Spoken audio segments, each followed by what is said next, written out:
Ginger. That's what you need. A mouthful of the good stuff and you'll see the back of any seasickness. Oh, thank you for your support, John. Don't suppose you actually brought any ginger? No, I don't get seasick. Terrific. Don't worry, Sherry. We've almost arrived at Cordona. I can see land through the porthole. So much for docking by tea time. The captain seemed more interested in his maids than in his maps. Oh, is Sherlock grumpy? Cheer up. We're back where we grew up. It's exciting. What's changed? What's the same? Ugh. I'm starting to question whether the weeks-long journey was worth it. Traveling all this way, enduring this indignity simply to visit a grave. Even if it is my mother's. Ah, that's just Mycroft's nonsense, still rattling around in your head. Try to forget what he said. I have. I believe it was that this is a performative farce, a feeble excuse to avoid responsibilities, and that there was nothing to be gained from it. You needed to do this. Enough of the self-pity and doubt. So we're a little late. What of it? We'll retire to the hotel and visit her in the morning. It'll be worth it. Thank you, John. And if you want to notify the captain's wife of his indiscretions, I will not stand in your way. Oh, at last. I'm quite ready to get off this cursed boat. Come on. We'll go together.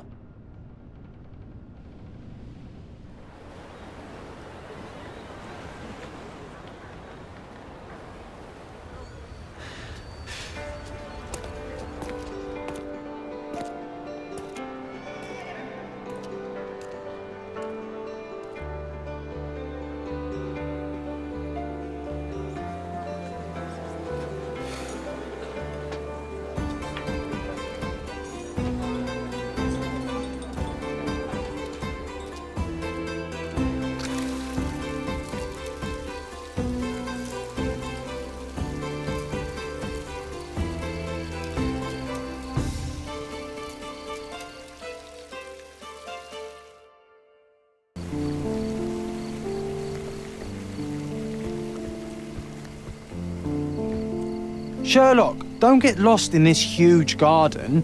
Follow the sound of my voice. Welcome to Il Palazzo de Lusso, sir. If you need something, sir, please inquire at reception. Welcome to Il Palazzo di Lusso, sir. We just need your signature. Would you kindly sign these papers, sir? There you are. Ah, Mr. Holmes. Yes, we have room 221 prepared for you. I see it was reserved for 2 people. Would you like a second key? Oh, no, I think we'll stick together. Very good.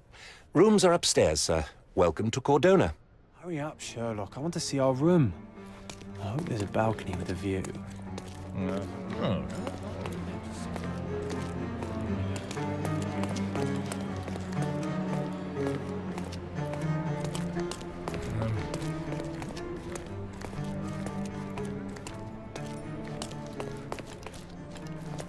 I apologize, sir, but your room is not yet ready.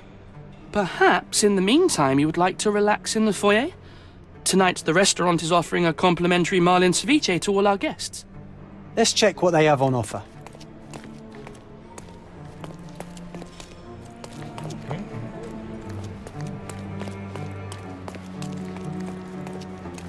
Hey, Sherry. Just our luck. Hey, Sherry. Just our luck. A medium, John. Haven't we been through this already? Come on, it's not like we've got anything better to do.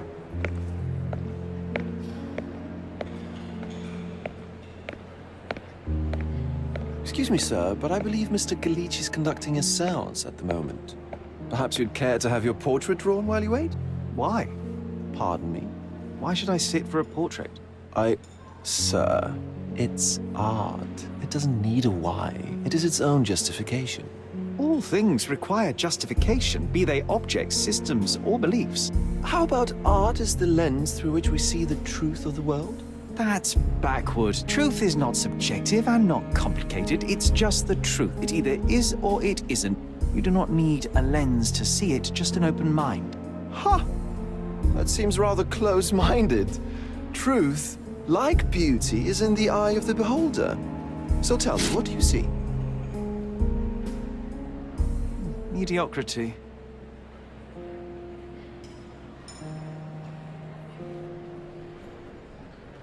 come now, Sherry. What did he do to deserve that?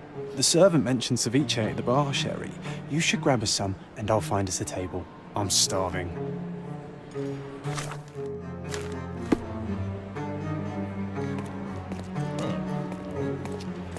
Okay, time to check if John found us a nice table for the evening.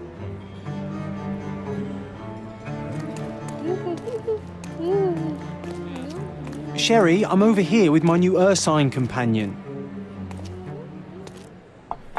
Cordona's even quieter than I remembered. It's going to be a long evening. Ah, come now, Sherry. What say we amuse ourselves with a little game? What were you thinking? Oh, promise me it isn't nonsense. After being cooped up on that boat, I am itching for activity. No. As you can see, someone left a cane on our table. I simply thought you could identify its owner. Ah, so it is nonsense. It'll take me a minute, John, at most. Well then, you can deliver it to him as well. Deliver it to him? Then what are the staff here for? Aesthetics? Stubborn, Sherry, too stubborn. You wanted something to do. Slapping oneself in the face is also something to do. That doesn't make it worthwhile. But all right, let me take a look.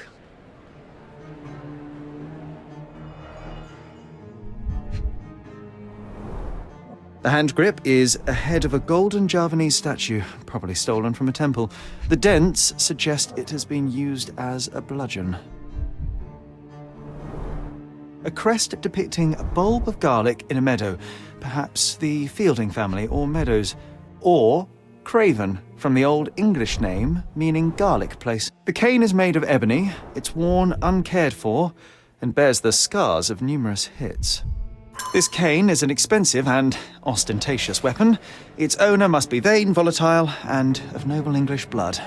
Take it with you, Sherry. Let's return it to its owner. All right, I hope you noted down your observations in your casebook. But how are you going to find this nobleman? The cane itself is not enough. I may have to ask other guests if they saw who was here.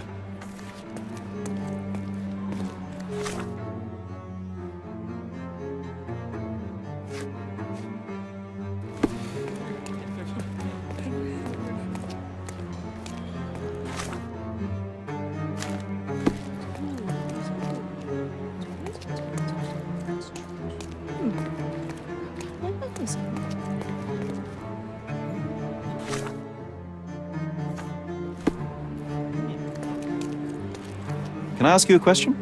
I'll help you, sir. You have my full attention.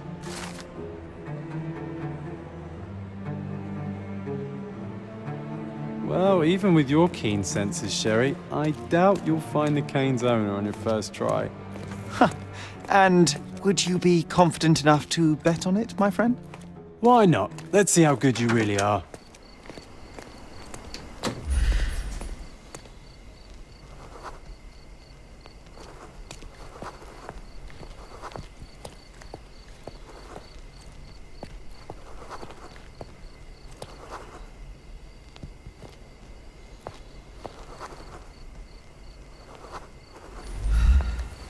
Can I ask you a question?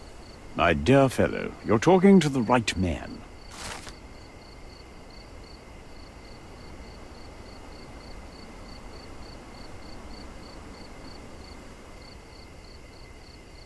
Hey, Sherry, don't we now have the perfect excuse to visit the seance? I'm just going to give the cane to its owner. You will not persuade me to take part in this show.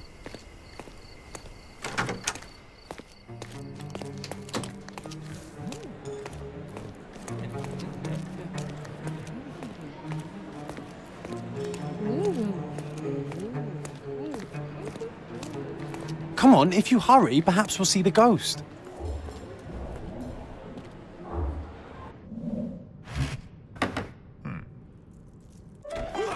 This hotel, this island, it's full of thieves. First my cane, now the diamond. Take your hands off me! Do you even know who I am?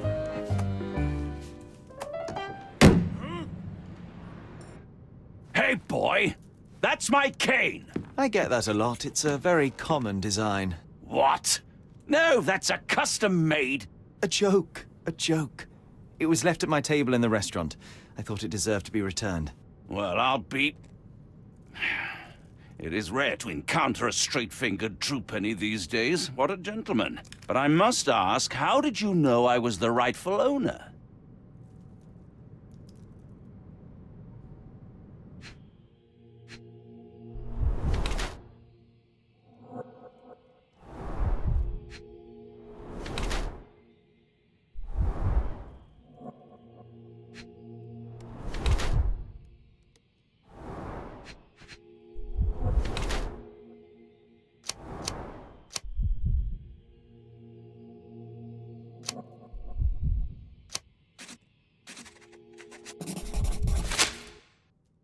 Simple deduction. Your cane told me everything I needed to know. I was after a strong, middle-aged man with a keen interest in adventure, noble blood, and affection for strong drink. And if one were to go further, one may even be able to extrapolate your name from your heraldic symbol, Lord Craven. Marvelous. Simply marvelous. That's me, Lord Andrew Craven. You are the real medium. You hear that, Emma? Well, you found my cane. Perhaps you can locate my diamond, too. Yes, you should do it. It will be child's play for you, Mr. Holmes. And if a child can do it, then I'm sure the local police can suffice.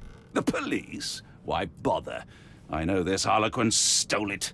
The only question is, where is it hidden? Fine. Give me my stick and I'll resolve the matter myself. This thief almost confessed after a single punch.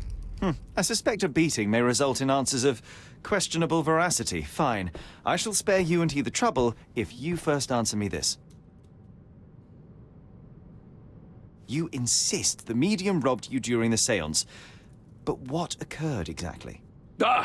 It was a dirty trick. We were sitting here in the dark, chanting and holding hands, as expected.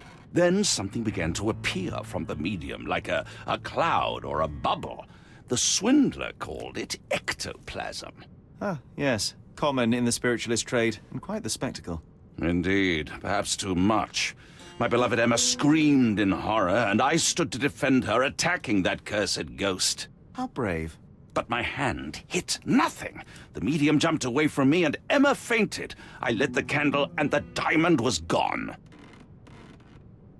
How does a priceless diamond become the subject of a séance? It is an unusual accoutrement. Emma wished to speak with its former owners. My grandfather told us it belonged to a Rajah, an Indian king. So you were summoning long-dead Indian royalty, and, pray tell, you were expecting him to converse in English? To be frank, Mr. Holmes, I don't believe in ghosts. But Emma was fascinated by the idea of meeting a real king, even a dead one. Well, a crown is a crown. Can you describe the stone itself? A yellow diamond, not less than 100 carats, and perfectly egg-shaped. There is not another like it. Stay here, and don't touch anything. I'm going to investigate further. Don't fret, I'll be keeping a close eye on this thief.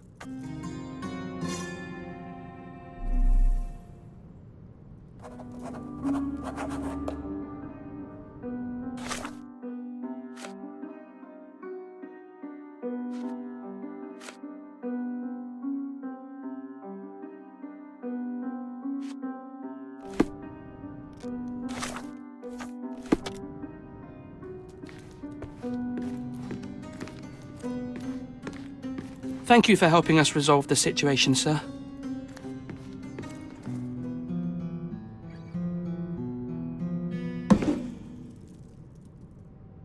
What happened here? I don't know. The ghost. I summoned it as usual, but then it all went wrong. The lady screamed and pointed at Lord Craven. And there was a shadow. Such a mystical force. It terrified the lady. And it must have taken the diamond. Who else could have? Do you feel the presence of any supernatural entities at the moment? Are you joking, sir? My nose is broken, this maniac wants to kill me, and you're asking about the spirits? I suppose this can wait. I will investigate, and the culprit will be identified. But this stubborn brute Lord Craven blames me right now. As if I could do something like that. Perhaps you can reason with him? Please?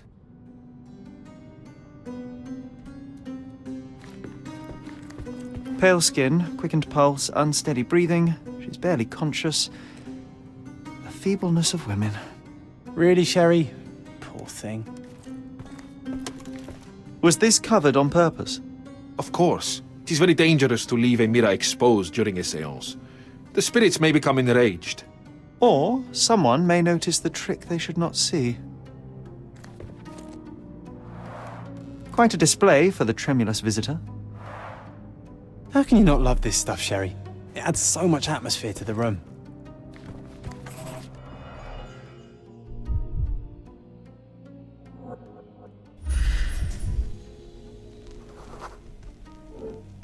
The diamond was placed on the table so that all participants could reach it.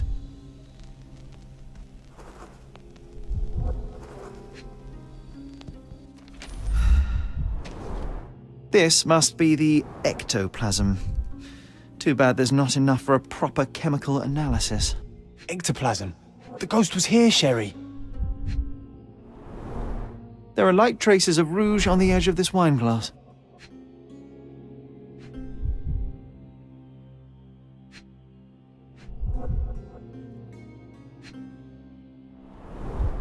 Half a glass of Balblair scotch and the remains of a Paul Aranaga cigar. What else does a gentleman need?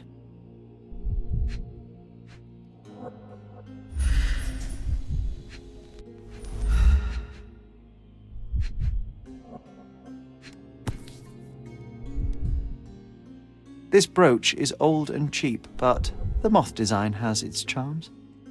Ah, seems like you're ready to delve into your mind palace, Sherry. I'm sure you'll make some good deductions.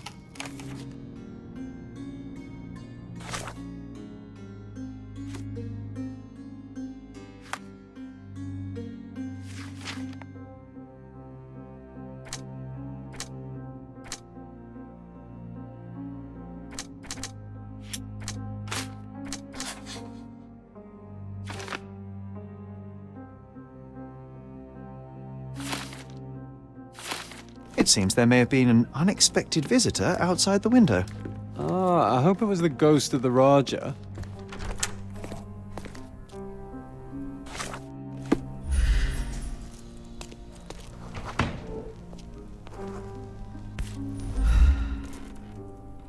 This looks recent. A shoe with a broken heel will surely leave scratches. All right, John. Do you think a ghost could leave this footprint? I'm reserving judgment. Use your keen eye to follow the trail.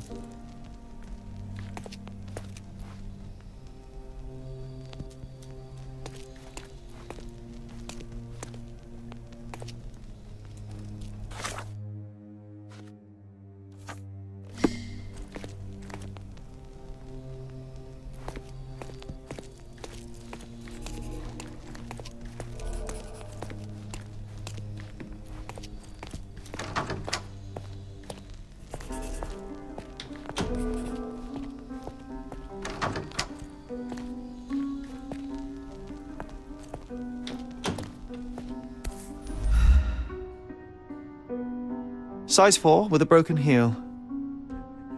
Size 4 with a broken heel. Rose de Moore. All the maids in the hotel wear this exact shoe. So, definitely not the ghost of a Raja? Unless... No, what a shame. Our witness was a nosy maid. Searching the entire hotel could be difficult. Perhaps the other maids can help us find her.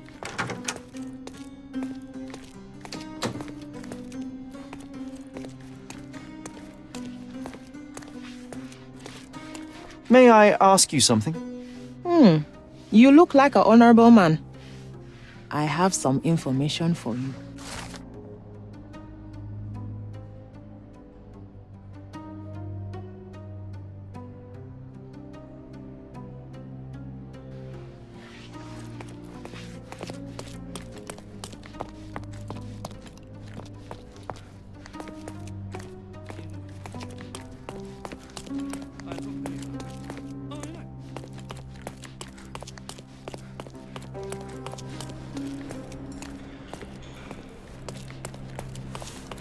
Finally, there you are.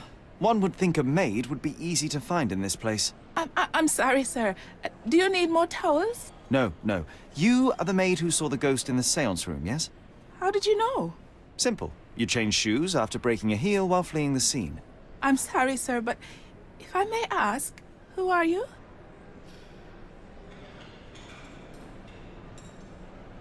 I'm a novelist documenting the supernatural and those who witness it. Now, should you take a starring role in the tale, I will need your name. Oh my. A book? And you want to include me? I'm Lucia. Lucia Saletta. Something went wrong during the seance, Lucia, but no one will tell me what happened. You would be a valuable interview if you were there. I was. And I saw everything with my own eyes. Describe what happened during the seance. A lady and two gentlemen were sitting at a table, touching their hands to something. The medium started to whisper and chant, and a ghost appeared. A ghost? You're confident? It was unearthly, sir. It grew from the medium's chest. A glowing cloud or a bubble. I pressed closer against the window to see better. And the lady saw you? How did you... Yes! She screamed and pointed, so I hurried to escape, and I broke my heel. But I did see the ghost. A sickly, evil thing. And that's all you can tell me? Did you see any of what happened next? The medium, Mr. Galici, he was doing something with the ghost. He grabbed at it like he was trying to catch it. And then I ran. I suppose I should be grateful you endured these horrors for such a long time. All right, I have your account memorized. Good day. You lied to the poor girl, Sherry. What a tease. She'll dream about being a character of that book. Surely a pleasant dream is better than no dream at all, John. Oh, let's get back to the crime scene. I always love seeing you explain simple things to simpletons.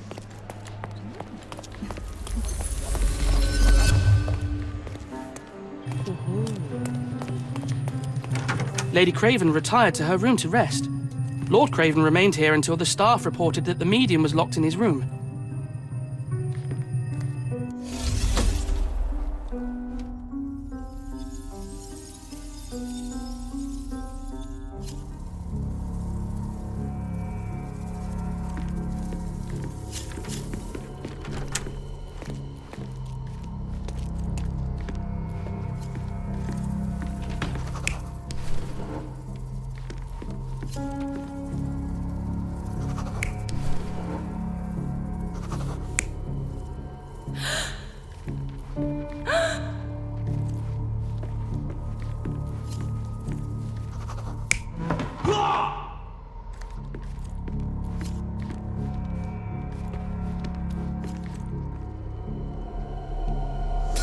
It all began when the lady screamed and pointed at the window. Lord Craven jumped up, ready to face anything, ghost or human. The medium shrank back in dismay. He was not expecting such a reaction and had to quickly hide the ghost. The lady was the only one left touching the diamond, at least until she fainted. Amazing. It's like you saw it with your own eyes, sir. Oh, I forgot that you were here. I guess I should discuss all of this with Lady Craven. The Cravens are upstairs in room 226. It is one of our finest suites. If the lady was touching a diamond, then she would have felt the ghost take it. What do you think it felt like, Sherry? A jellyfish?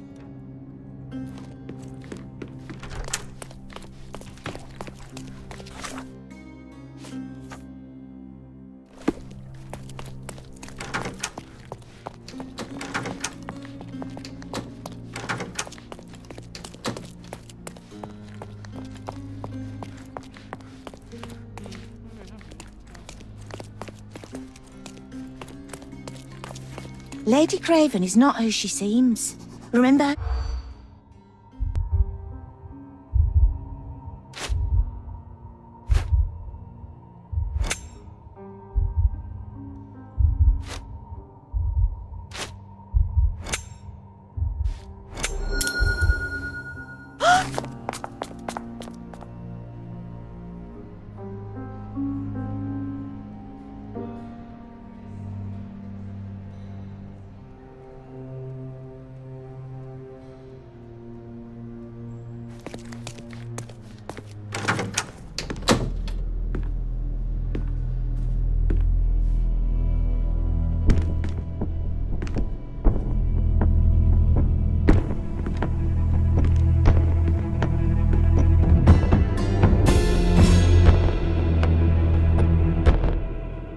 You're here, at last. I didn't do that. I swear, I found her this way. Well, I did have some questions for her, but it seems I've arrived too late. Now it's a matter for the police. Mr. Holmes, you said it yourself. They're children. They'll only make things worse. You promised me you would investigate. Investigate a theft, not a murder. Fear not. I will tell them all I've uncovered. Please help me. The police will surely accuse me of Emma's death. You are the only one who can find the truth. Fine, but only because it's slightly more interesting than the walls of my room. Tell me what happened. Look, after you left, I waited in the seance room until the servants locked up Mr. Gallici, the medium. And was your mistress there too? Oh, so you know? I suppose I shouldn't be surprised. Regardless, the staff took Emma to her room. She was still feeling dizzy. So you didn't follow her. Interesting. Where did you go instead? To the bar. It had been almost an hour. I see. And how long did you stay? I partook of a well-earned whiskey or two before retiring upstairs. Ask anyone there. Is Mr. Gallici still being held? And where did the servants secure him? He's in room 225. But that pigeon-livered man at the reception desk refused to give me the key. Well, I will have to visit reception myself then. Perhaps he will listen to reason. Now we arrive at the tragedy at hand. So what transpired after your detour to the bar? I headed up to my room to find Emma on the bed. I didn't pay her much attention at first. I was still preoccupied with that damned medium. But when I realized she was silent, I drew closer and discovered she was dead. What's more, the diamond lay right there beside her. Oh, well, that is splendid news. Splendid? The return of the diamond will be cold comfort if I live out my days in a jail cell. You must help me. Let me see what I can find. Barely an hour has passed and you already have yourself a murder mystery, Sherlock. Why am I not surprised?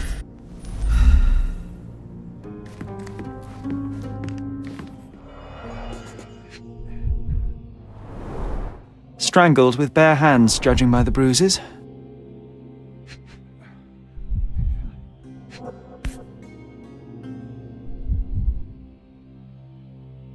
This must be the missing diamond.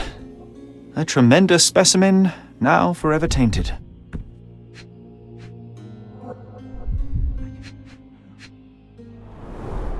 Everything was tipped out of the bed as if it was searched. Do you think she stole the stone?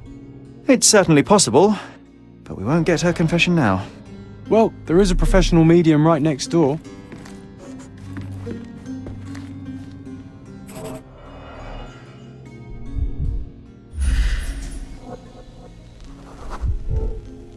Aha, a neat hiding place.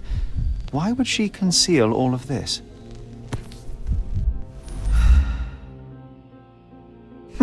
This ring looks out of place among the others, and the design is familiar.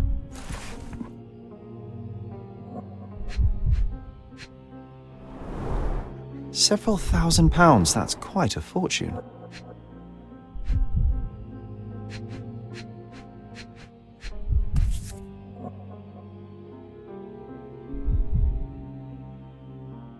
Virtus audacta sapit, courage tastes bold.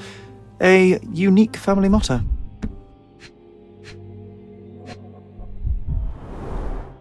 Fard Rouge Calomel Mascara, a real altar of beauty for the travelling temptress. The mystery deepens. A victim with a checkered past and poor taste.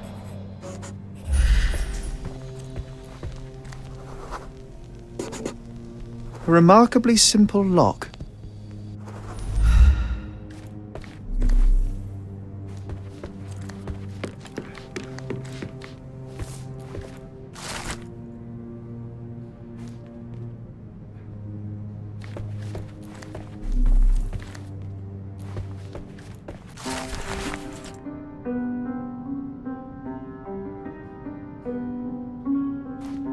Someone was not happy with his post.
Give me the key to Luca Galici's room. I need to talk to him about the events of the séance. I suppose you are an impartial outsider. All right, but please do not give it to Lord Craven. We do not want to see our reputation damaged further. Awkward. They still don't know what a nasty surprise awaits upstairs. Hush. No need to cause another ruckus. The last thing we want is the police to come meddling.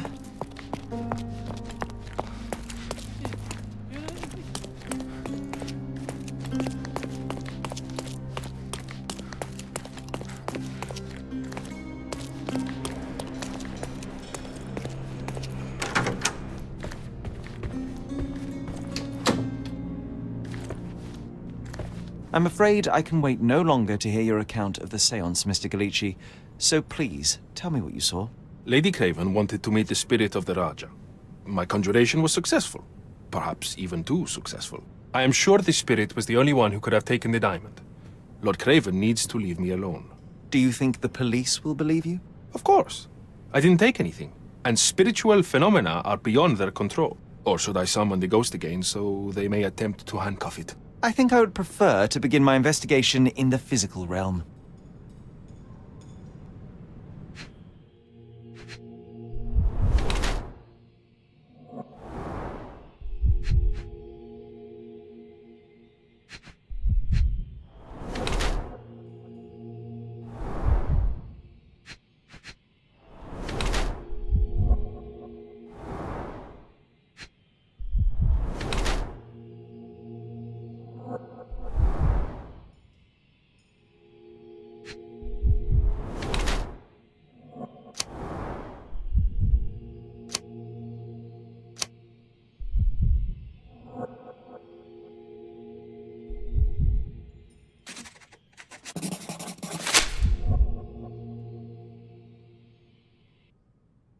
I have shocking news that changes your situation entirely. Oh, no, wait. What am I thinking? The spirits will have told you this already. I'm not in the necessary state for summoning. The spirits preferred clarity of mind and soul. Please, tell me. Lady Craven died in the very next room while you were in here. Did you not hear anything? What? How? In fact, I did hear noises. That Craven is a very loud man. But I never thought he would do that to his wife. Well, you claim to be a medium. Perhaps you could ask her spirit why. What? No, it's too dangerous. Oh well, at least I can make the dead talk. Those scratches on your hands look rather painful. What happened to you? It was those savage servants. They were so rough bringing me here as if I was trying to escape. When I'm free, I'll demand compensation.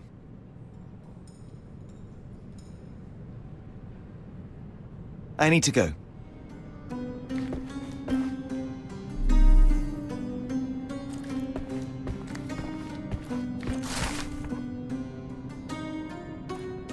A familiar substance. It's the ectoplasm that stained the séance table, but this time, there's enough for analysis.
My faith in this medium has burst, just like a rubber balloon. Tools and accessories for masterful prestidigitation. Or weapons and defences against visitors from the great beyond. Do you always travel with your books, Mr. Galici? I do. In my line of work, one needs resources available to help deal with the unpredictable and unworldly. Bilge, balderdash, and baloney, the lot of them.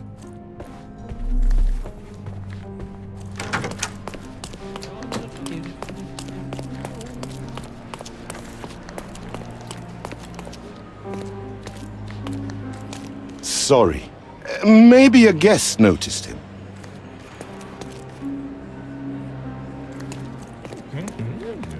Do you know anything about this? I can't help you, friend.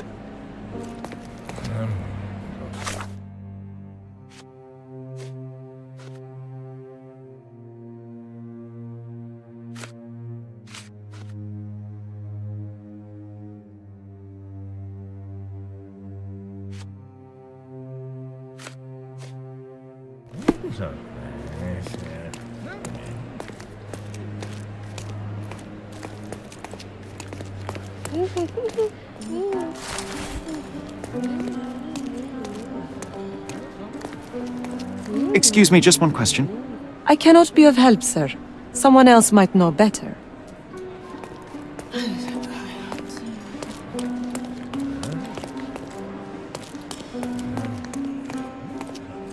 Pardon, monsieur, but I am not in the mood to talk.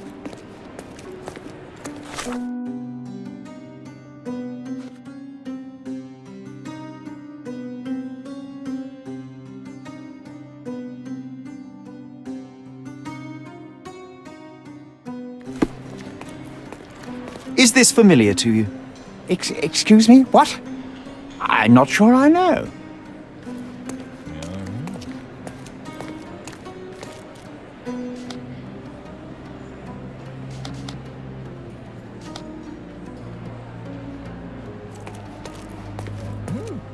Can you satisfy my curiosity? Friend, you're lucky there is something I know about this.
I doubt I can help with this.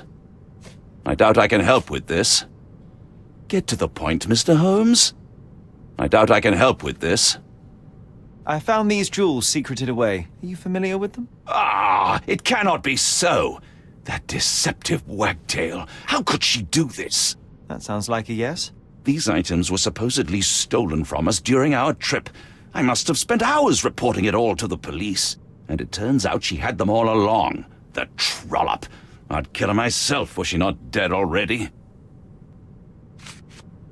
I doubt I can help with this. Get to the point, Mr. Holmes. Do you recognize this ring? Should I? That's a third-rate piece if ever I've seen one. I'd never buy something like this. Did you ever see Miss Emma wearing it? No. And why should she? I gave her enough jewelry that she could wear a superior ring every day of the week. I am needed elsewhere.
That's a remarkable pin of yours, Mr. Gilded. Does it have any meaning? The butterfly?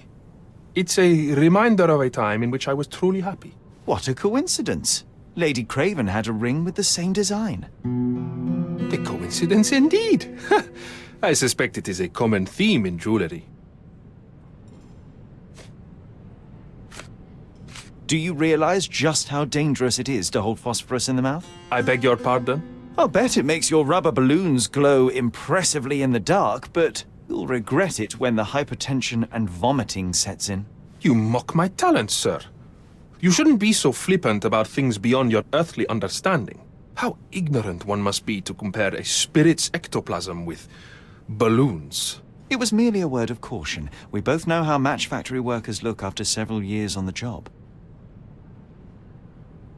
Luca Gilded, I know you murdered Lady Craven, and I can prove it. That would be a grand story for the newspapers. But where's your proof? I was locked in here and could not hurt a fly.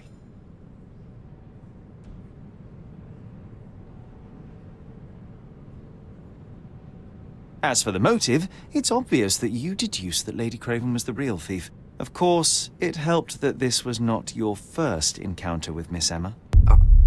I am... I don't know what you're talking about. How on earth can you believe this? I think the police will easily find the proof when they browse their archives.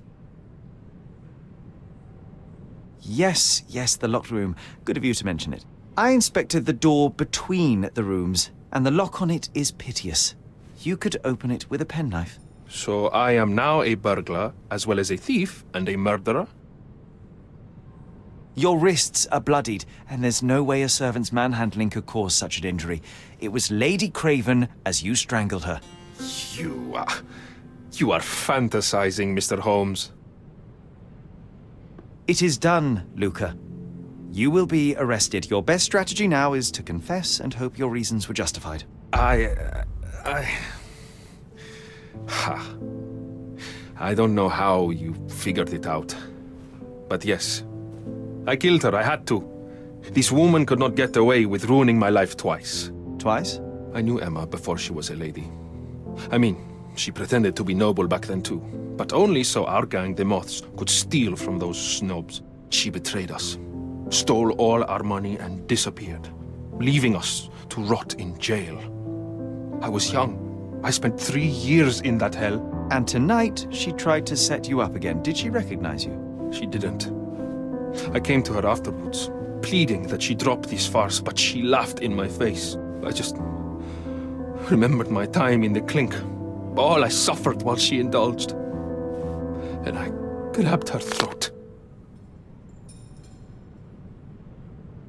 Murder is murder, Luca. You could have told Lord Craven the truth and seen Miss Emma's downfall, but you could not restrain yourself. He would never believe me. We will never know. Still, perhaps a jury will be more easily swayed. If not, you'll get to see your friends in jail again soon.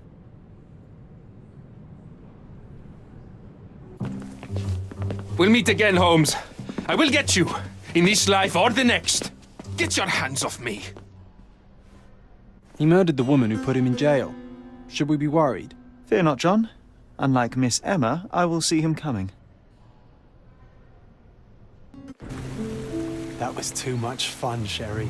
I'm buzzing. Buzzing. Wasn't it fun? A woman died, John. I was too slow to the truth, too hesitant to intervene. How can you... Oh, lighten up.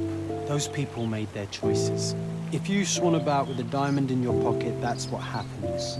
Wealth is a weakness. So we must blame those who covet it. With enough money on the line, Sherlock, a man will do just about anything, even murder. And then we get to solve it. I suspect you perhaps cannot grasp the true horrors of mortality, John. Oi, I am aware of my perilous existence, thank you very much. I must admit, even if the outcome of the adventure was imperfect, there was some pleasure to be had in the puzzle. Well, Cordona seems more depraved and decadent than we thought. I bet you'll get another chance. A bet, you say? A figure of speech. Just a figure of speech. Ah, damn. Well, take one last look at the view, then we must be off. It's time to do what we came here for.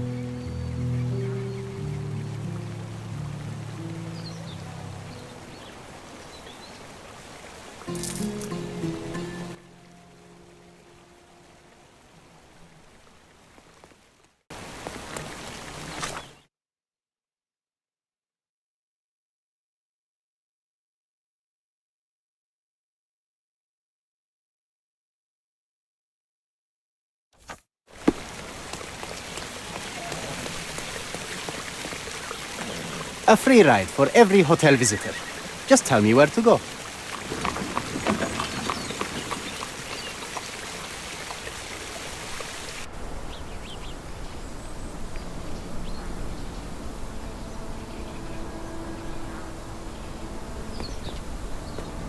Is everything all right? If you don't feel up to it, I won't tell anyone. It's just a goodbye, John. It won't be difficult. I've already come to terms with my mother's passing.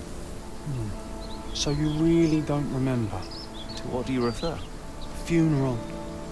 Sherlock, you were distraught. At first, I thought this visit would dredge up those feelings, but you've been remarkably level. John, I think I was too young to understand. I couldn't fathom why she would leave me. Perhaps that pain is best left forgotten. On the contrary, it's why I'm visiting her grave. To remember her.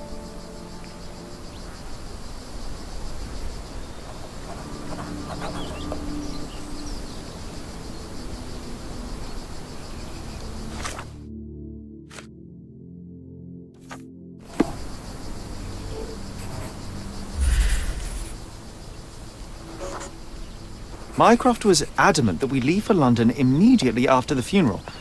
He never told me why, but I saw how unsettled he was by the long requiem.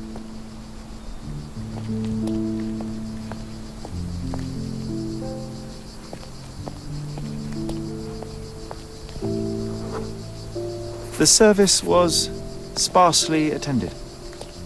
Though my parents were buried separately, the pastor said they're united in heaven. I didn't believe him even then. I wanted to see her one last time before the coffin was interred and say how I loved her. The chance never came. I feel rather faint. You're fine, you're fine. It's over now. You remembered everything. It will get easier soon.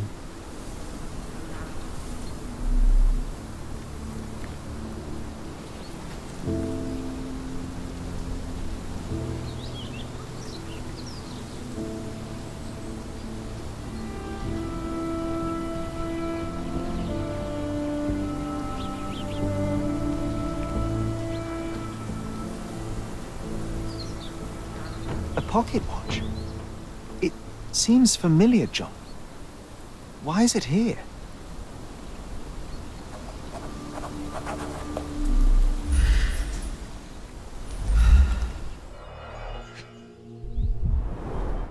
Rest in peace, Violet Holmes.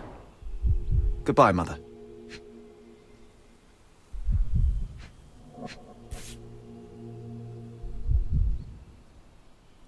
This watch was a gift. My mother's initials are engraved on it. The piece is in good condition.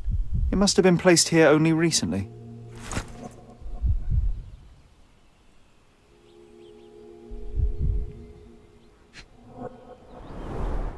A candle in a small puddle of wax. It cannot have been lit for more than half an hour. Is this really how you want to spend this time? This is my mother's pocket watch, John. Who put it here and why? Are you not in the slightest bit interested?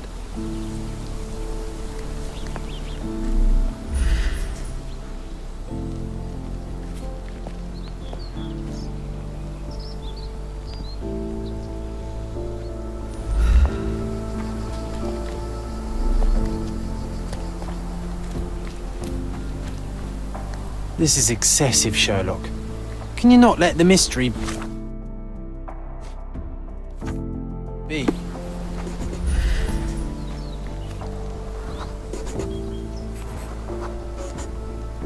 A man in fashionable shoes stood near the tomb.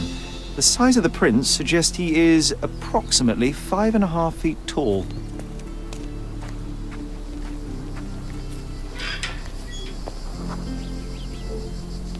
You were about to tell me the make and model of tyre, but let me assure you, I do not care. Well, it was going to be very impressive. Come on then, the trail continues ahead.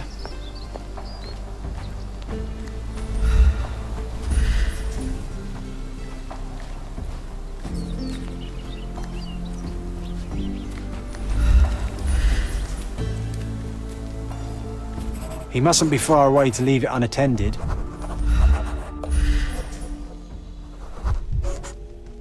A portable easel was kept there.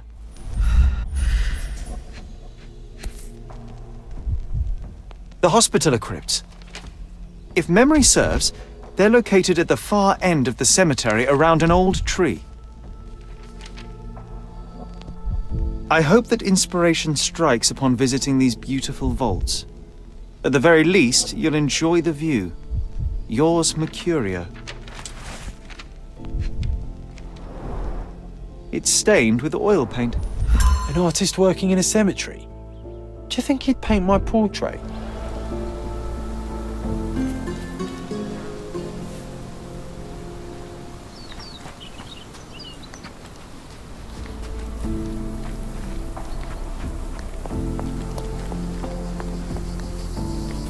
Oh, it's that ridiculous artist from the hotel.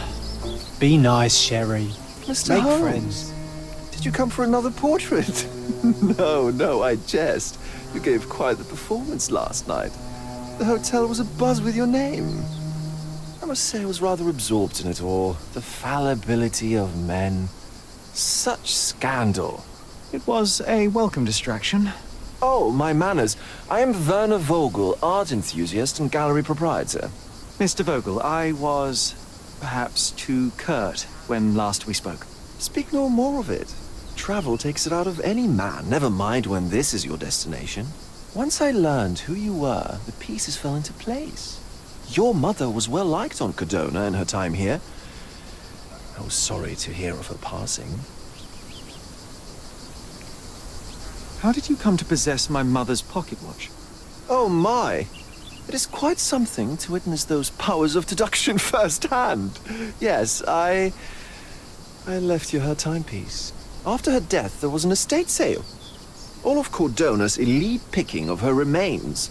I couldn't let such a lovely thing go to those vultures. When I learned your name, I could no longer keep the watch in good conscience. It is yours by right, and I knew you'd find it here. Thank you. I'd forgotten all about it, but the moment I saw it, I knew it was hers. Amazing what the young mind forgets and the older can recall. Rather odd, loitering in a cemetery. I suspect you'll win, but I'm here for my art. There's beauty everywhere if you look, even in decay. A little darkness brings out the light. Now, a diligent observer might note that you too are loitering in a cemetery. What brings you here? Closure answers penance? Closure, I suppose. And what is closure? Mere proximity? Understanding. Acceptance. You didn't understand from afar. You had to come here to accept the truth of her death? Of course I understand. She died of consumption, drowning in her own blood. Your mother? Yes, my mother. I must have been misinformed. I'd heard otherwise. Otherwise than consumption? No, you'd know better than I. I'd heard talk of a police investigation, but Cordona is a notorious gossip. And what does it matter? She's passed on either way. She has. Well, I shall intrude no longer. I'll leave you to your closure. Do stop by the gallery if your travels permit. Farewell.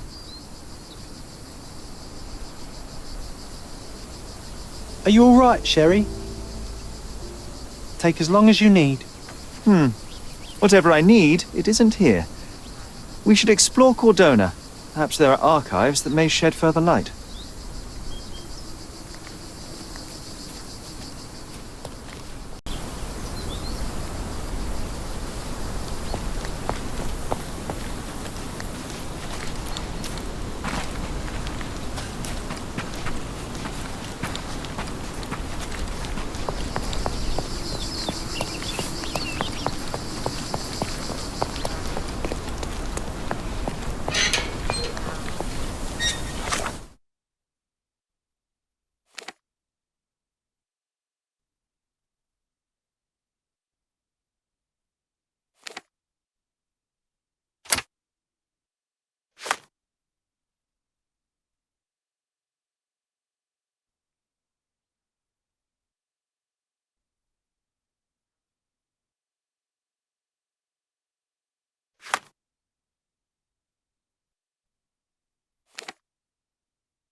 Stark do this, Stark do that. I'm not a clerk, damn it. How am I supposed to get those records now?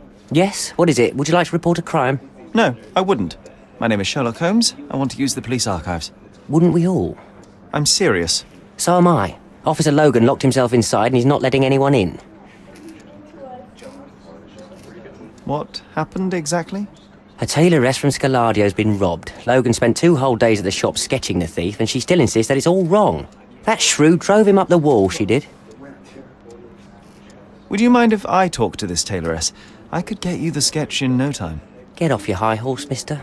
You think you're better than our sketch artist? Actually, I'm quite certain I am.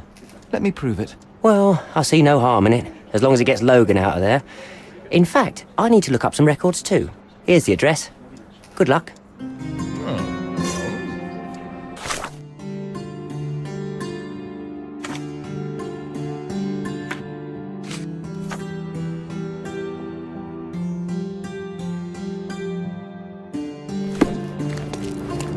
Hello.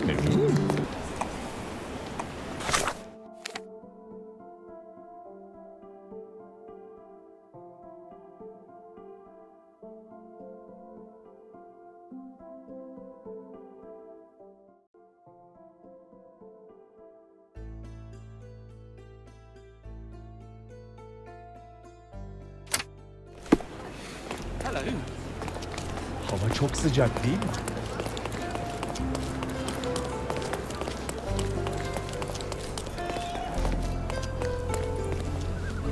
Can I ask you a question? A solid question, sir, but I don't have the answer.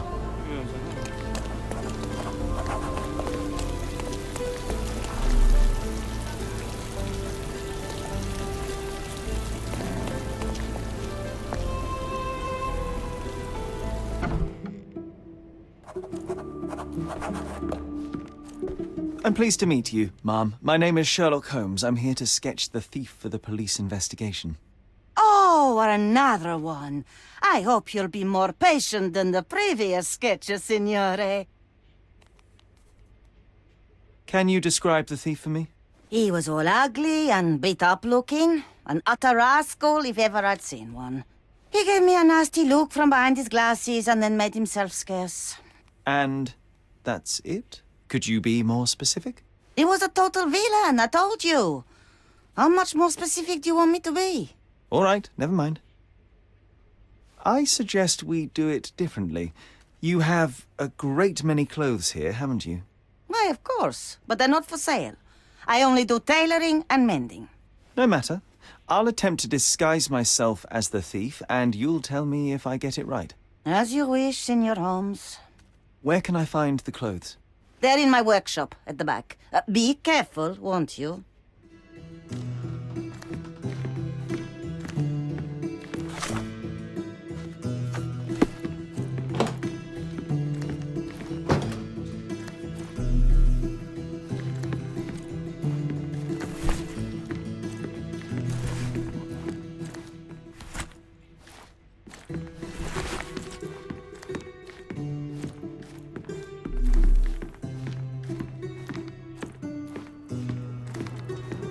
Oh, look at this old chap putting on airs like some Italian doge. Why don't you disguise yourself as him instead? We have a job to do, John. Oh, come on, at least do him first.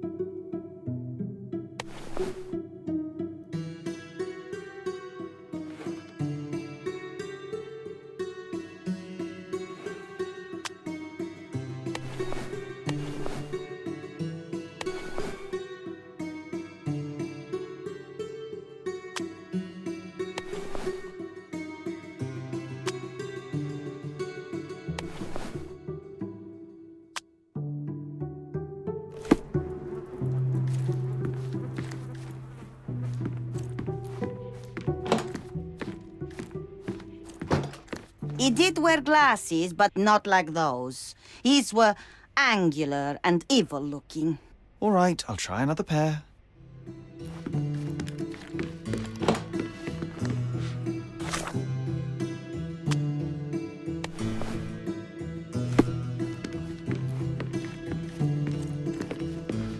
Ah!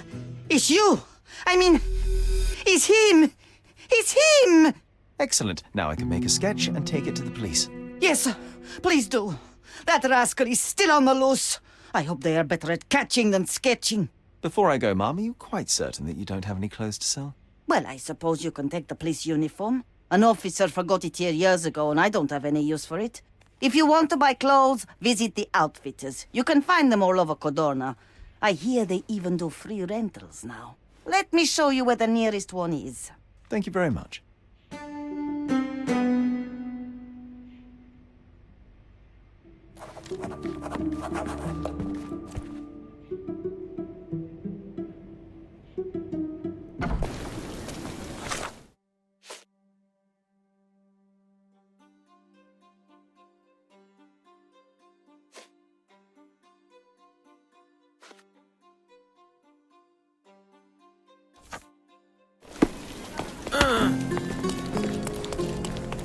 Hello.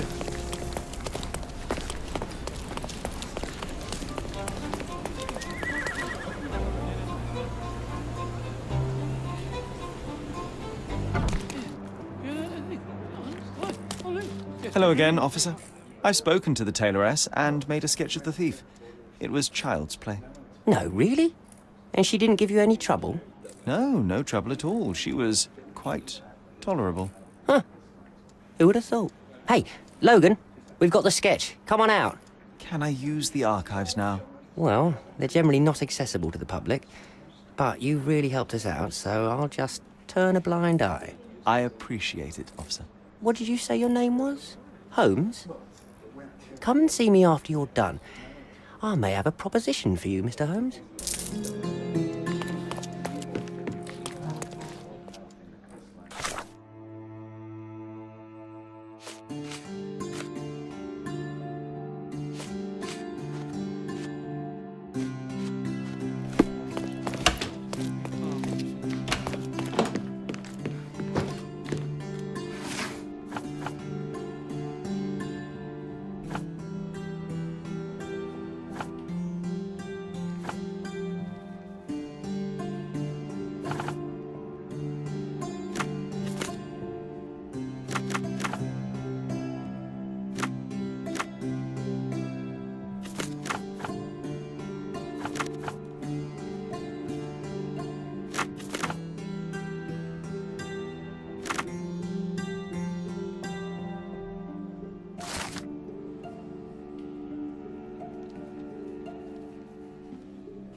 John, I just recalled that we were living here on Cordona in a manor. And there was a policeman. Really? What else do you remember? What happened to our mother? The memory was vague, a mere flash. I have to find our house. Absolutely. Let's do it.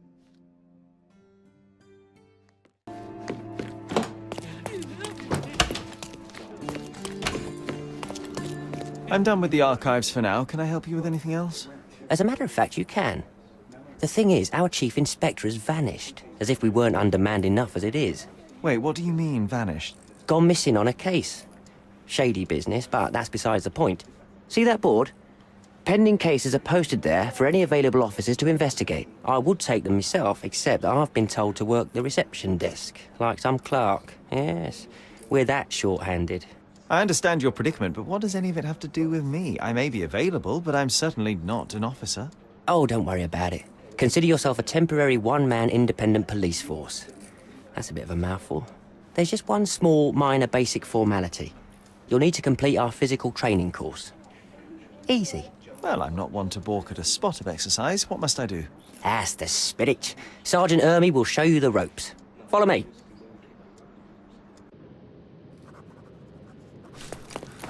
So, you're a newcomer.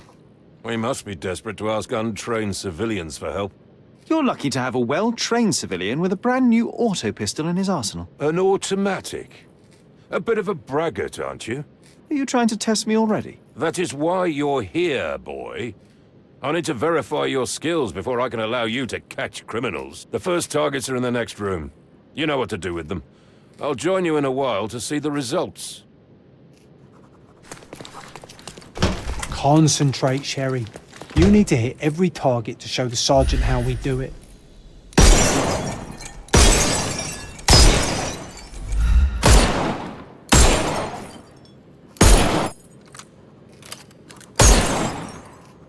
Hooray! Proceed to the next room. Meanwhile, I'll fill out the paperwork. Come on, Sherry. It's just like in childhood.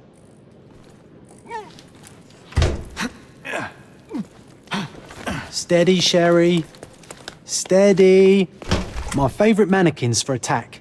Let's strike them ninja style. Aim for where you might take advantage and don't forget the environment. I could do this all day. Please don't, Sherry. We don't have... Our enemies might be stronger than us, but we rely on our wits. Shoot off their armour.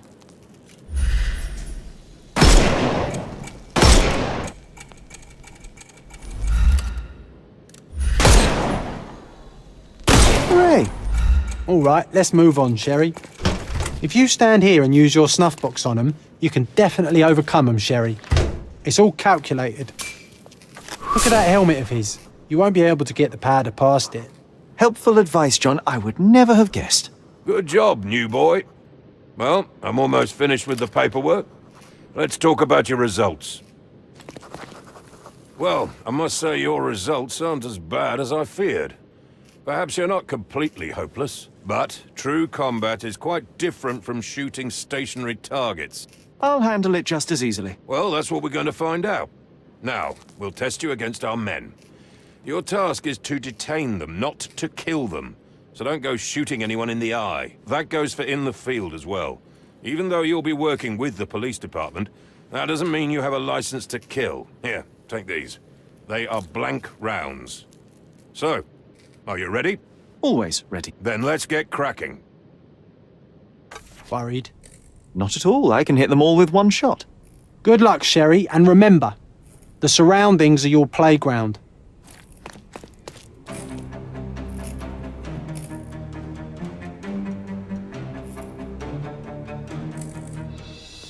I'm coming for you.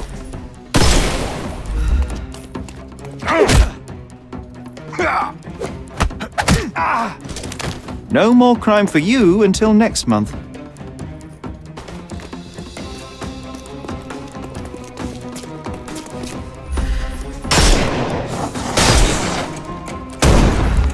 I'm gonna hurt you.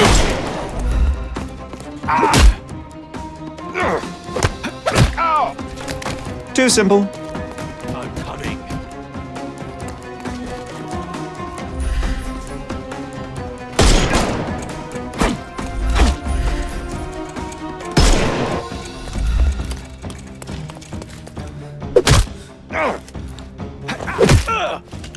No more crime for you until next... The snuff's ready. That's enough. You've proved yourself. Congratulations on the arrests. I can't believe you did so well with the close combat. I did tell you that I'm well trained. Well, do the same on the street, and you'll be well rewarded for every arrest you make. Here is your certificate. You are now an authorized crime scene consultant. Well, it's now your duty to make this city a safer place. Cordona won't ever forget it, but at the same time, it will never remember. I'll tell Stark all the necessary details about your successful certification. Congratulations. Now you're a certified crime scene consultant. Congratulations. Thank you, my friend. Now, shall we head for Stonewood Manor? Don't know. You have the whole island to investigate. It's all up to you. Yes, it really not very hard.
Hey, Sherry, there's post here, and it's...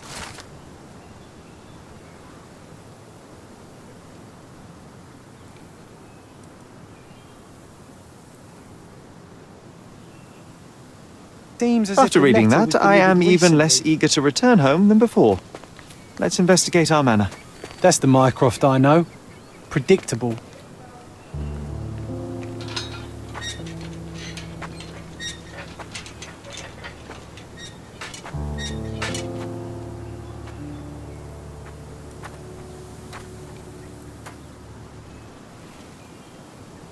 There she is. Our old manor. It's smaller than I remember. You were a couple of feet shorter back then, Sherry. Or maybe it's bigger on the inside.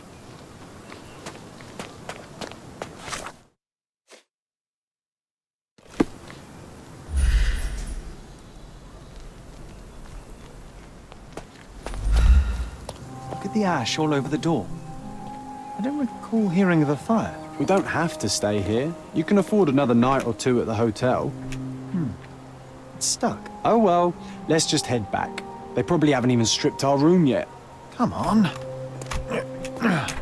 Must be locked. Move aside. Let me have a go. Seems fine to me, Sherry. This barrier, perhaps it's mental, not physical. Or perhaps the rest of us are simply constrained by reality, John. I wonder if there's a key secreted somewhere in the garden. Take a look around, Sherlock. I'm sure you'll discover something.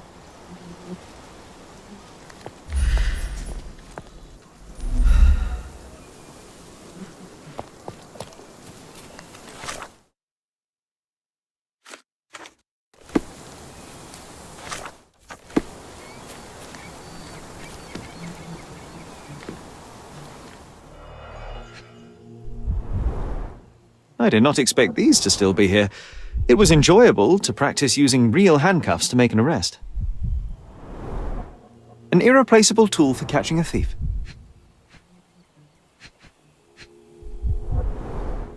And this must be the reason our suspect was apprehended. Wood and glass, very precious. Hey, that's Wooden Joe. He was always the best at playing criminals. Funny. Wooden Joe reminds me of the trouble we once got in with the police. Do you remember, John? Somewhat. Maybe we can recall more details.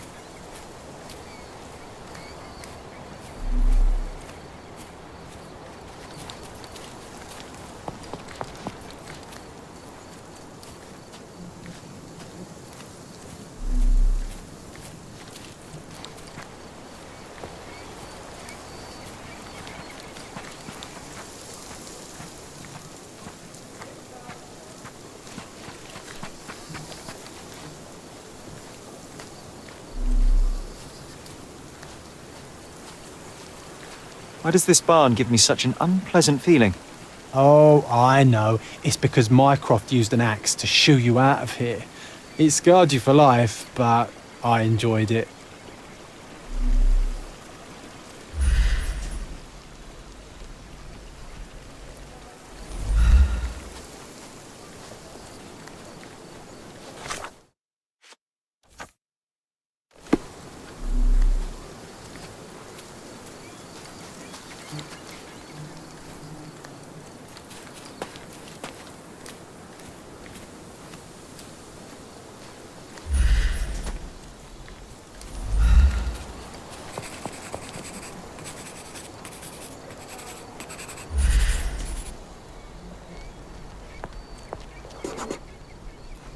The policeman brought us both home, John. That's why he was here. I'm pretty sure he brought something else with him too. Do you remember what it was?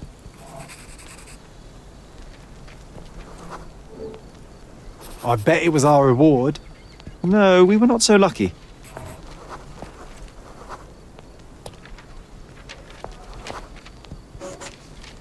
It was a set of lockpicks that we had used to sneak into someone's house. That's why we were arrested. Did someone come out to investigate all the commotion?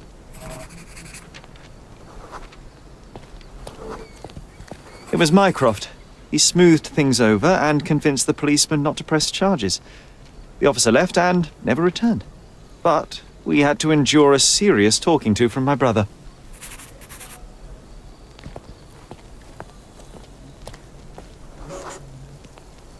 Mycroft wasn't happy about the fact that we were arrested. It felt like he lectured us for hours. Did we give him something afterwards, Sherry? Oh, yes. Yes, now I remember. It was a letter. That's why we snuck into the house. Mycroft asked us to. He wasn't angry we stole, but that we got caught. Oh, that's right. It must have been only a couple of months after we moved to Cordona. Ugh, the good old days. Whoa. How very odd. It appears that memory stood between me and the manor. It's as if my mind palace had seeped into the real world. This deserves further investigation. Perhaps there's more to discover inside. As long as there is a comfortable place to put my feet up, I'll be happy. Maybe a chaise longue. Aha! In we go.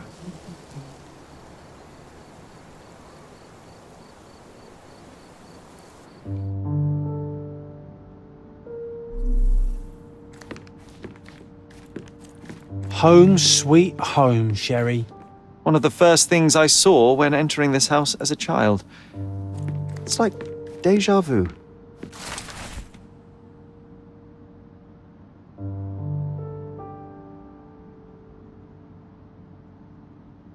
And I was wondering why it's so empty in here. There may be a small chance that some of our property could be found among local traders' wares. It is worth a look, wouldn't you say? Hey, this is the luggage we brought from London, isn't it?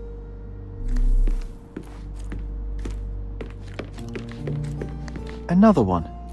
There must be something important behind it. I can feel it.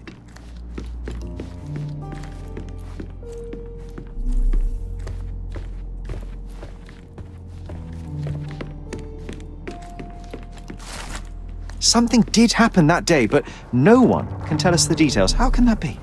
Agreed. It's rather suspicious. I remember how angry Mycroft was about these marks. He called it a frivolous, childish endeavor.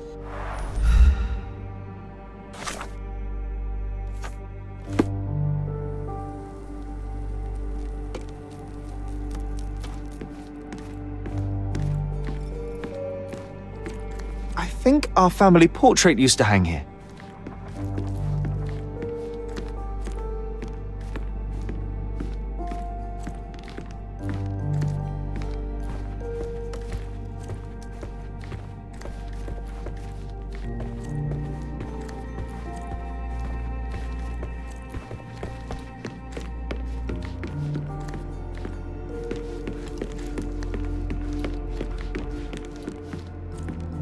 Another one.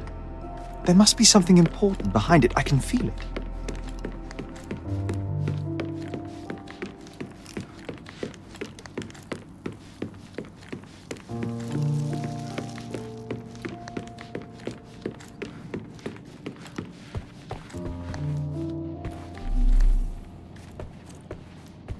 Another one.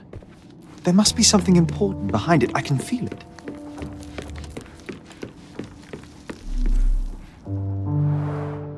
Mycroft's umbrella.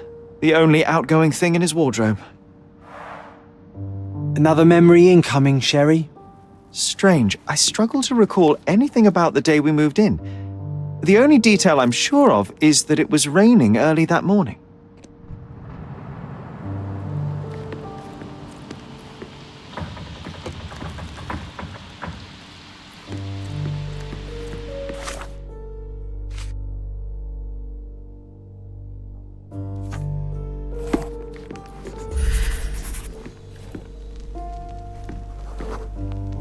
Our mother brought a slew of belongings with her. She refused to leave a single thing in London. Mycroft had to spend the whole day dealing with it. There was always a hat on our stand, but I'm sure it did not belong to Mycroft.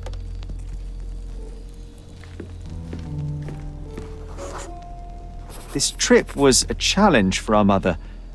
I tried to help her. Do you feel it? Is it the air shimmering? Or is it my imagination?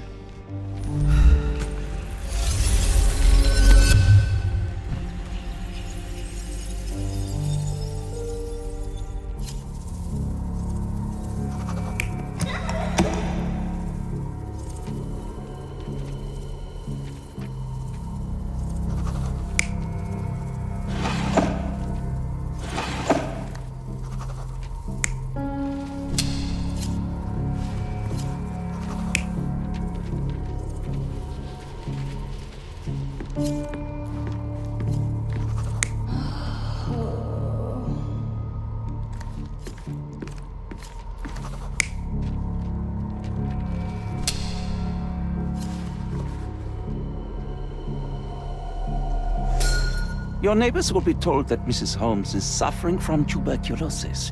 It is common to move closer to the sea in such cases. Thank you, Dr. Richter. No, Sherlock, step away from her. Upstairs, go to your room. Lean on me, Mother. Take your time. Actually, I never heard her coughing. I remember now.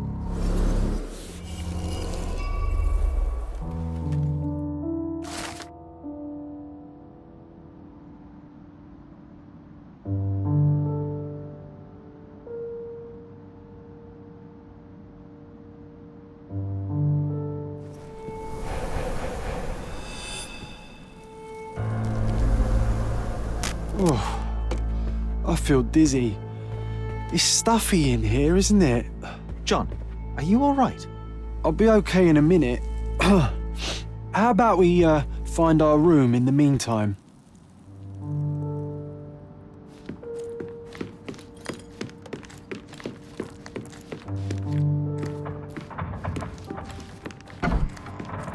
Look at this. It's like traveling 10 years into the past with a single step. Oddly satisfying. Need to repeat this one day, but with bullets. I'll never forget how challenging it was to obtain this simple sketch. Oh, these must be the notes of my earliest observations. We wanted to locate a particular dog we'd spotted, and we met it, didn't we? Oh, it reminds me of our neighbour. He had the same balloon in his yard, only bigger. Do you remember?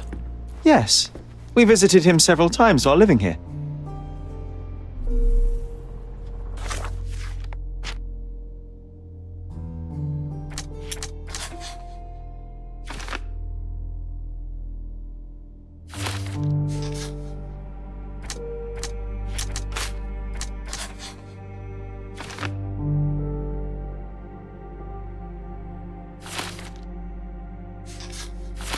Wasn't that neighbour missing a finger? That does sound vaguely familiar. Wasn't his name, Theodore? Theodore Gilden, perhaps? It's the perfect time to investigate.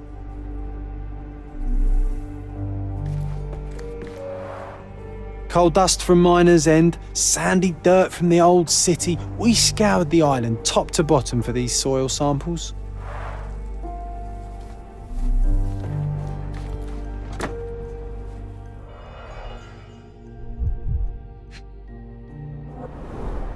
I cannot believe all my toys are still here.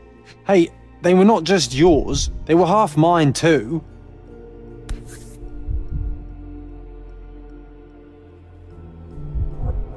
An artifact from Palau carved out of bone and claimed to be 300 years old. My mother proved it was a fake. My very favourite plaything. It was the perfect pirate treasure. The first chemical laboratory I ever made. I almost miss its elegant simplicity.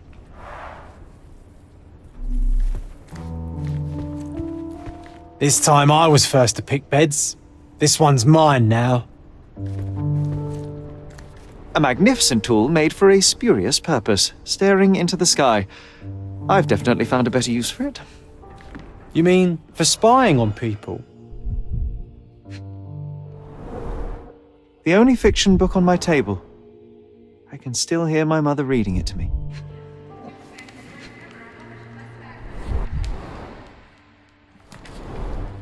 So many pleasant evenings were spent here with the Encyclopedia Americana.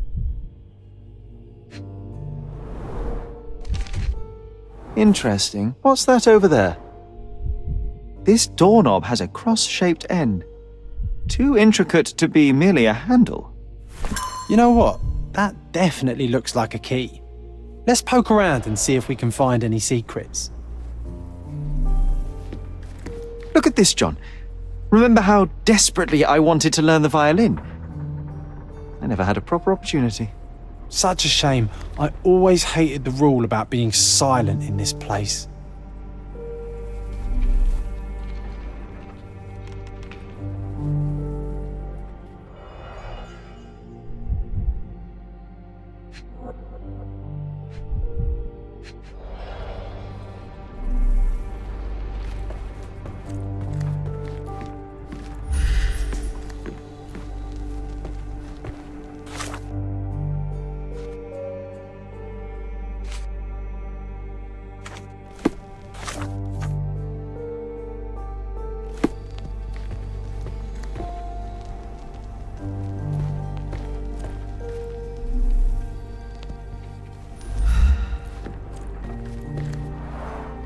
The first chemical laboratory I ever made.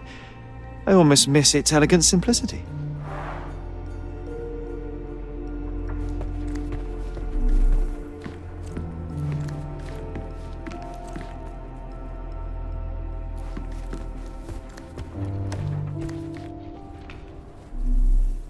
This time I was first to pick beds. This one's mine now.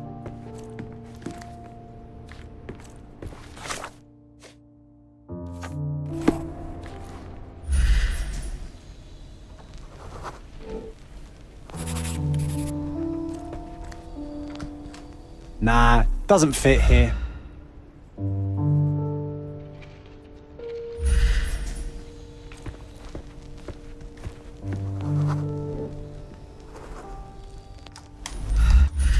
Perfect match.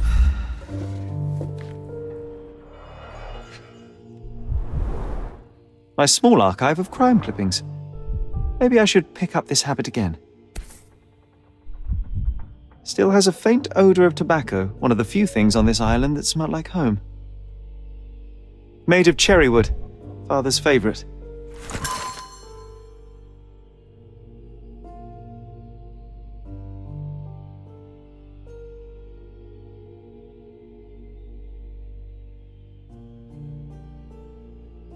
I knew you'd find it in no time.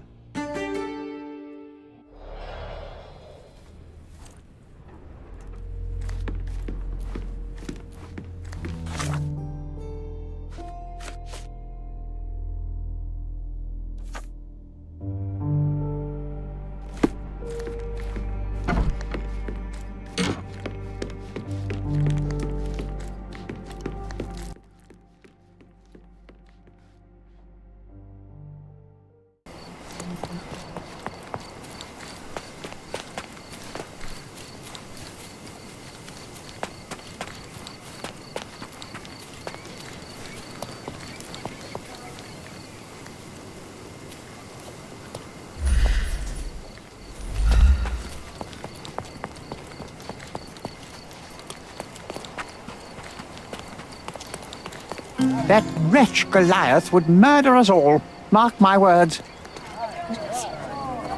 Who's it? As if they were struck by a battering ram. I wonder how we managed not to hear any of this.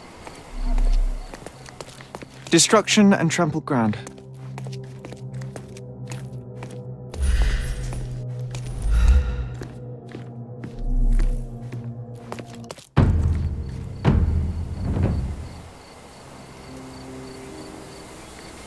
Oof, a contortionist you were not. Disjointed vertebrae. Difficult to say if it was a way to start or finish him off. A kneecap reduced to splinters.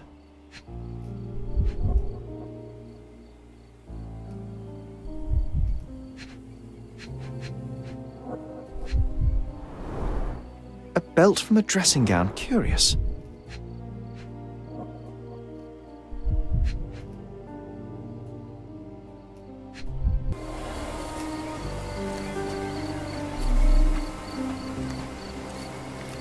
An amount of attention that most can only dream of. Didn't we get to fly in it as children? I doubt it could hold my weight today.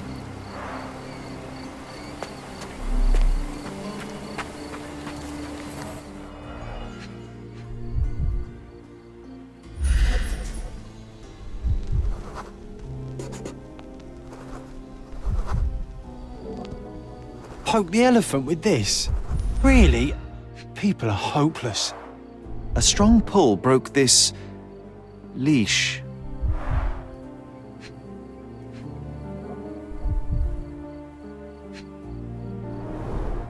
A pool of blood and saliva, possibly as a result of impact. Sherlock, take a picture of the footprint. It's valuable evidence.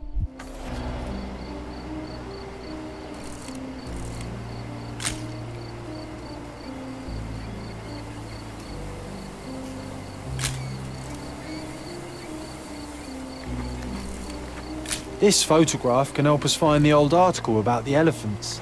The front page was fascinating. It was hard to believe as a child. True. We may need it in our investigation. A royal suite for a favorite pet. Plenty of food to satisfy even the most fastidious.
A coal gas tank.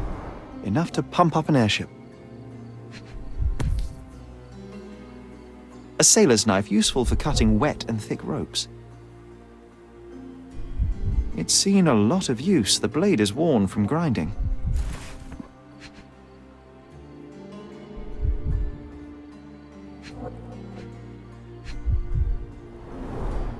Fresh signs of impact.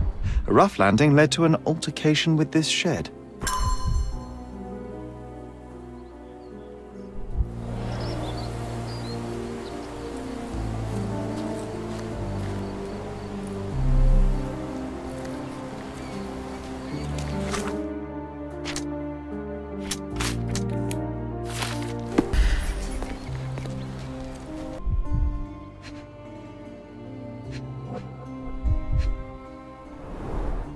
A missing pinky, middle-aged. It's none other than Theodore Gilded. Oh boy, Sherlock. Another death means another question. And we shall answer the question. It's far too interesting to give it up to the police.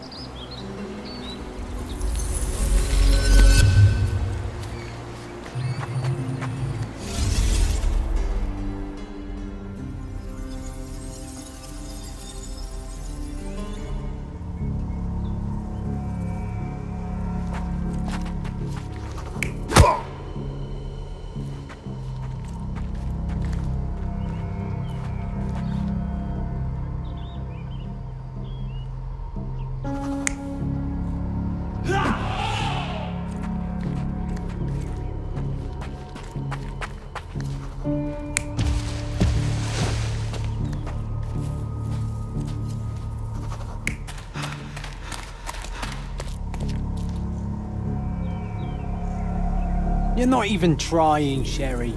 Concentrate.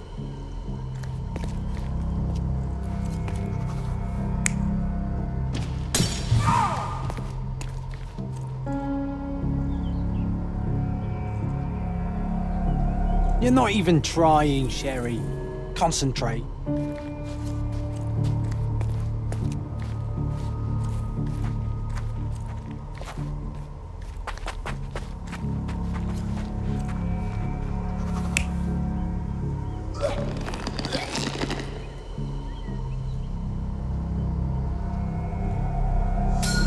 In a fit of rage, the elephant broke the chain and threw its victim on the ground with a fierce power. Escaping the scene, it pulled the body with it, but dropped it at the gate. At least some of this was witnessed by a third party who was hurled against the shed. The elephant can't have gone too far. I can still track it. I suppose you find it. Then what? Push it all the way back to the manor?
Is this familiar to you? I'll help you, sir. You have my full attention.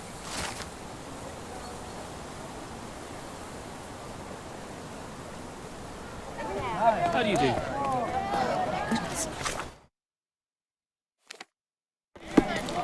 Who's it?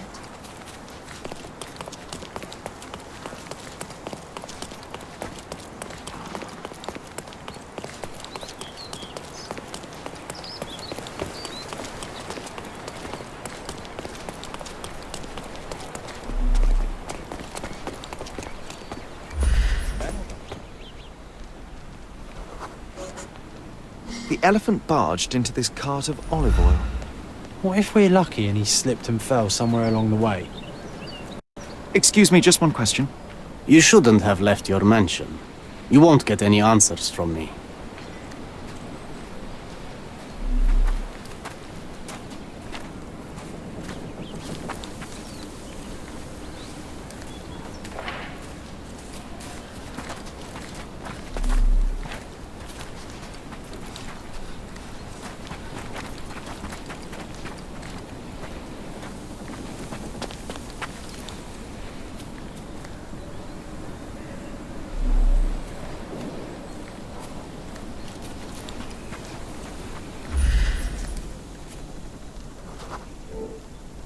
Okay, hear me out.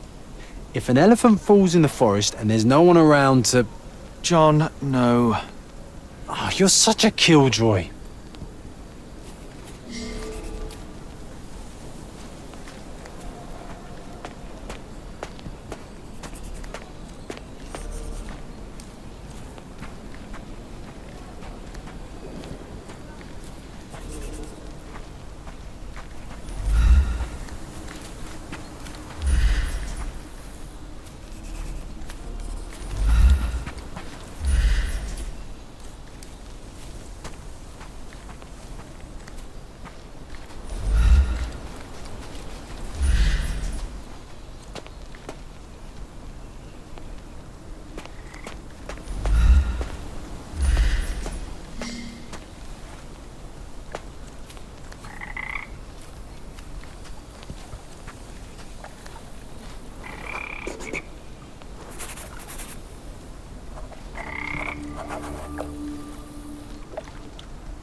Strange.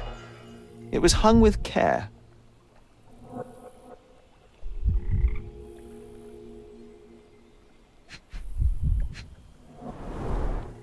The game has escaped us, for now.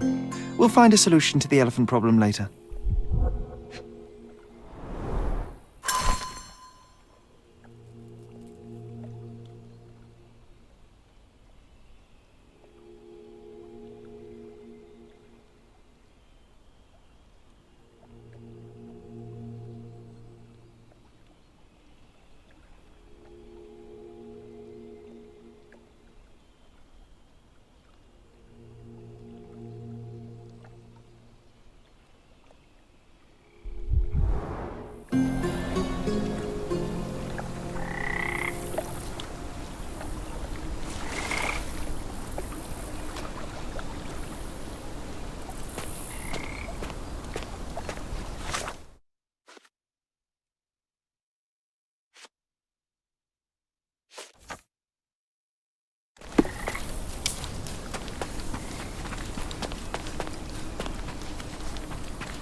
I can always recognize the spirit of a true artist.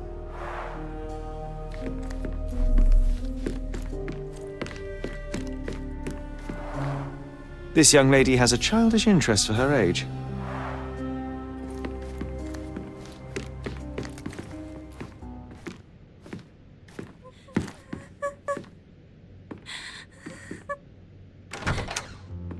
You. Who are you? My name is Sherlock Holmes. Theodore Gilden was... Did you kill him? Did you kill the elephant? It's not in the yard anymore. It escaped into the forest. You can't let it go. What if it returns? I highly doubt that, Miss... Imogen Gilden. Please, I beg of you, find that dreadful beast that killed my father. I suppose we do need to learn what happened. Focus. Be clear and concise. What happened? Just the facts. I was here, packing my bags. My father was with the elephant. Then I heard the noise. Goliath made such a horrifying scream.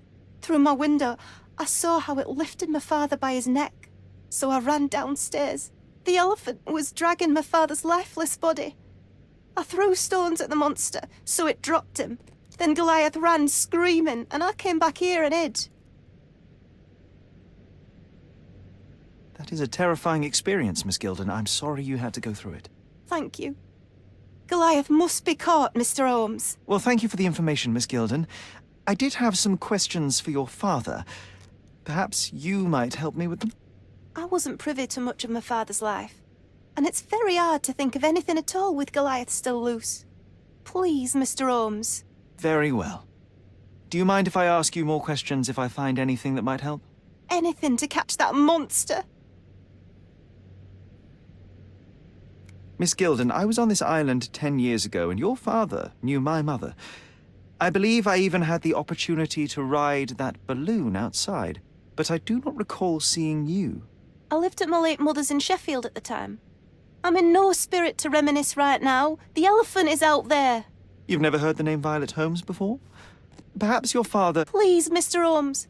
With that beast roaming free, I can't think of anything. Very well.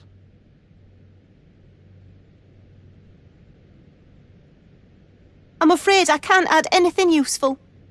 Had Goliath been aggressive before? It's dangerous, but it was never aggressive near my father. My father would do anything for Goliath. All the elephant had to do was clap its ears. You envied him, the elephant, I mean? Our house is called the House of Ivory. I've heard some people refer to me as the Ivory Girl. And my room stinks of the animal, as if it's me who lives in a pen and not Goliath. It's not envy, Mr. Holmes.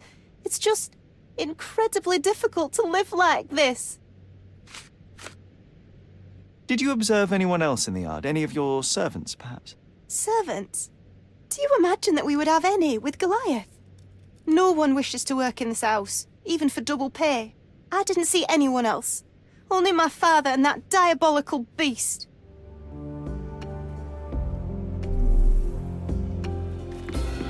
A commendable effort to barricade the windows.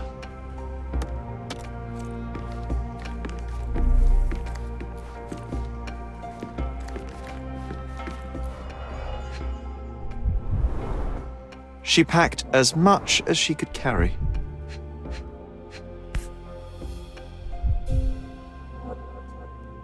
False idols? Oh, sounds utterly dreary.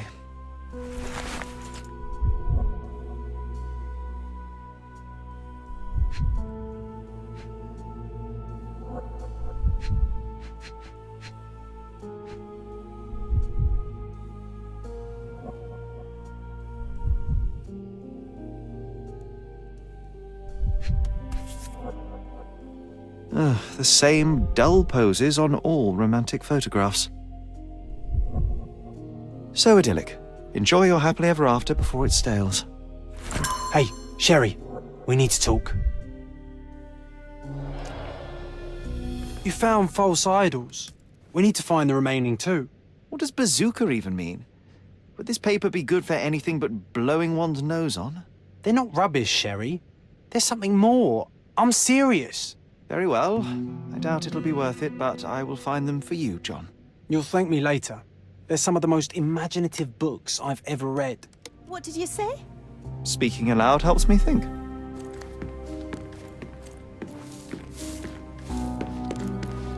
Who's a cute bird?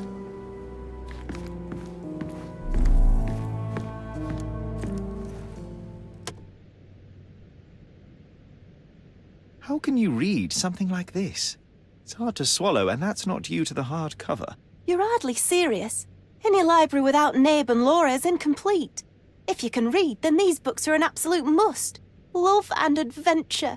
They're about life. Oh, I wasn't aware that exploding pyramids were a part of daily life on Cordona. You haven't seen life, so you might try reading about it at least. I found this. Who's this young lad next to you, your faithful knight? Paul. He's my pirate. He's not really a pirate. I just call him that. It probably sounds very silly. Your secret is safe in my hands. Does Paul work somewhere? What is his surname? His name is Paul Perks. He and his yacht Whirlpool are the champions of the Salacia Yacht Club. He sails there. I'll show you where it is on the map if you need to meet him. A yachting champion? Well, that will be a first. I prefer dry land. And so does my suit. These bags of yours, it looks as if you've packed your entire room. Were you planning on going somewhere? My partner and I, we wanted a change, a fresh start abroad. But now I have to stay here. Here, an orphan.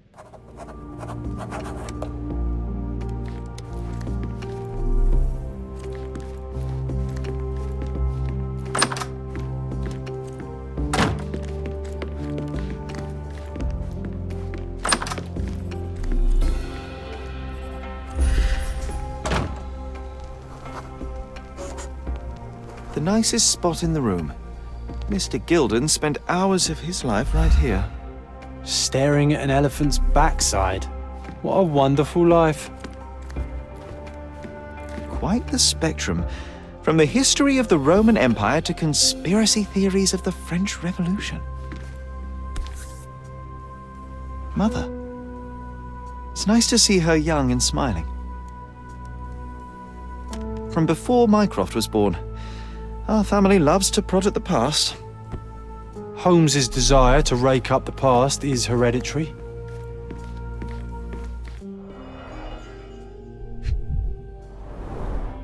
What's so special about this place? Another elephant? A partnership annulled with a single stroke of a pen.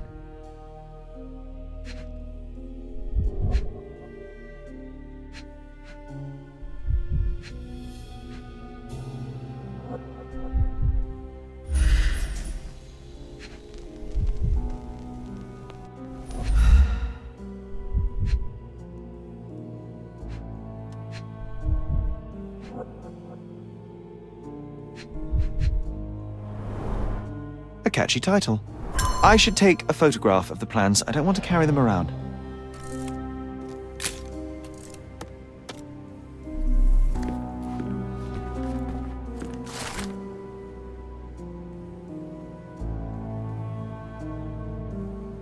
His second child? An apparent son and heir, I'd say.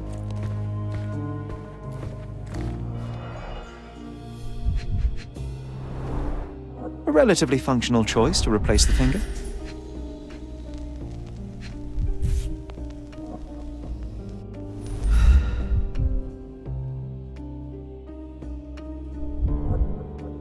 Oh, the pungent stench of an animal.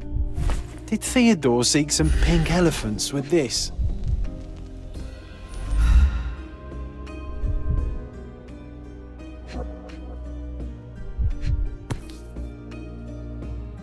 I think Miss Gilden has barely matured.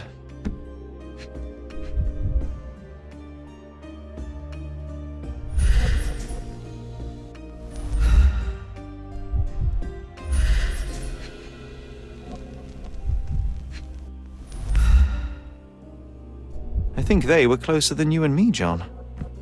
I'm hurt.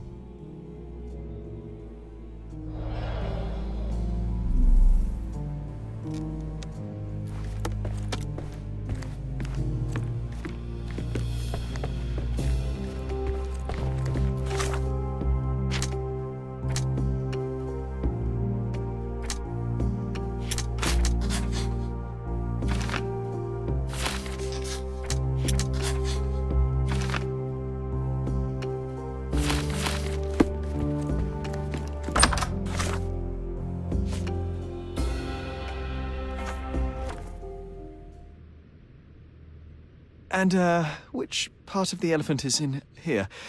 It's quite pungent. Oh, that. It's elephant sweat. Father believed that it might replace traditional ambergris. Well, that's true entrepreneur spirit. A. Swift, is this name familiar to you? Your father had it removed from this plan. Oh, that's Arthur Swift. I've seen him a couple of times here. He works with my father in the old city, digging up something ancient. He is an archaeologist? That's the word, yes. But to be truthful, I really don't think Mr. Swift is fit to be one. I've just learnt a lot about archaeology from my favourite book series. Oh, they are page-turners. Inspirational, I'm sure, but would you happen to know where this Mr. Swift might be found?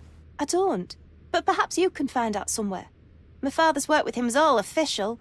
Lots of boring legal papers with signatures and stuff.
Do you know anything about this? That's a question I can answer.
Champion's Whirlpool.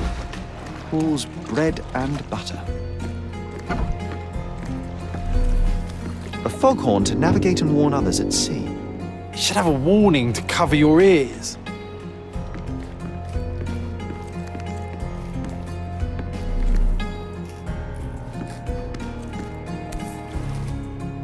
Sails of hatred. I suppose there is something for everyone, including champions. Who knew archaeology could be so exciting? Exciting is certainly a word.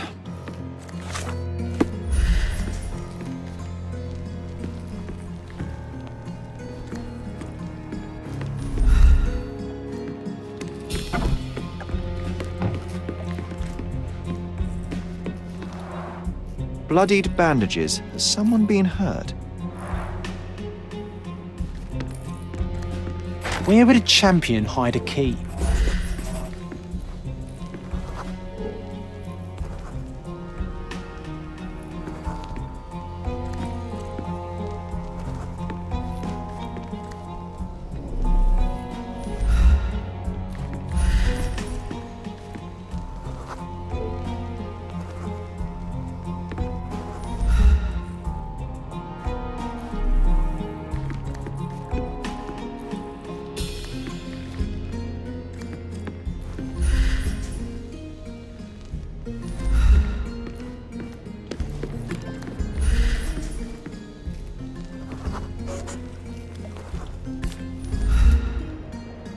I hope Paul is more skilled at yachting than he is at hiding keys.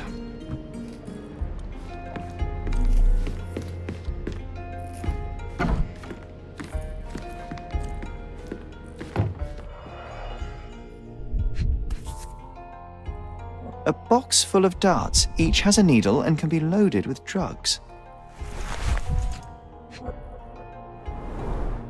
Shipbuilding, shipwright's tricks, sail weaving.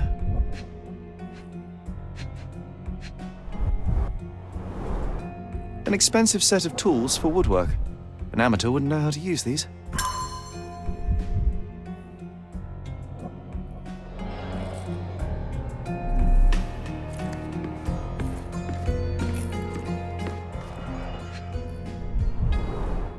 To earn big, you have to spend big.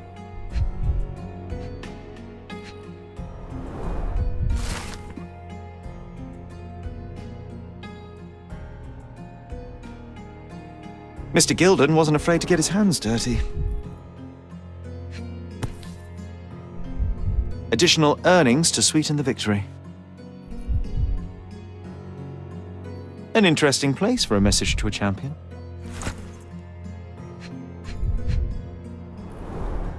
Old betting slips. Paul always bets on Whirlpool. One victory after another.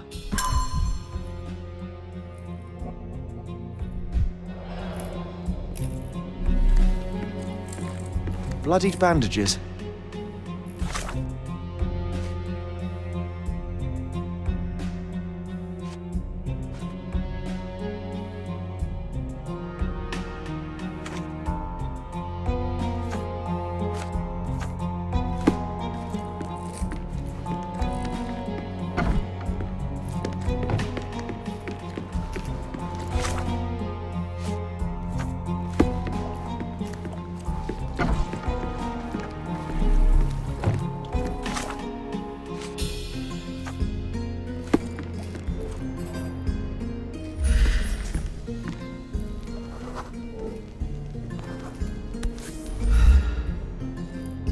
Undeniably psychotropes. Not for toothache, I think. Undeniably psychotropes. Not for toothache, I think. A typical tea tin. I wonder what he has for biscuits.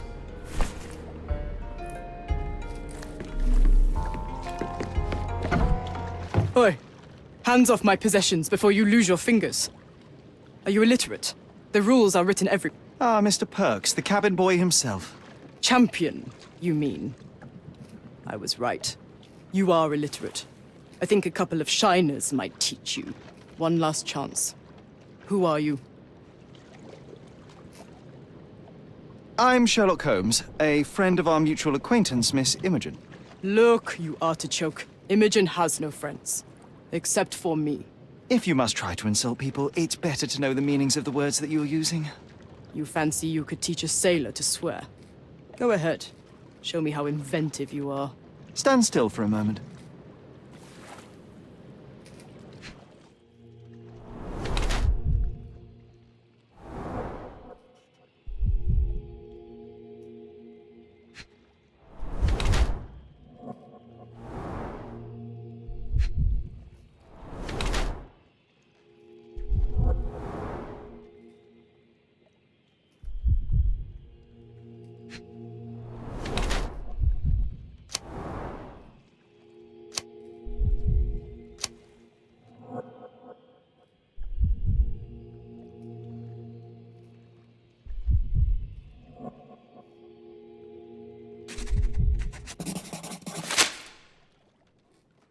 So, a woman wishes to become a real criminal, and smuggling is a stepping stone towards that? Is there not enough prestige in yachting? Or is it easier to compete with other fools like yourself? Everyone has a starting pistol, just shoot and run. Don't say a word. I don't know where you're getting half of this nonsense, but you're on some thin ice here that I'm willing to crack. Damn you, Paul. I'm sick of... Who's this peacock? Does he know who I am? I definitely know who you are not. You're not a dictionary reader, at least. I wanted to see how you...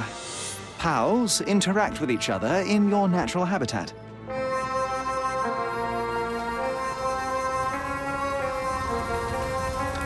But I'm afraid I have to interfere.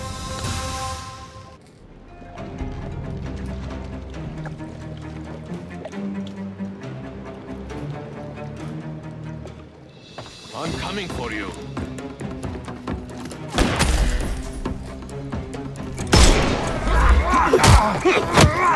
I'm coming.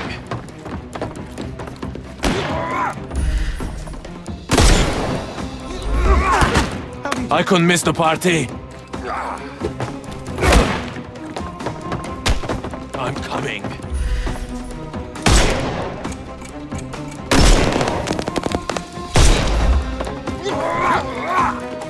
I'm coming for you.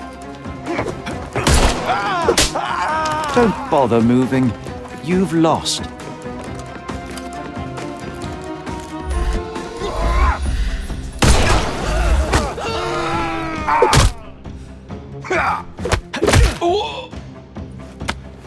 No more crime for you until next month. Give him the pepper snuff. The snuff's ready.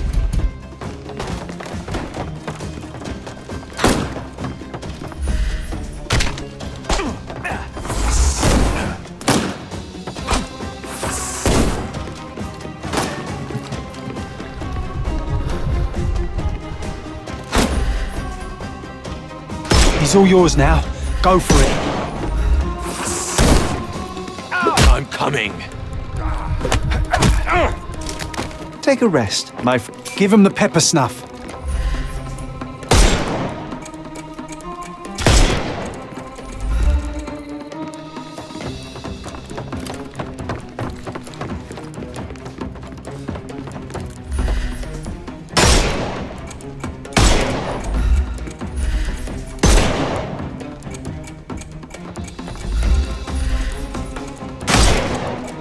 Time to knock this guy out.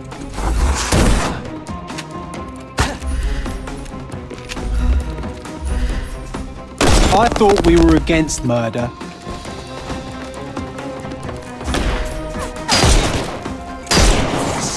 He's all yours now.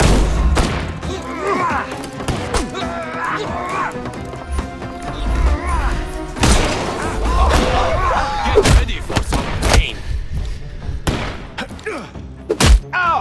I'm coming for you. Too simple. The snuff's ready.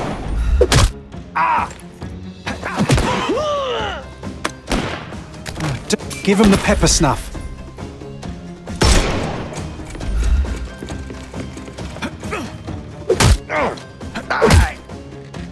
Take a rest, my friend.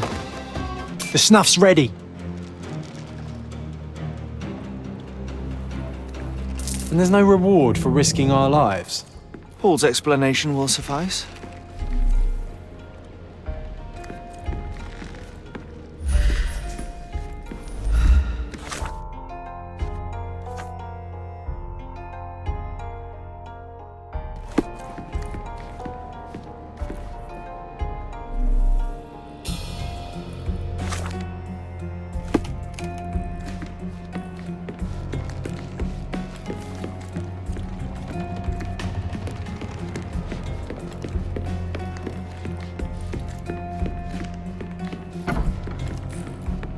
Your fellow mariners have a strange way of showing hospitality.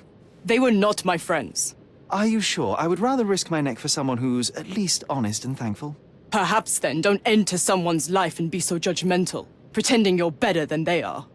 Then give me your perspective and allow me to see through your eyes. I tried to tell you before, but your partners interrupted. Have you heard the news? Theodore Gilden is dead. Do you have anything to say?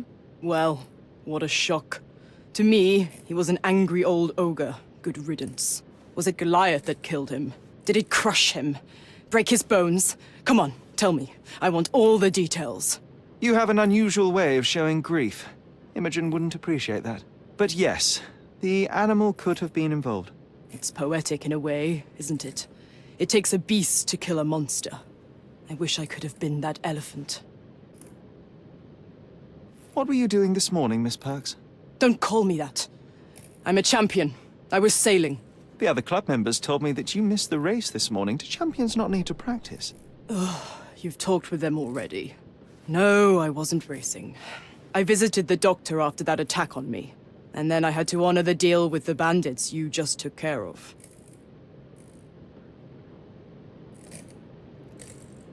This business of yours, you should be more careful. Ruining your life at such a young age is ridiculous. I am careful. Except for you, no one has noticed where I store the smuggled goods. If the police arrive, there's no link to me. It's common storage, not exclusively mine.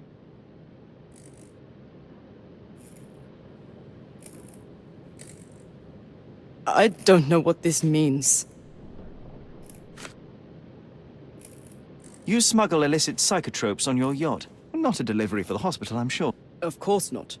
I've had to cut corners to earn some money. How might a person afford to pay for a yacht in an honest way? I don't know, although I'm smart. The buyers are my customers. Adults who are willing to pay for their pleasure, or weapons for jewels. Whatever they want me to deliver. Nothing criminal. Well, it's your lucky day. I'm not here because of smuggling. Have you tasted this tea yourself? I wouldn't have been a champion if I had used it. It's just a side business that keeps my career afloat. It's quite expensive to compete in yachting. Sometimes I cut corners. Such as fixing Whirlpool yourself? Exactly. And sometimes I just have to pay. That's how I earn money. I don't sell slaves or take the last man gear from a poor family. It seems as though Theodore Gilden hung a sword of Damocles over your life and career. Were these only words, or something more serious? Check my forearm. Pulled muscles and bruises. Small cuts. Nothing that you could call serious. I doubt that a man in his late 50s could wrestle you. It wasn't him. He behaved like a rat and hired brutes. His boys tried to lock my hands behind my back, but I was faster and I escaped. Was he so protective of his daughter, or was it your feminine secret that provoked him? My guess is that he was protecting his property. As he saw it, he owned Imogen, and he treated her like a piece of furniture. He didn't want his daughter to be loved by anyone. What's more painful is that Theodore didn't allow me to love his daughter. Typical. I'm not sure that your relationship with Imogen could be described as typical. Are you afraid of a woman in trousers? Now that's typical of men.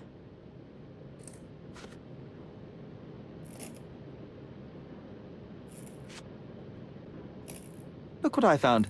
A box full of darts. Hey, that's mine. I confiscated it. These darts appear to be filled with something. Poison? How powerful is it? It's strychnine.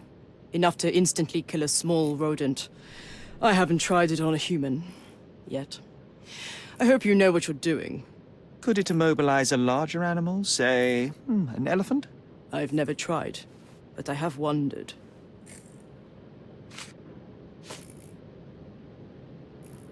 Between yachts, darts, and notes from bandits, I've discovered many fascinating facts about you. But this, an installment of Nabe and Laura's adventures. Why did you sully your library with this? It's a gift from Imogen. I didn't buy it. I might have turned a couple of pages, but nothing more. I swear. I will give you the benefit of the doubt, but your literary taste has put you on my blacklist. A charming picture. I've heard that champions do often pose with their trophies. Cheeky. It is a lovely trophy, though. I'm sure you will agree. What is it that you like most about her? Her naivety? Her father's money? A somewhat difficult choice. Especially now that her father is out of the equation. A. Swift. Are you familiar with this name? The gentleman had business with Mr. Gilden. Likely just another strange and wrinkled fellow like old Gilden was. Perhaps this Swift person has a rhino, and they wanted to see which pet was stronger. In other words, I don't know who he is, but I bet he's crazy like Theodore. I doubt that Cortona has ever boasted a battle arena for that size of mammal. You have an interesting imagination. Does this knife seem familiar? I didn't find it in your competitor's back, to be clear.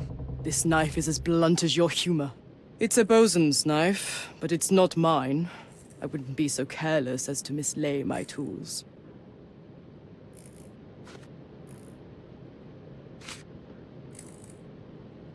Imogen doesn't strike me as an industrious young lady, so I find it strange that she was busy packing up all her belongings when Mr. Gilden died. That's some favorable wind in your sails, isn't it?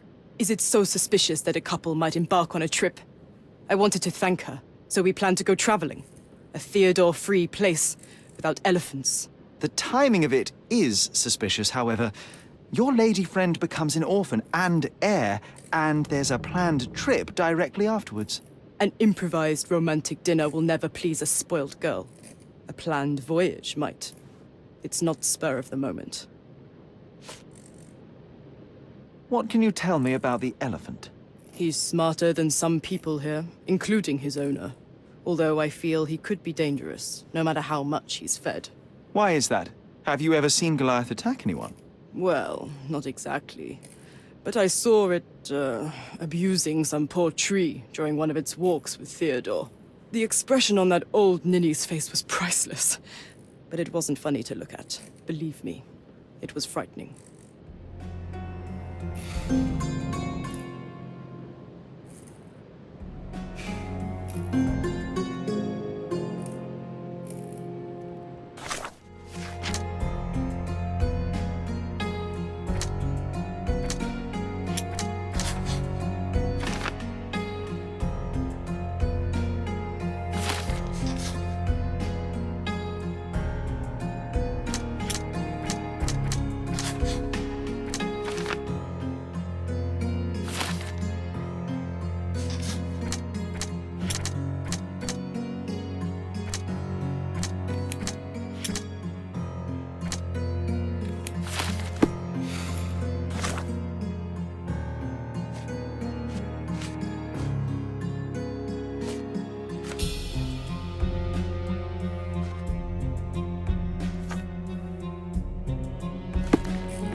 He's even putting up posters.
He's even been putting up posters, poor man.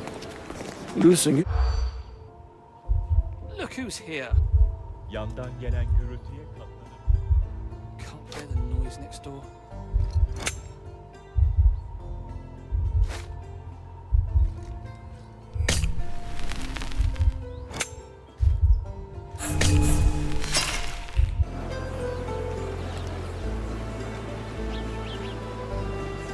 He is even...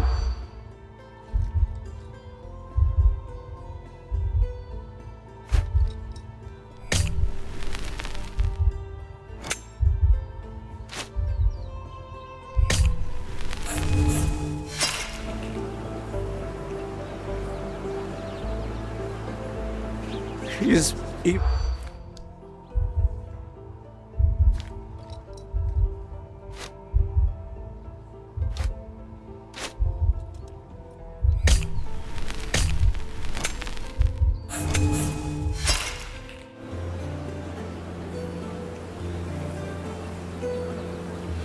He is even...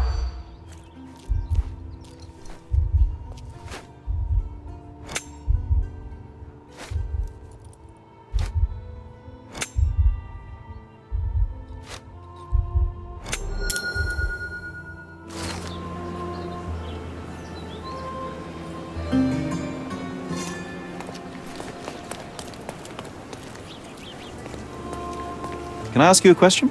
A solid question, sir, but I don't have the answer.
Does it look remotely familiar to you?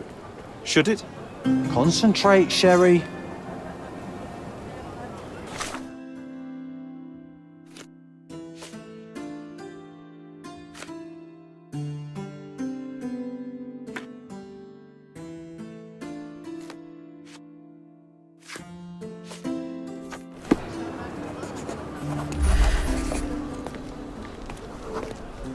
A large crowd gathered.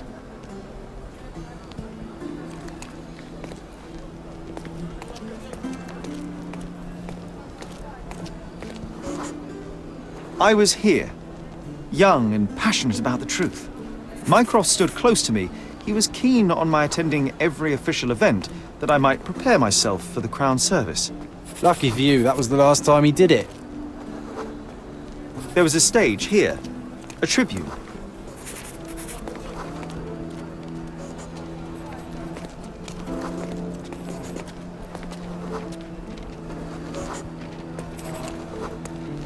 The governor gave his speech there. He was lying through his teeth and nobody noticed, or didn't want to, but I noticed. I was extremely irritated by his lies. I shouted my opinions very loudly for everyone to hear. The crowd went wild.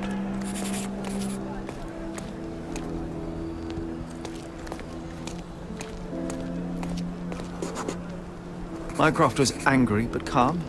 He led me away from the stage.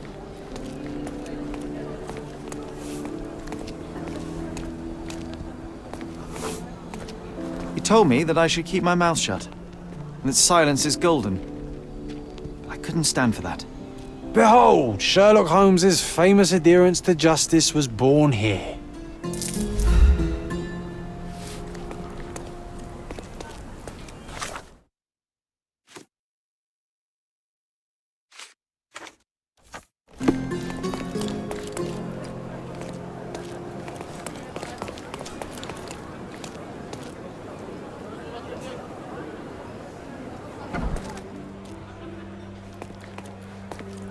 Are you lost, sir?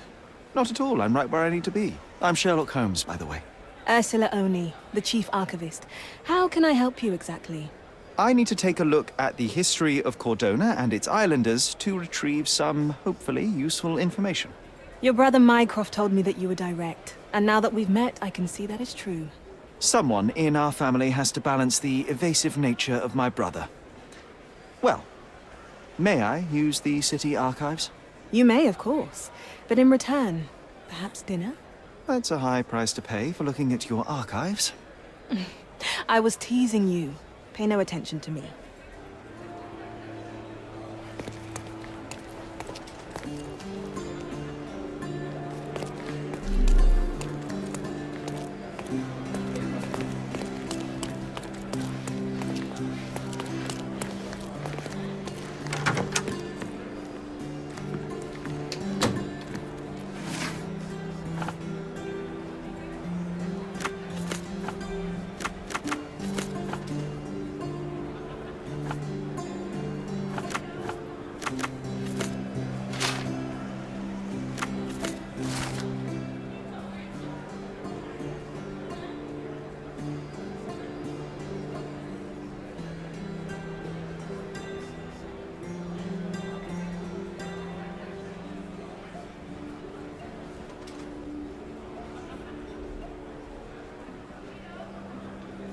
With your love for archives, you would have made the perfect bureaucrat.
From day to night, I don't...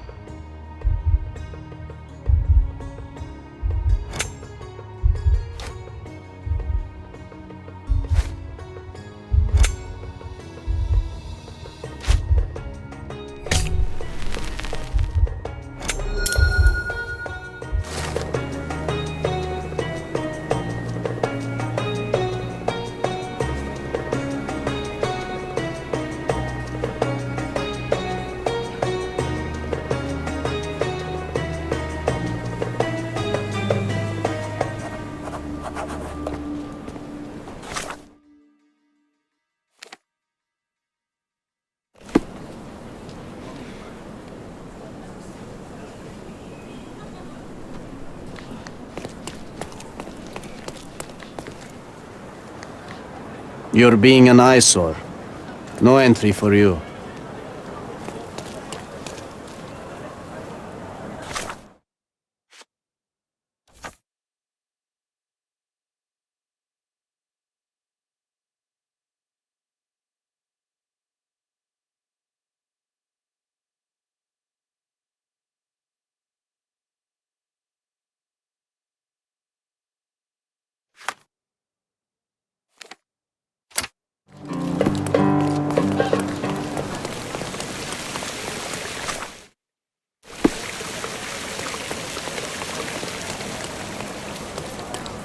The market square, beating heart of the old city. I wonder if they still sell that heavenly Turkish delight around the corner.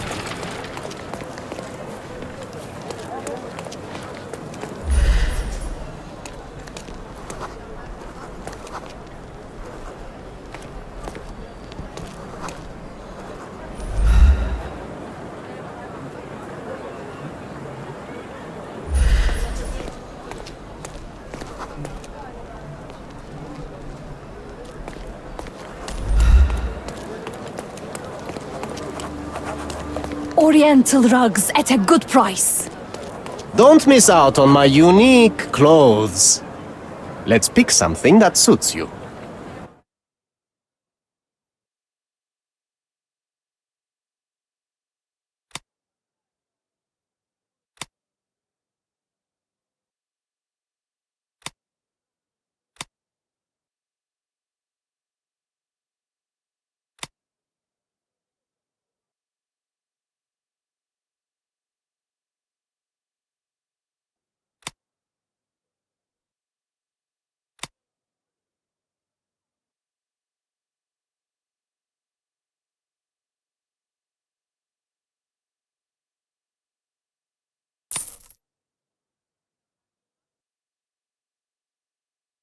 A good choice. A good choice indeed.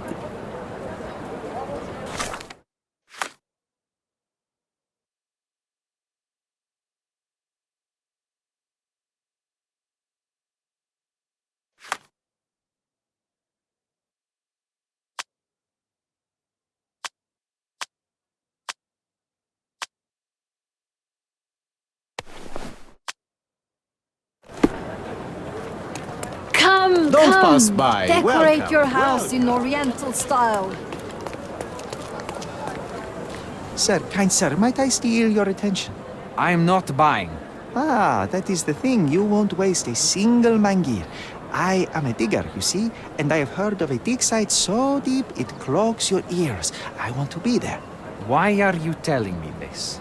I have heard of a man recruiting for such a dig. A man with a scar, such as the one that you're hiding. And your boots are dirty with the deep clay I am so familiar with. Oh, I hope it wasn't too rude of me to point that out. You have a good eye. And you just want to dig? Dig deep and that's it? What's the catch? Are you in desperate need of money? Oh, there is no catch, sir. I won't even ask for advance pay. Just give me a shovel and I'll dig a hole like you've never seen. Huh. Is that so? Well, I have to ask you an important question first. Would you be fine working for Brits? I am all for them. Well, you say that, but can you prove it?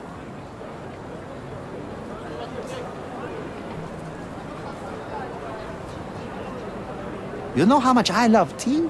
Once I drank so much of it, my eyes turned brown. Fine. You're a fan. I'll give you that. I can also speak in limericks. Please don't. You might be a little bit weak in the head, but a natural-born digger with a keen eye is what we need. Take this permission slip and go to this address. The guard will let you in and check with the professor once you're there.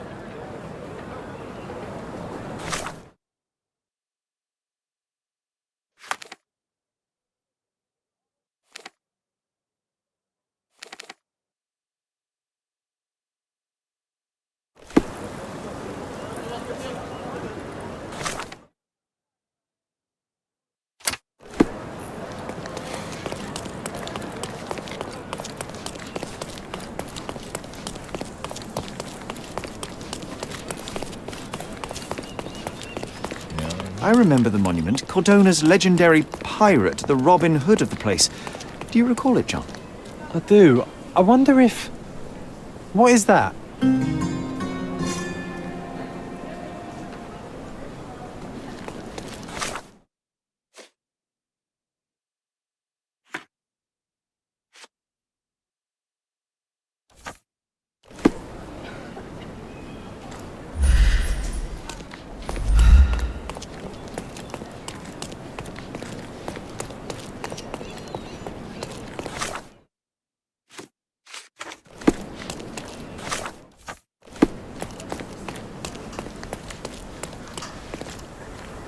Stop loitering and get inside.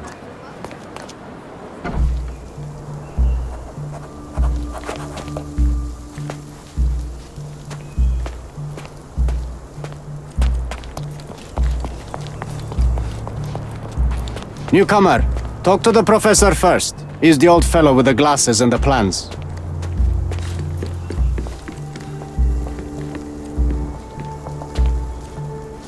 Where's the fire in your eyes? Where's the smile? I am sick and tired of seeing apathy among the new workers. Sir, believe me, I do have the spark. I want to start work straight away. It's as important to me as it is to you. Ah, that's the spirit. I'm on the verge of a great discovery.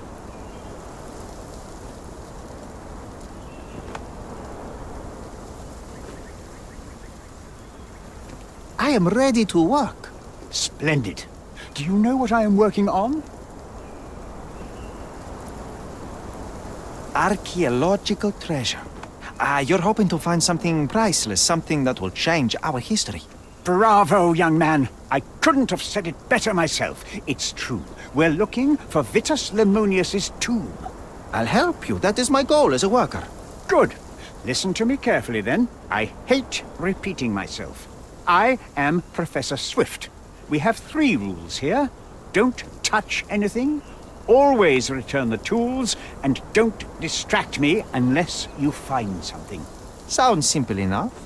Are you the only one in charge here, Mr. Swift? Yes, I am the only one, and no one else. You hear anything other than that, it's a lie. People of your kind can have difficulty understanding who's in charge. Take a minute, memorize my face, and then get to work. Oh, I will definitely take a closer look to memorize my superior.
I bet that tomb is worth a lot of money.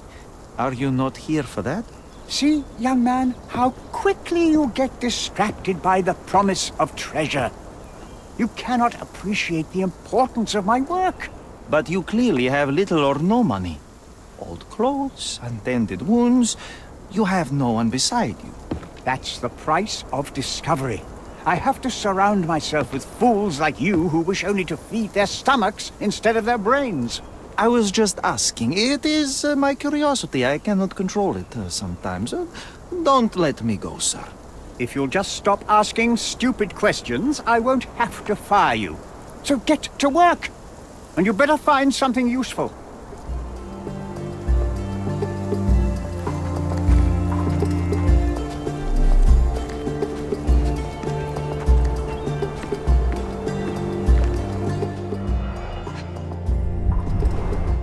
Straw dolls. Eerie, but effective for a scene recreation. Oh, I want one of these. Or 2.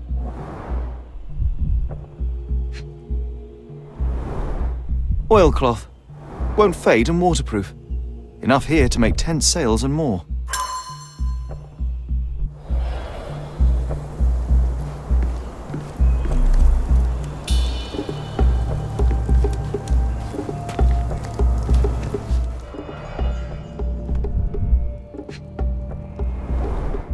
This reminds me of my father's room.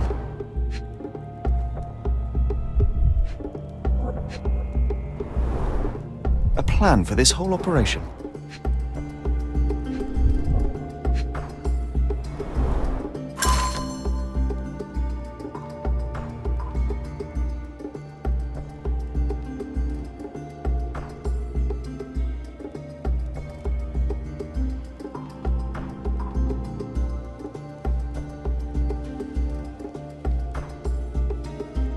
this might prove useful.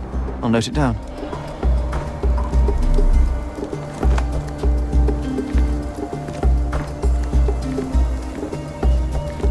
Don't touch anything here. Get back to work.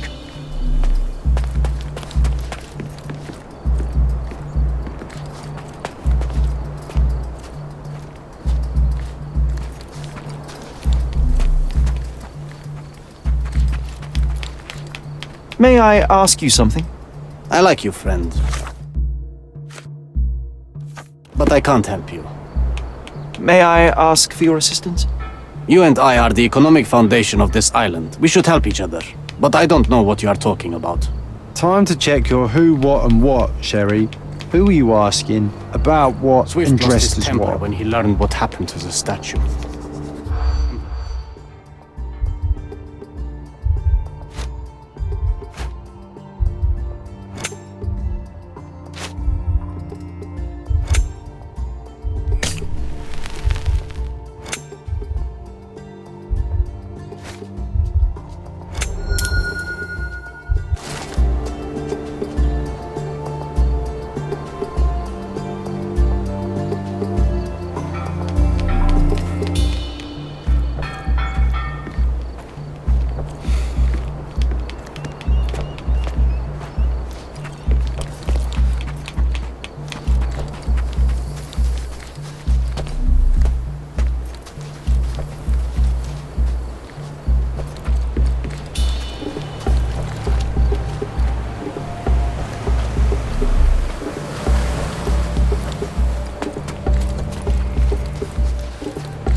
Somehow the text remains legible. Let's see if I remember my Latin.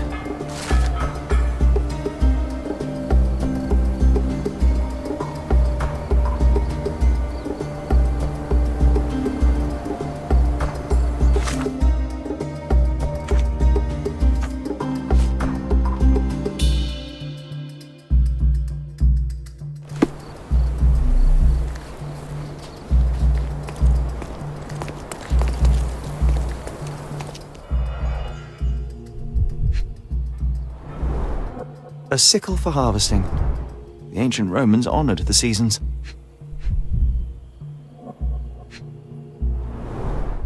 A goddess? A mother? Someone's wife?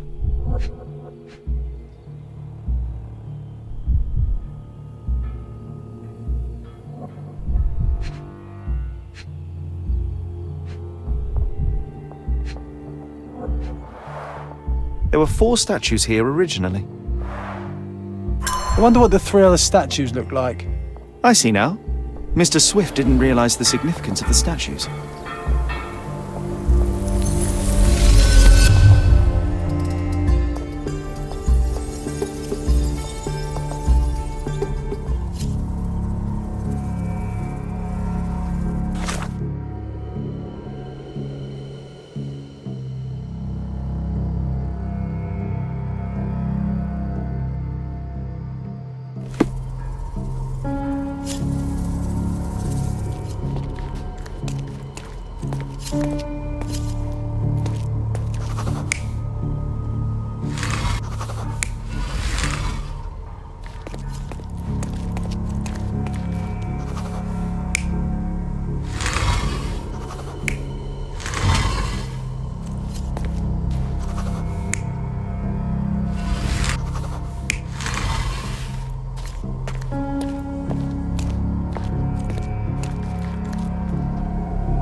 It seems everything's in place. Now, let's see what this has to tell us.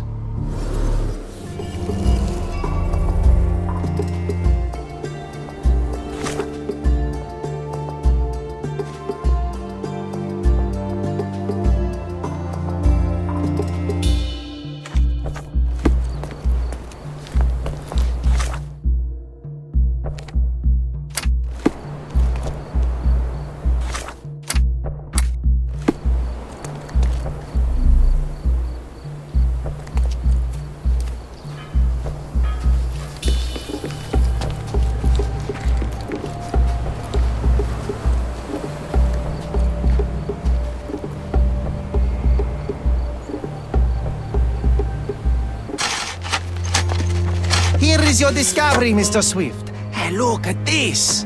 What have you found? Don't let anyone touch anything there.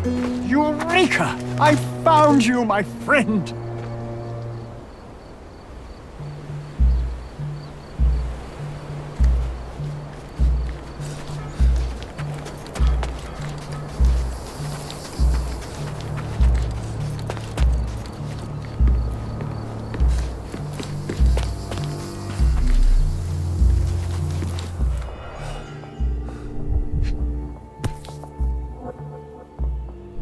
A box of darts, handy against rodents of all kinds.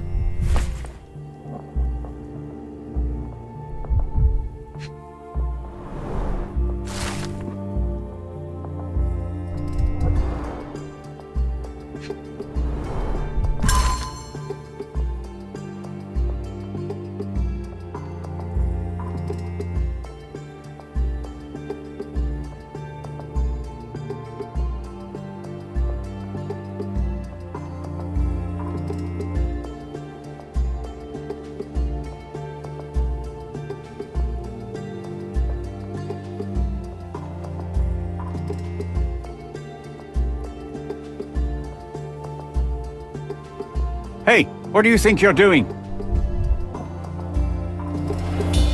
Trying to take over my research, are you?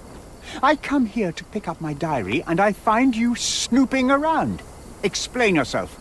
Mr. Swift, if that were true, I would have been on my way to the newspaper. My name is Sherlock Holmes. I didn't have a chance to introduce myself properly. Outrageous! You deceived me, sir. What is the reason for your being here? Who sent you, Mr. Holmes? Theodore Gilden's premature death brought me here. Theodore is dead? How can that be possible? I'm thinking of all the possibilities, and I'm not crossing out anyone who might have been involved. Even his elephant. The land you're excavating belongs to Mr. Gilden, does it not? Did I hear an accusation? I have nothing to hide. You can ask me whatever nonsense you've prepared as a token of my diminishing respect towards you. Very well, Mr. Swift. I appreciate your cooperation. When was the last time you saw Mr. Gilden? A couple of days ago. We discussed the site. I believe in the tomb and its secrets. Theodore's patience was stretched, however. He was already inventing new projects. It wasn't a long conversation. I suppose that his daughter will inherit everything now, along with all of the eccentricities and problems. And not forgetting Goliath. Eccentricities and problems, Mr. Holmes. One of many. Were you at the site this morning? Affirmative. This project is taking a lot of my time, as you see. I spend more time underground than on the surface. When did you learn about Theodore's death? Just now. You just told me. And you aren't surprised, shocked? I won't tell anyone if you shed a tear or two. Weren't you partners, after all? We were. And it is a real shame. But I've seen too many deaths in my life, Mr. Holmes, for the news to truly shake me. Will you allow me to return to my research? Or are you insisting on remaining an obstacle? Oh, I haven't even started yet.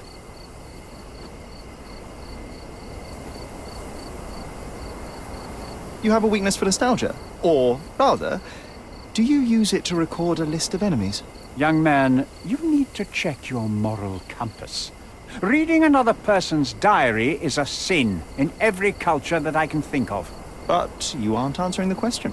You've already read it. Why bother? I simply record my life to keep my memory clean from misinterpretation. Letters and pages don't lie. But the writer of the text can. With this book, you attempted to plan an attack on the elephant? Your insinuations are out of place. Goliath is a frightening animal. All I wished to do was to understand the creature. As any scientist would do, I researched, analyzed, and drew conclusions. And what conclusion did you draw? That Theodore Gilden made the animal miserable. He couldn't provide the proper environment for the beast. My interest in the subject ended there. What's with this box of darts? Is it for a scientific argument? A little darker than that. Rather for killing the kind of rodents that might nibble a nose or a toe in your sleep. Let's just say I have to protect myself against a larger animal, such as an elephant. Might it be enough to stop it, make it faint? If I were you, I wouldn't bank on it.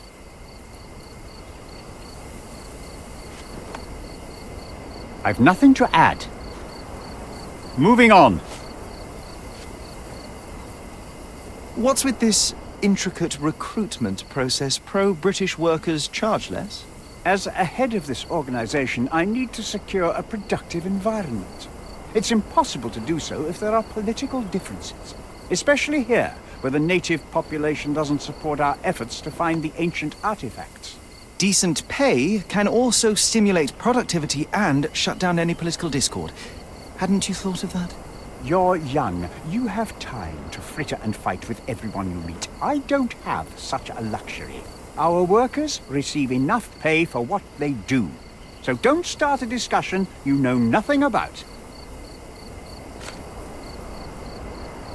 I'm a busy man. I'm a busy man. Moving on. Gilden's elephant is quite an unusual addition to Cordona's fauna. What is your scientific opinion on that? No matter how much Theodore loved it, it still remained a wild animal trapped inside a stone pen. Goliath needs savannas, fields, lakes. I'm sure that Goliath did not have a plan to kill his owner to head to the savannas. What do you think? No, animals don't kill in a typical sense. I can only presume that it tried to protect itself from captivity, from Theodore. It was a gilded cage that was predestined to break.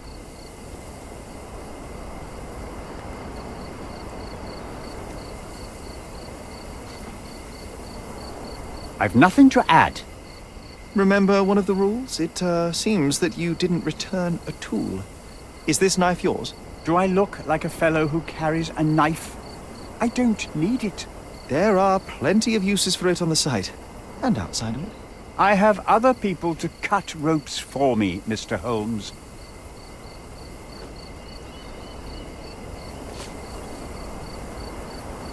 I've nothing to add. Your partner had a very specific attitude towards the things he treasured. Was this habitual for him? That would have been too much even for him. Don't get me wrong, he had a harsh temper. Like a true businessman, he was ready to burn his competitors to the ground.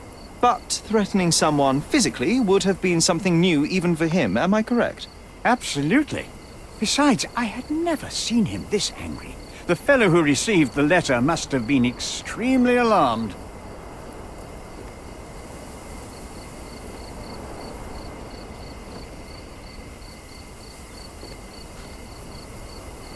I've nothing to add. Moving on. I'm a busy man. Did this plan cause a rift in your business relationship with Theodore Gilden? Nothing like that. Admittedly, we didn't share a common vision of what is more important, the past or the future. In my opinion, we can't build a future without knowing the past. So you wanted to save the tomb of Vitus here, or perhaps your control over the research? Only the knowledge that rightly belongs to humankind, nothing less and nothing more. I've nothing to add. I've nothing to add. Moving on. I'm a busy man. Have you seen this person before? The one beside Imogen Gilden? No, but he's with Imogen, so I suppose that he's a friend of hers. That girl always has her head in the clouds. I could have said Theodore was different, but that wouldn't have been entirely true. Away with the fairies, was he? That's one way of putting it. Either way, I don't know much about Imogen's life or her friends. The type of elite that pretends to be educated.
This fabric will work.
It might fool an elephant. Mrs. Nini seemed to know her sewing inside out. I bet she missed us. I hope Miss Nini won't misunderstand me.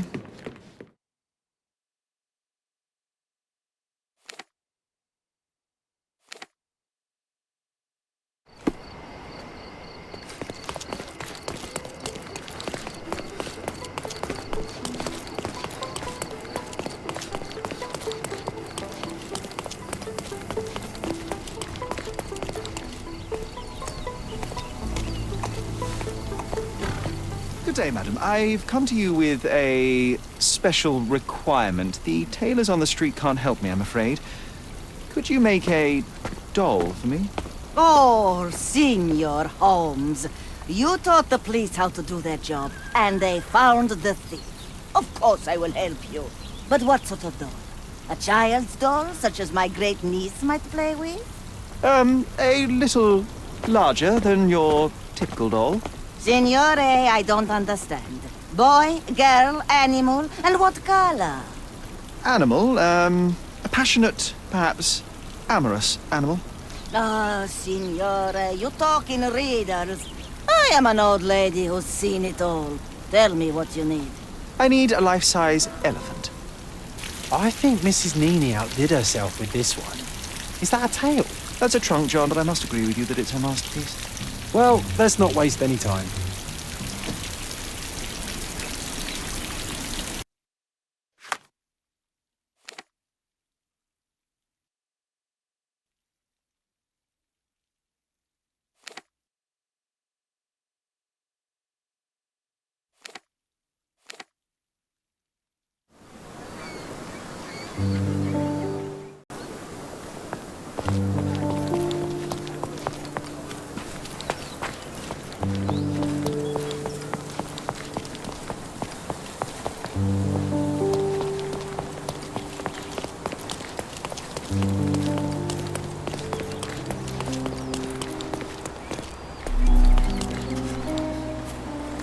The game is on.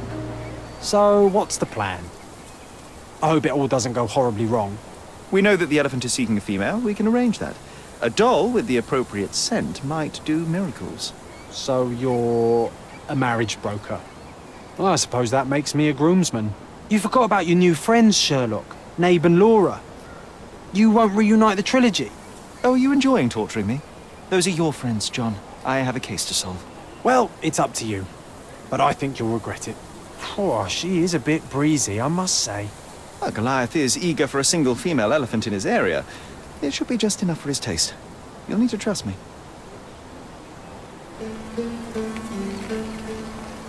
Are we ready? I can't stand the tension. We're ready. Let's call the elephant.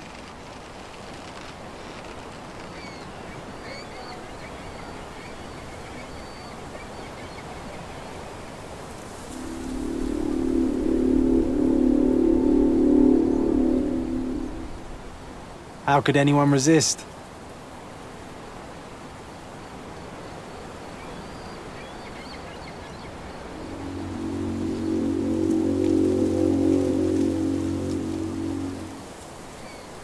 I knew a lady once who said just that.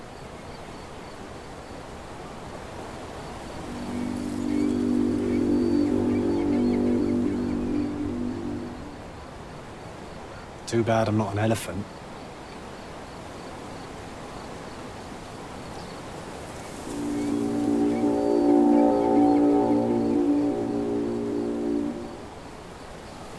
Take your time, Sherry.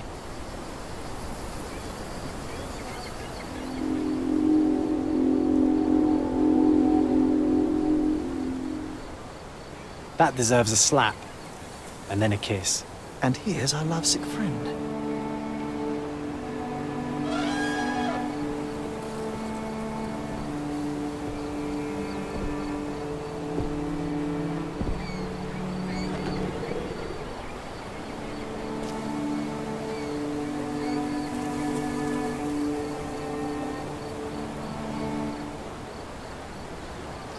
What is the meaning of this? Why are you bringing it here? I won't allow you to leave it. I assure you that it is only a temporary measure. It won't be long until the elephant is gone, I promise you.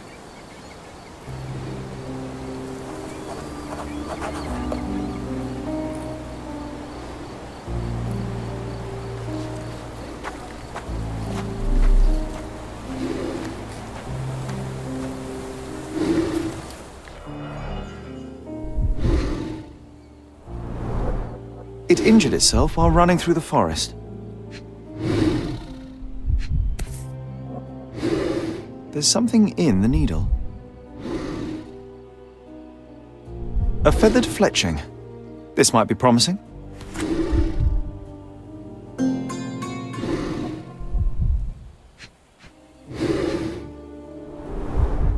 Peaceful and compliant, almost a gentleman.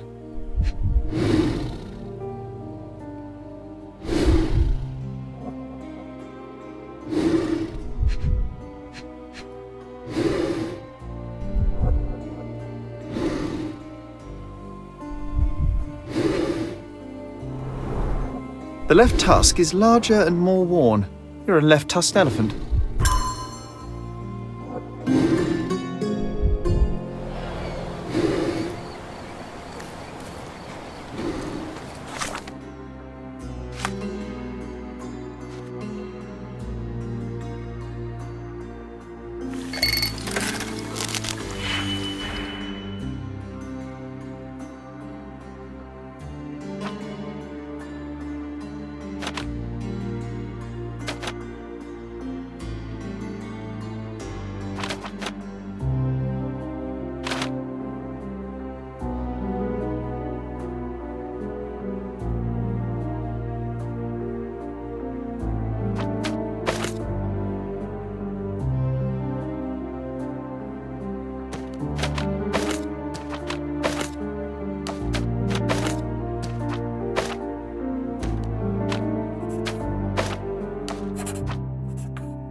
Hey.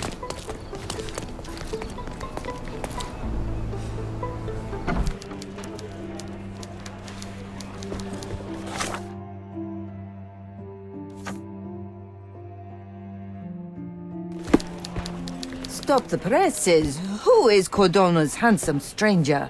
Or Nosebaggerspun's local life? Wait, no. Foppish foreigner hides dark past. Oh, you've made quite the impression already, Mr. Holmes. You care to tell your side of the story?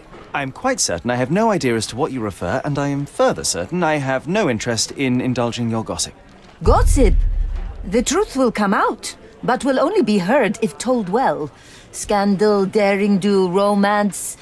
These are the tools of every good journalist. Nothing travels faster or lasts longer than a great story. Young man, your tale will be told with or without you. My readers demand it. You already knew my name and seem aware of my doings here in Cordona. I presume this newspaper is your little endeavor? Yasmin Sertel, editor-in-chief of the Cordona Chronicle. Advocate of the free press, voice of the people, scourge of the silk stocking. Charmed, I'm sure. As an advocate of the free press, I trust you'll permit me to consult your archives? There are gaps in my knowledge of Cordona. Oh, so my work does have merit. Well, I think we can strike a bargain. I shall provide you access, and you let me keep writing about your exploits. So be it. Brooding bachelor builds bridges. Now that's character development. I guess I owe you my gratitude. What can I say? I've always enjoyed working with the Holmes. They whisper such interesting things.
That's the article. Feeling old already?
Have you seen what your father sent to Paul?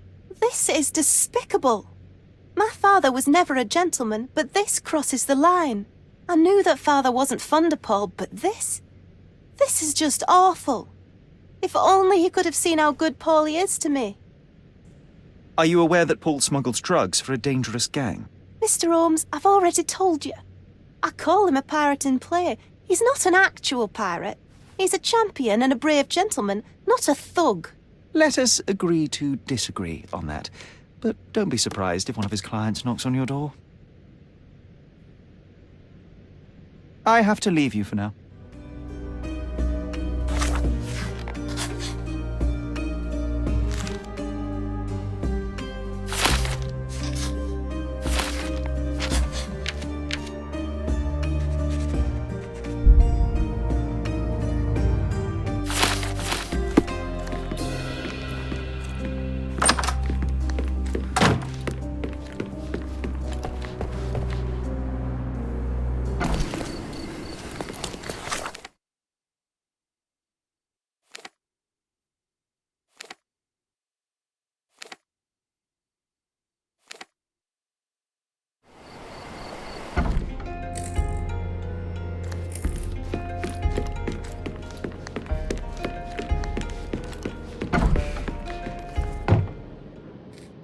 Did it feel good killing Theodore Gilden after the humiliation and threats?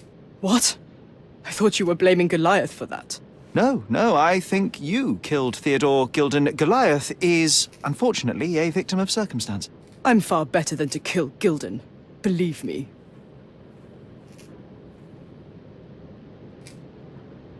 You see, I managed to capture the elephant. Goliath had a dart stuck in his hide, similar to the ones that you use to kill rodents. My guess is that you used Goliath. A dart can kill a mouse or human, but for an elephant, it's not enough. Strychnine is a powerful stimulant and convulsant. Once the drug was in the bloodstream, Goliath became extremely agitated and so blinded by the flow of energy that he killed his owner. And my dart is responsible for that. I'd rather use my hands. Yes, there would have been fewer variables, but after the attack on you, your condition didn't allow for a direct confrontation. So, you used what you had. That's not what happened. Anyone might have the same set of darts as I do. They're not expensive. But not everyone knew Theodore and had access to his property. You were at the crime scene at the precise moment when Gilden died. I was not. I was visiting the doctor after the attack on me. Ah, of course, where no one saw you. That's an inconvenience. But in any case, the person who was there met the rage of the elephant. One was struck by the gate with such impact that they were thrown into the shed. The knife fell out. The bruises on your elbow match the contour of the hole in the shed. But I told you where my bruises came from. And I heard you, but you didn't catch my words. A bosun's knife was found there, a very specific tool commonly used in your field. That's only your assumption. I was never there. I mean, I was, but not when this happened. I can understand why you killed Mr. Gilden. He saw you with his daughter. He checked up on you, yachtsman, smuggler, and a woman. He went so far as to hire some thugs to attack you. Theodore knew your weakness, your career. He forced you into a corner. You're a survivor. You were prepared for the worst, but Theodore surpassed even your worst-case scenario. So you responded accordingly. I've earned everything myself. Every victory, every trophy, every mangir. I achieved all of it without murder. I don't need to kill in order to win. And you weren't afraid that he would reveal your secret to the owner of the yacht club or your competitors? I can control my fear. Trust me, I wouldn't have become a professional athlete otherwise.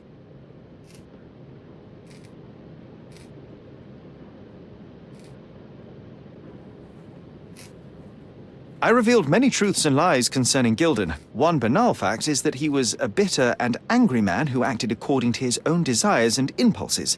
Such people are dangerous, they are unpredictable, and value their own comfort more than anything and anyone. The same as you, Paul. Are you out of your mind? You're a gambler, smuggler, and actor. You indulge your self-importance. Such egocentricity and impulsivity is frightening. I won't allow you to play with someone else's life. You are under arrest. Wait. At least tell Imogen. tell her where I am. I think she deserves a space without you. I heard you can gamble on racing in prison, only it's rat racing. No yachts. Goodbye, Paul. Why did you pick my Paul? Out of all the people on this island. Just when I needed someone I could rely on. Believe me, I saved you. I found the true murderer. Would you really choose to live with the person who took your father's life? You took away the pillar I was relying on. Paul was my only hope. You've destroyed it. It was Paul who destroyed it, not me. I was merely the fact-checker who discovered the real culprit. And now about that elephant. Oh yes, Goliath. You did nothing about it. I had to deal with it. Fortunately, there was a real man wanting to help me. He agreed to buy Goliath and relocate him to his property. I suppose I must congratulate you. I'd rather you leave. But first, here are my father's belongings. Some of them have information about your mother. Take them and leave me be. I appreciate it, Miss Gilden. I assure you, I only wanted to find the true perpetrator. Perhaps. Or perhaps you found a convenient scapegoat. Goodbye. I truly hope you meet more honest people in the future. Take care.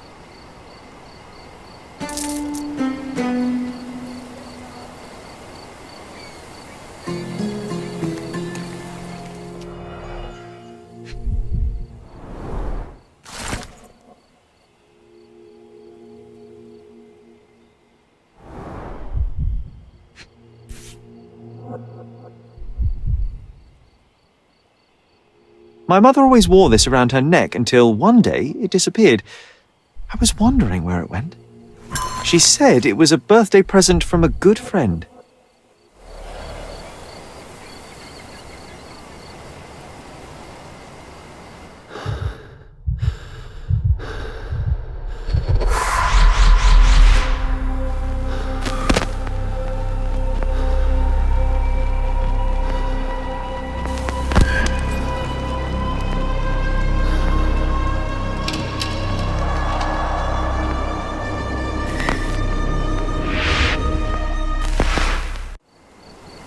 I just had another glimpse of a memory, John.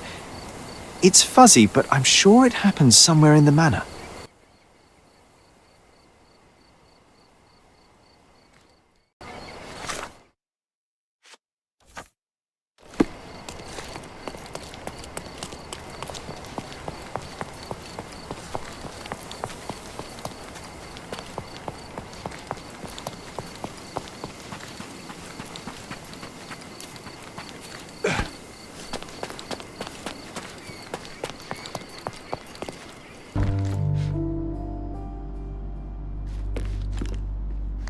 You know, I envy you, Sherry.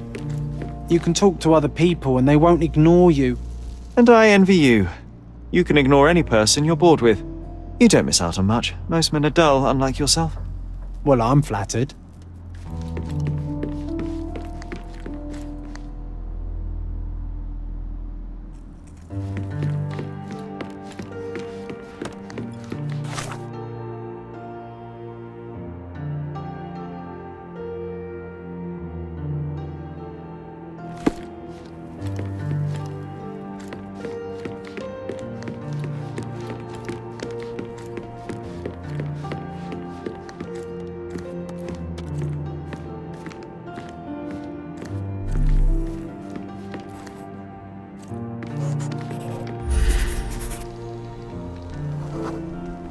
I had a surprise for my mother. You had a shovel with you, John. I was holding an ancient Greek vase, or rather, quite a big piece of it. I remember now, we dug up the vase from Greek ruins here on Cordona, and were eager to show my mother right away.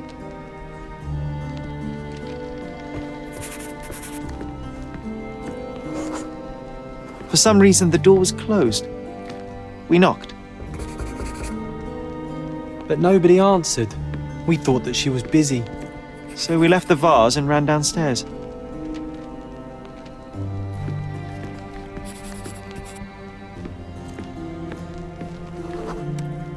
I decided to gather some archaeological tools in order to take a closer look at the vase. But then we heard something, didn't we?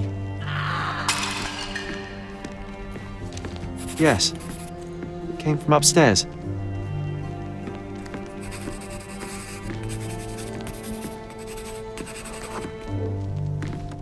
The vase was broken, shards scattered all over the floor.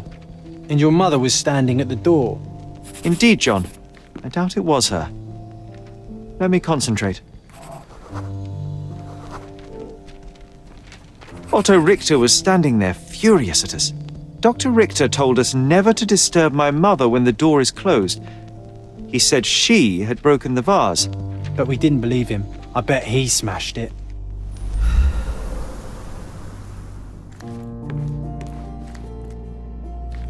Her things are still here. Presumably Mycroft never felt the need to sort through it all. Or couldn't bring himself to. No. He would have put it behind him and moved on. My brother is not one for sentimentality.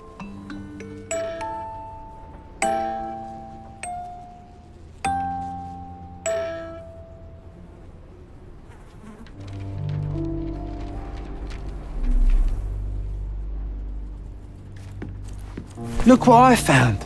The White King is under attack. Sherry, can you save him and checkmate the opponent in one move?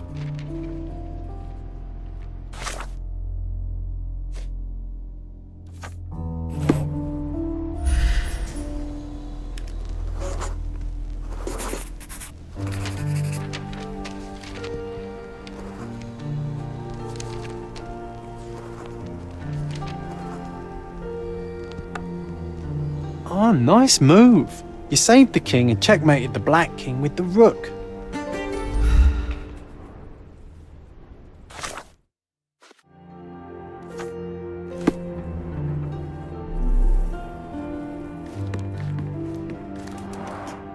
Looks like it was damaged by a blunt object.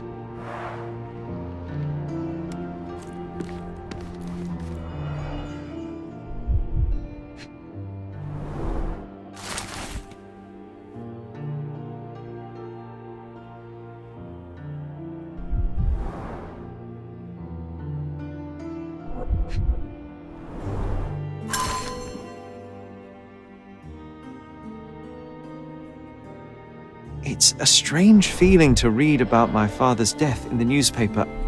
I can't recall anything except the deep feeling of loss. This You were too room young. always reeked It happened before acrid we even medicinal met. stench. It's so sad. Here is the reason. I'm sorry.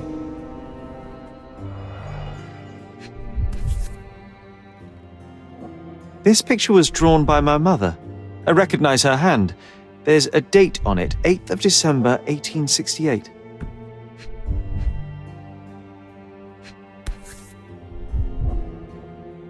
This seems a bit odd. I can recognize my mother's style, but it's far too sloppy. Dated 12th of February, 1869.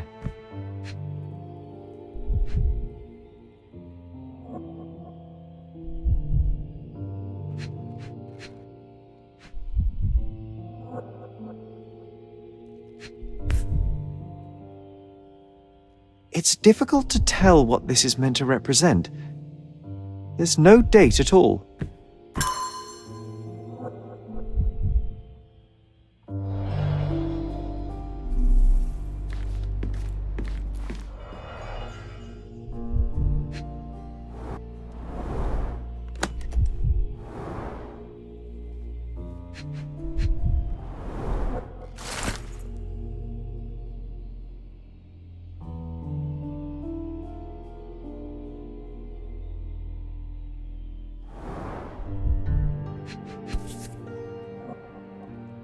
No labels. I doubt it ever had one.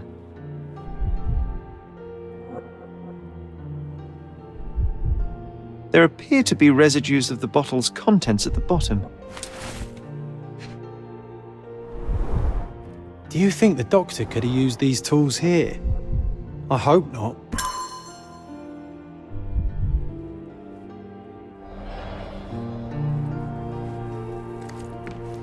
Straps on the bed.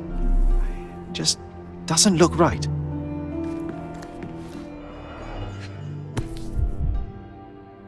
Seems this was the most frequently used medication.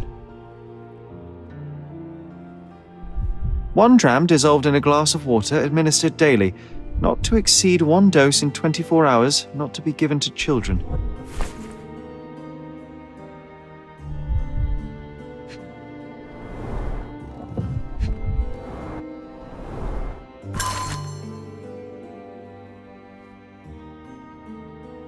Oh, it brings back some memories.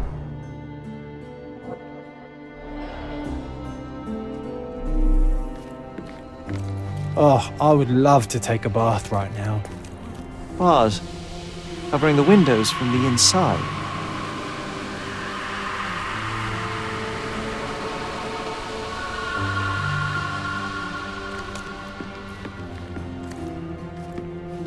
My mother loved flowers. They made her smile.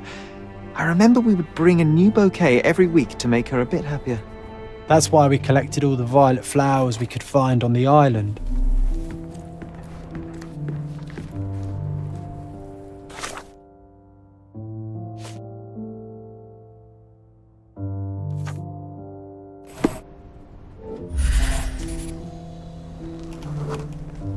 The broken plate shards were all over the floor.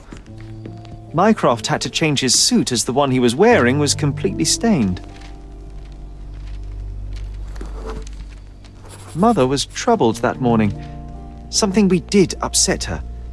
Dr. Richter tried to calm her down. We had to put the tray with Mother's morning tea down, but why? It's starting to ring a bell. I think it happened in the morning.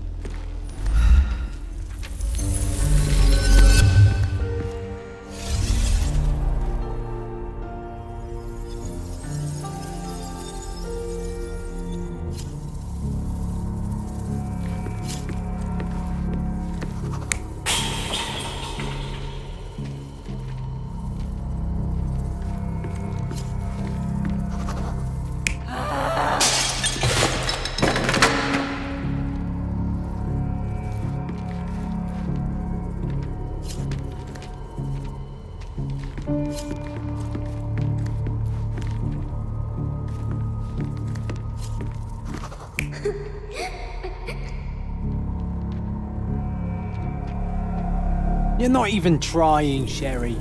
Concentrate. You're not even trying, Sherry. Concentrate.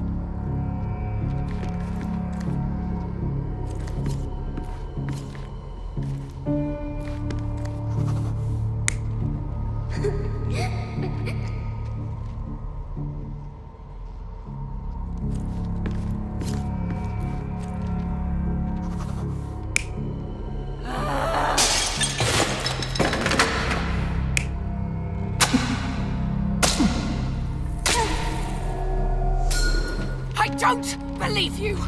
Liars! Get away from me! It's not true! It's not real! What? Oh. Everything will be okay, Sherry. I promise. It was the morning of the 9th of April, the day my mother died.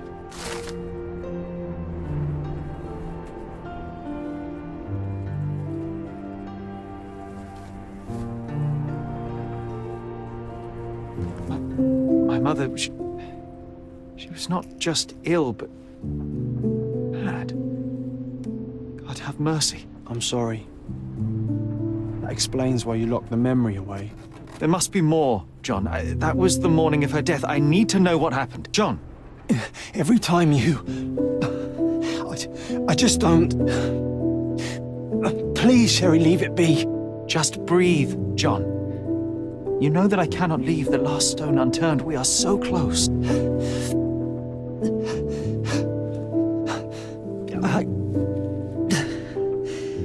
I know. But can we at least leave it for another day?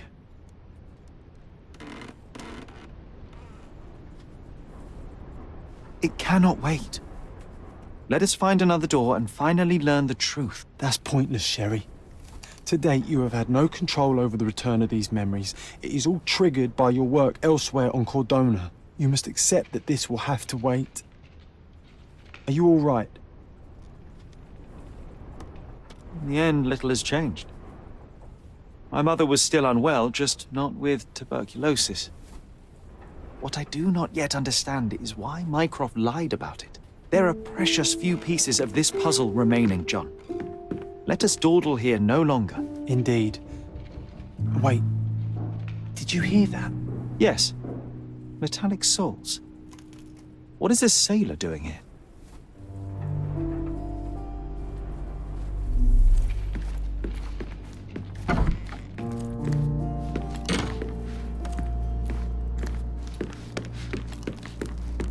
Sherlock Holmes, isn't it? I was looking for you. With whom do I have the pleasure of speaking? You can call me your new game. The rules are simple. I have something for you, but you alone must work out what that is. And that something is my prize, I suppose? You're a fast learner, sir.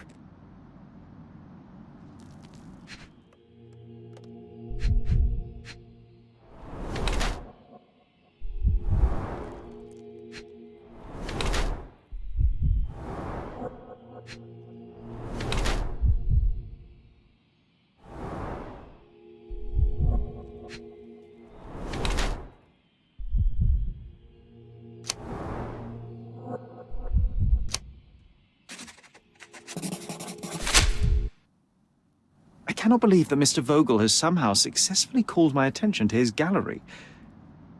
You're here with an invitation to visit it, obviously. My word, you are fast, Mr. Holmes. Could you explain how you came to that conclusion? Of course. Explanations are my favorite part of any conversation. Hands without any sign of regular physical activity, in contradiction to one who would most usually wear such a uniform. The paint in your hair is pink. I don't know of any military service that paints their ships pink, unless they have launched a new fashionable fleet. A sailor with the soul of an artist? I would suggest rather a gallery employee disguised as a sailor to mislead me. How many artists on the island know where I live and of my passion for deduction? Werner Vogel is clearly at the top of the list. And you've been attempting to conceal something square-shaped within your pocket. An invitation, I suppose. An invitation to Mr. Vogel's gallery. That was remarkable, Mr. Holmes. Mr. Vogel was right about your genius. I think he may have even underestimated you. This is your invitation. Please tell Mr. Vogel that the seed has been planted. He asked me to tell you to do so, if you win this little game. Farewell.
Mr. Holmes, you came.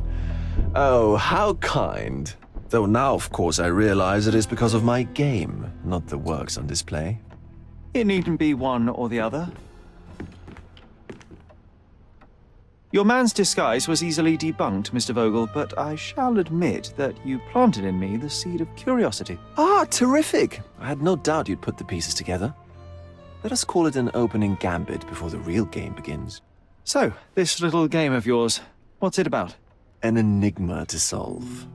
A locked area in the basement with no windows found brutally vandalized. I have no clue how it was possible. What about this intrusion? What happened? Last night, I was about to leave the gallery when I heard a noise downstairs. I went to the basement, but I didn't see anything out of the ordinary. It was admittedly a rudimentary inspection. It is not uncommon to get rats down there, so seeing nothing of note, I left and locked up the building. When I returned this morning, alas, I discovered that part of the exhibition had been torched, and there was no sign of the intruder. The mystery being, of course, that all the doors to the gallery were locked exactly as I left them. And the door to the basement is the only entrance? Correct. Tell me you're not intrigued. And this locked area downstairs, what exactly was it? The under gallery. It's always shut, and I'm the only one with the key. Ah, so this is your private collection, not part of the gallery. Oh, no. It's an exclusive exhibition of eccentric pieces. Only a select cadre of artists, investors, and collectors are admitted. Not everyone deserves to have their eyes opened. Well, this matter is certainly within my wheelhouse. This intrusion troubles me. Please take a look around if you're willing.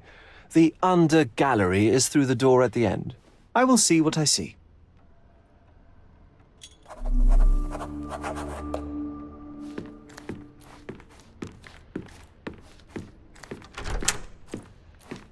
You sure you don't like art, Sherry?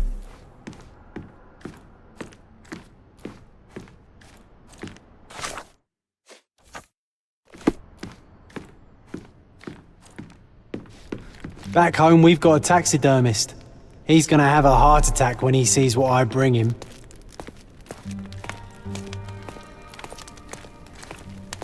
Back home, we've got a taxidermist. He's gonna have a heart attack when he sees what I bring him.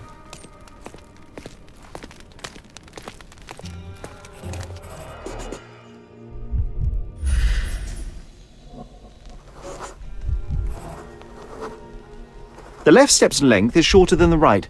It indicates that the walker was lame. Old, and hasn't been used for a long time.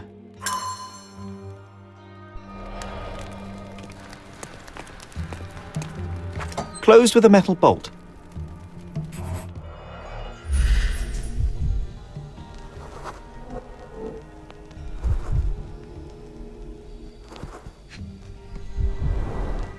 Footprints. Size 9.5.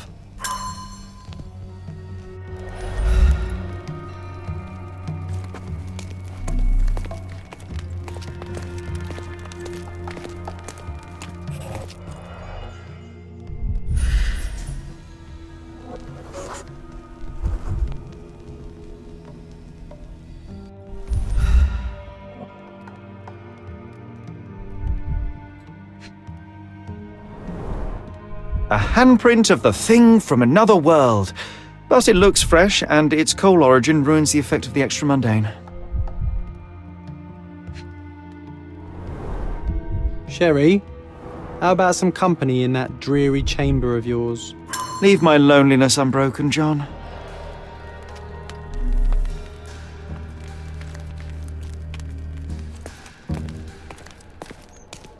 Sodden and mold-ridden. One presumes deliberately.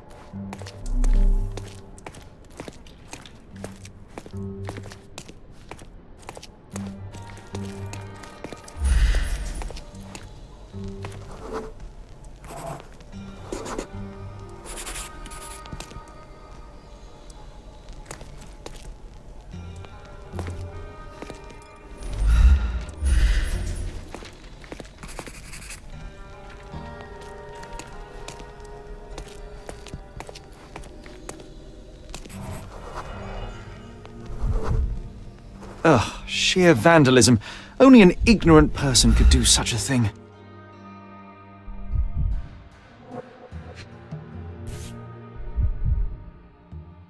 A Malpalbot.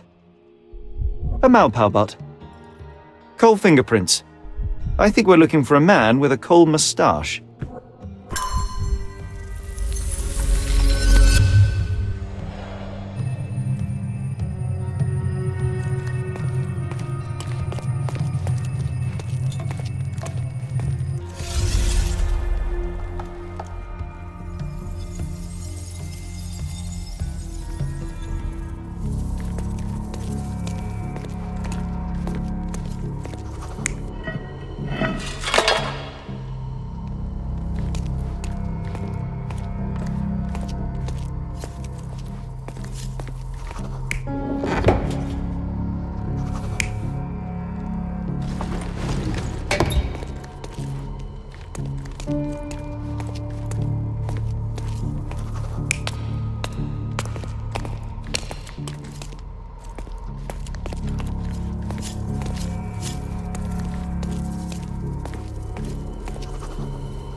The intruder entered the basement through the coal chute.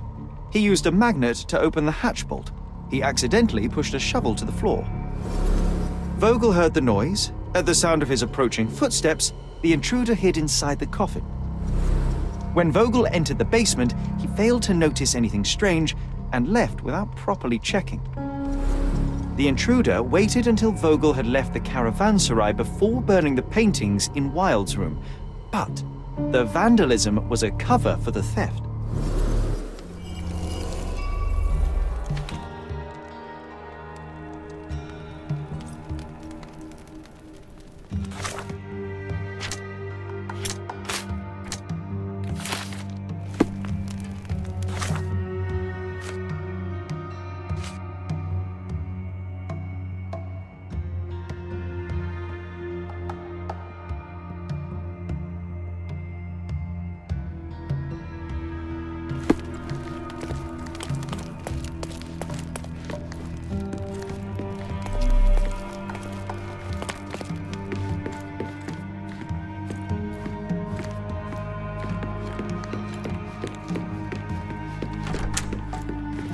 The pieces are not what I expected. What do you think my collection is about? Dozens of priceless works amassed simply for the sake of it and presented without care. It's not about the art, it's about excess, yes? I don't know. Well, that's absurd. Of course you know. It's your gallery. There is no one answer, no singular truth, but many filtered through the subjective mind. That forgetting, embellishing, lying machine. Besides, what's wrong with a lie if it makes life more interesting? What's wrong with a lie? It corrupts the ability of others to behave freely and rationally. Men never act freely and rationally anyway. It matters not what is or isn't in the end. The only important thing is how you feel. And I simply want to feel and consume as much as I can. Don't you? Feelings are simply one's animal ancestry trying to wrest back control of the brain. I try to avoid the distraction. You try not to feel, even in a place like this? None of it moves you? To be frank, I struggle to maintain even a whit of interest in art. But Mr. Holmes, it is joy incarnate, mankind's greatest achievement. Mankind's highest achievement above all others is objective and rational thought. I see then why you dislike art, for it means whatever you want it to. Or perhaps, Mr. Vogel, I was lying. Aha. Mr. Vogel, my investigation has revealed that the intrusion was not merely vandalism, but theft. The limping visitor left your place with a canvas. That's very impressive.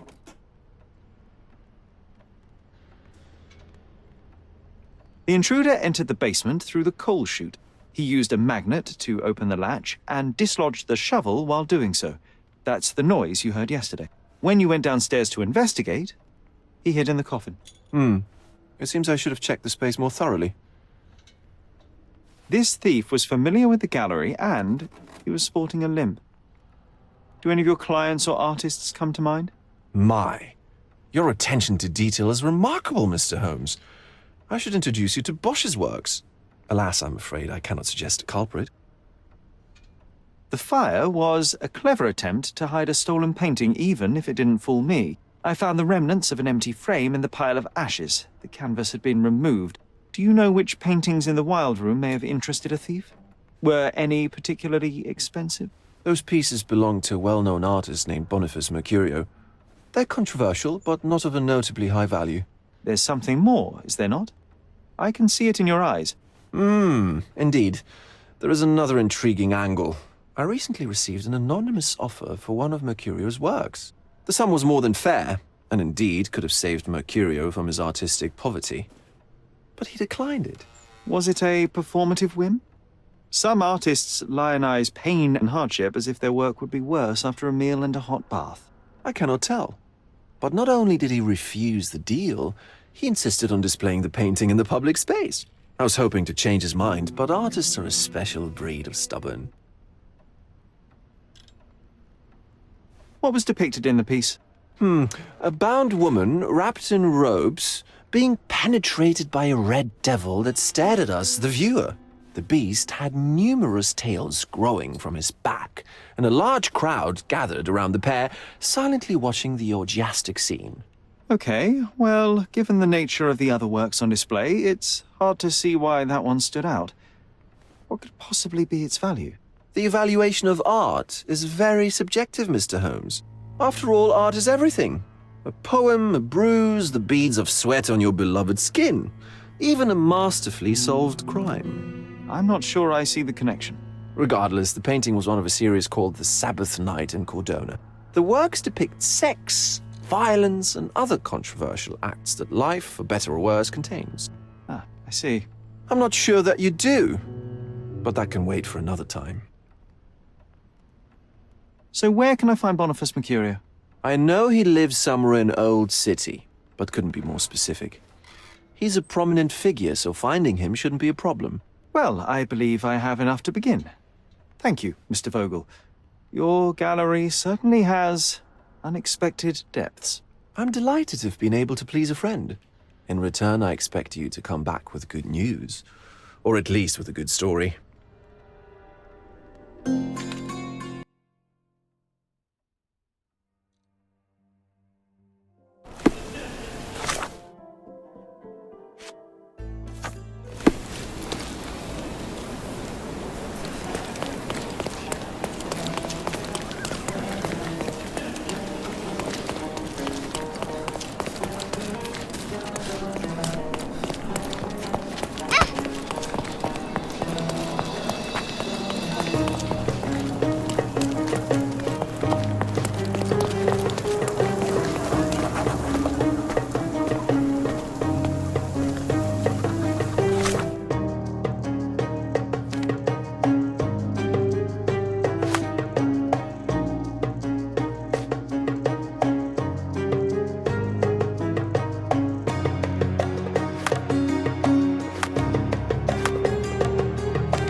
Excuse me, young man. Where do you think you're going? Greetings, ma'am. I'm looking for the... I don't care who you're looking for. You shall not pass. No visitors allowed. I wish to buy a painting from Mr. Boniface Mercurio. Is he at home? Dearie, tell me, because old age has made me blind. Did someone write Information Bureau on my forehead? Because I'm not here to answer your questions. Entry is for residents only. If you aren't a resident, please leave, or I shall report you to the police.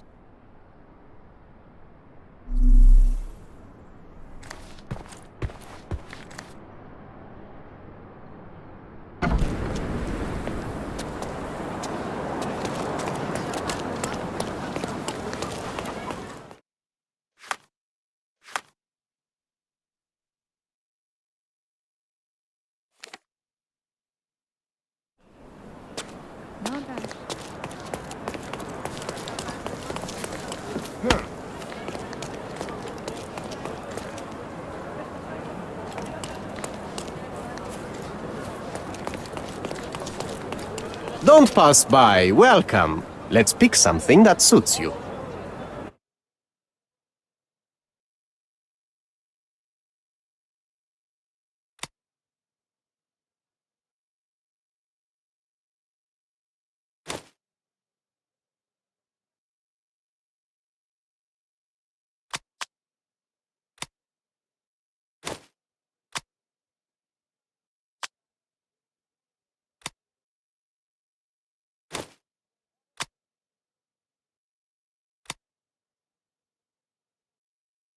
Be careful with what you've taken.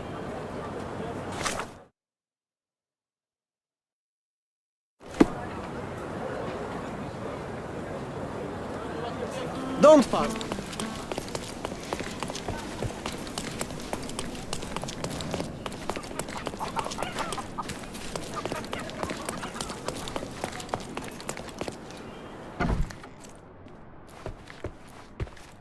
Boniface, sweetie. Is that you? Ah, old age does terrible things to one's sight. I didn't recognize you at first. How are you, Mum? I'm ashamed to admit that I've lost my key. Do you have a spare? For heaven's sake! How many times will you lose that key of yours? Of course I have a spare. You artists all live in your own little world. Please, accept my thanks. I would rather accept your rent. You promised to pay me several weeks ago and I'm still waiting.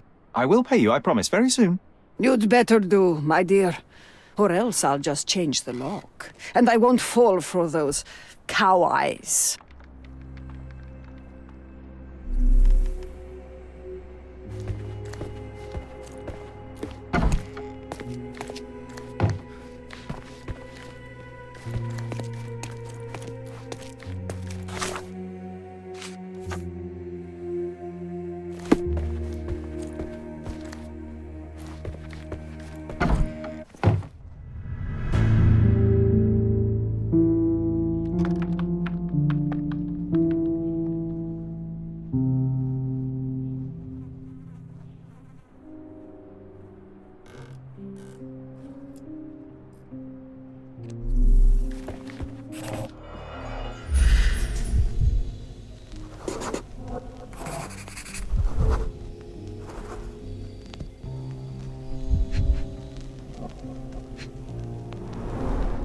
It appears the wine was truly awful. I wonder where he got that fancy camera.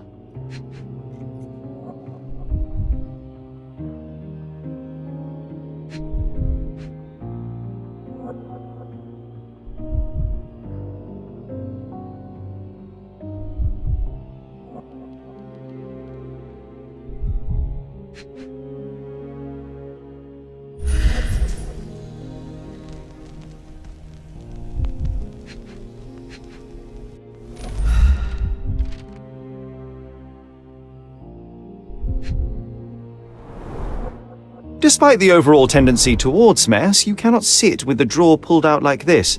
Someone left it after searching.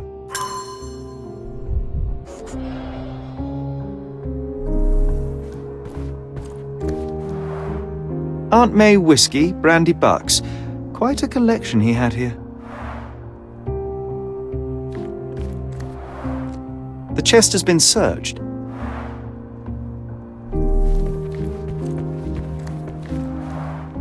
Red skin, tails on the back, reminds me of Verda's description of the stolen painting.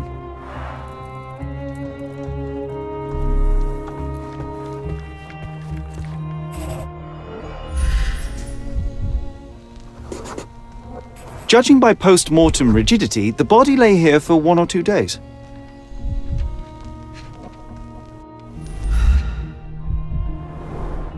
The wound is precise. It was inflicted by a razor or a knife. Soaked in blood. It seems as if the puddle of blood was here before the rags.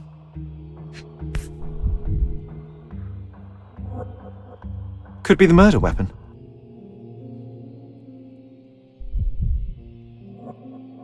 A normal kitchen knife.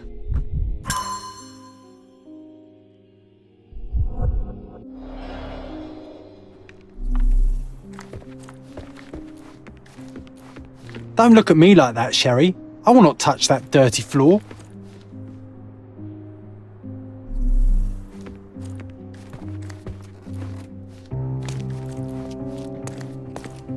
The photograph was not pulled out in time.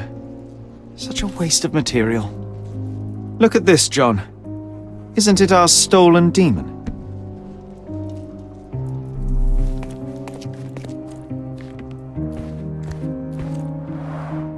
The blood has dried. I've heard of this style of painting. It is called Expressionism.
You're not even trying, Sherry.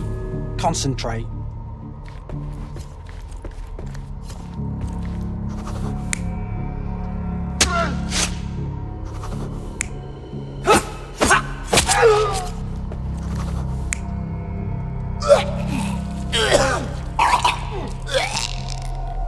Mercurio was developing photographs when the intruder snuck in.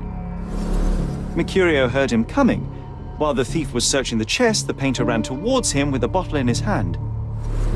He smashed it across the thief's head. The intruder had no choice but to defend himself, and the weapon of opportunity happened to be a kitchen knife. Mercurio stepped aside to grab the painting, but the wine-blinded thief attacked Mercurio's throat. When the thief came to his senses, he saw Mercurio bleeding on the floor. He grabbed the rags and tried to bandage him, but it was too late. Why did Mercurio attempt to snatch the painting in the middle of a fight?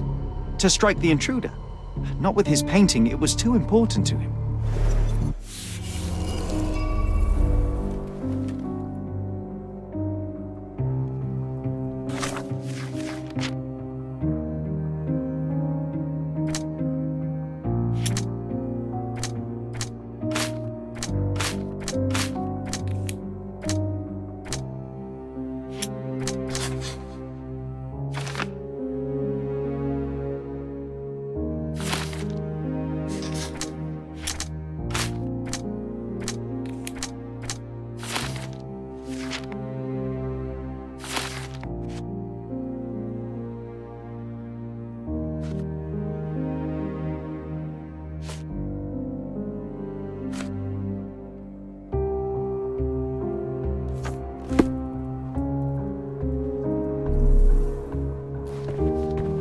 It's time for some chemical magic, John.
That doesn't look like the painting we need, Sherry. As expected, but that doesn't mean it won't tell us anything. Let's put it on the easel where it belongs.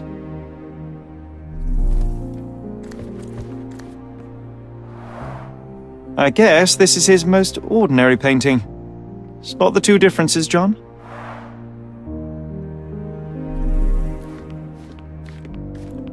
If the intruder didn't take it, the skull should be somewhere here.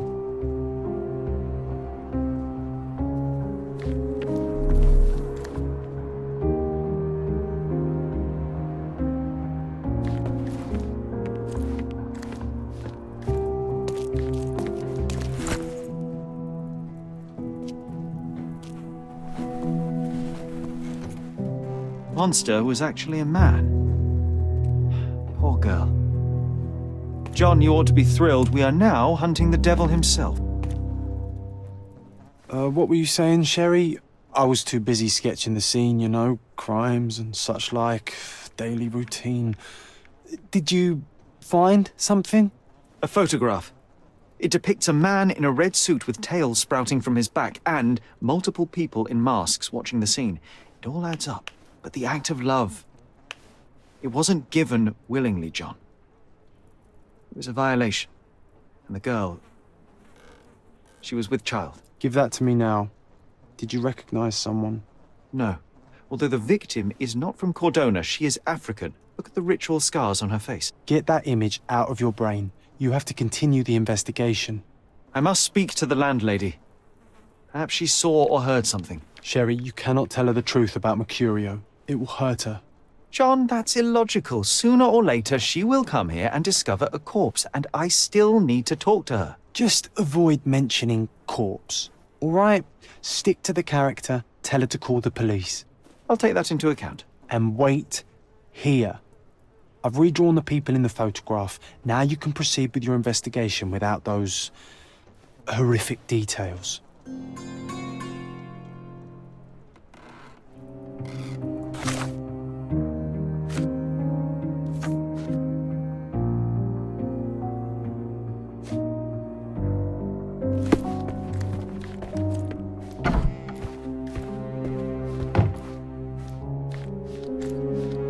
What's wrong, dear? You look like you've seen a ghost.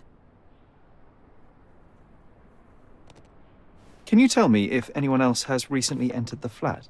Oh, you're talking about that limping man. I'm sorry I let him in.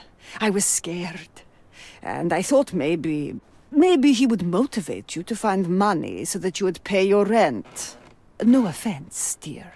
Can you describe him? Oh, so you weren't at home. I was so certain you didn't leave your flat that day. He was of average height, had a limp and a tattoo on his neck, and he was smoking Malpal cigarettes. My husband used to smoke those. They have a horrible smell I can recognize from a mile away. Can I ask a favor? Of course, dearie. Please call the police and ask them to enter the flat. And don't look inside until they come up. What? What trouble have you stepped in this time? It really doesn't matter. Thank you, Mum.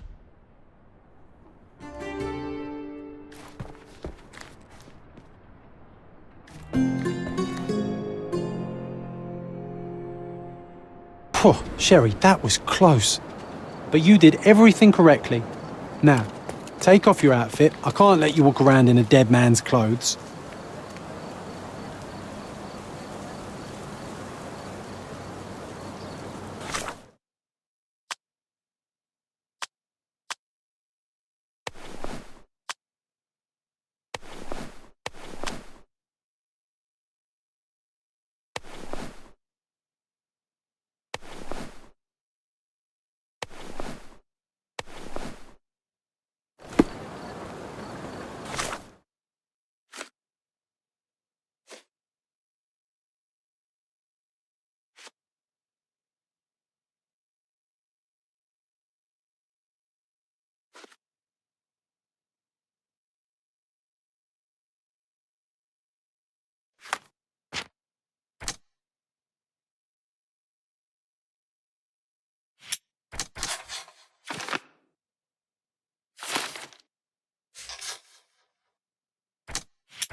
Treasure maps from the governor.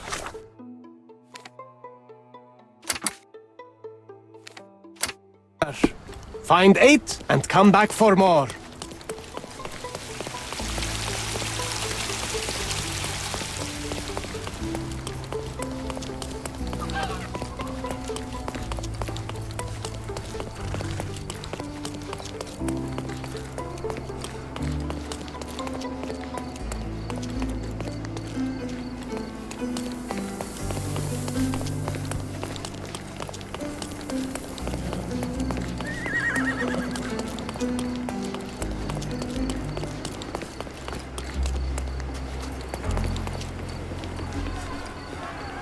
Beasts!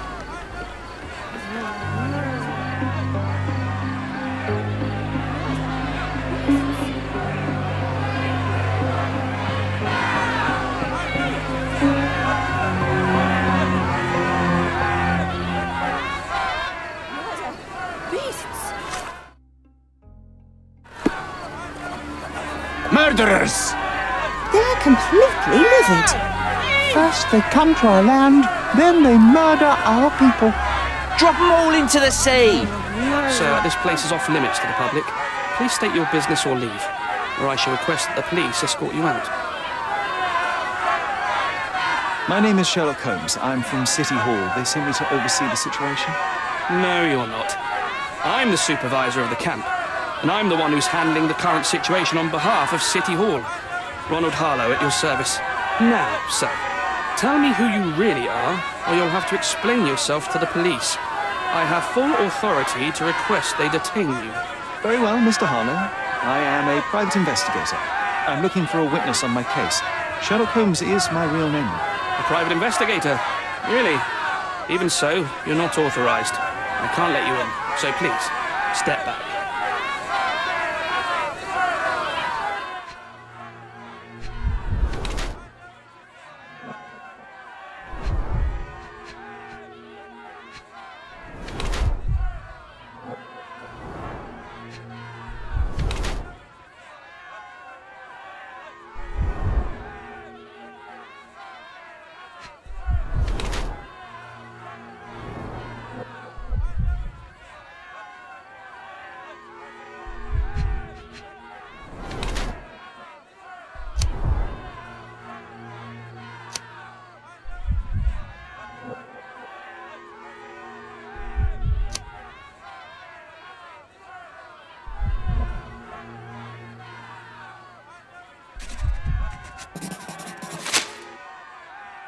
The people in the crowd are shouting about a murder in the camp. Are you trying to hide it? It's mere assumption. I assure you that the situation is under the police's control. If it was under control, if there was no dead body, you wouldn't be as nervous as you are. You would be sitting in your cozy dark corner of the City Hall room doing nothing as usual. Yet, you're here, trying to deal with a series of problems you never asked for. These insults are inappropriate. You don't know what I'm doing for this camp. Even though the rest of City Hall doesn't give a bloody squat about the refugees, maybe I didn't want to be assigned to this camp. But I'm trying to do my best for these people. If not for my work, they might not have any shelter or food even. I apologize, Mr. Harlow. Perhaps I was prejudiced towards you, but in any case, I'm sure that you would still want this to be over as quickly as possible. The current reality is that neither you nor the police are managing things well here. You are unable to calm the crowd. You have simply never handled a situation like this before. What are you driving at, Mr. Holmes? I can help you to handle the situation if you're truly interested in solving things quickly and quietly. And how exactly would you manage that? Simply tell the police that I'm with City Hall and I'm permitted to investigate the scene. I'll work out the rest, but in return, I need your help finding my witness. She's a young refugee. She's with child or was with child recently. Look, there is indeed a dead body inside the camp. So even if the girl you are looking for is there, all the refugees are now being detained and interrogated by the police. They won't allow you to speak with her, and I can't do anything about that until the situation settles down. So it's in our mutual interest to settle it. Oh.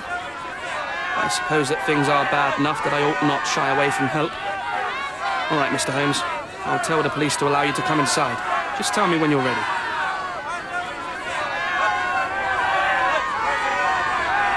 I'm ready to take a look at the scene. All right. Go inside the camp and find Inspector Tewkesbury. He's the officer investigating the scene. Tell him I sent you. Say you're an independent expert from City Hall. He'll fill in the details for you. I'll find my way with words. Thank you, Mr. Harlow. Beasts!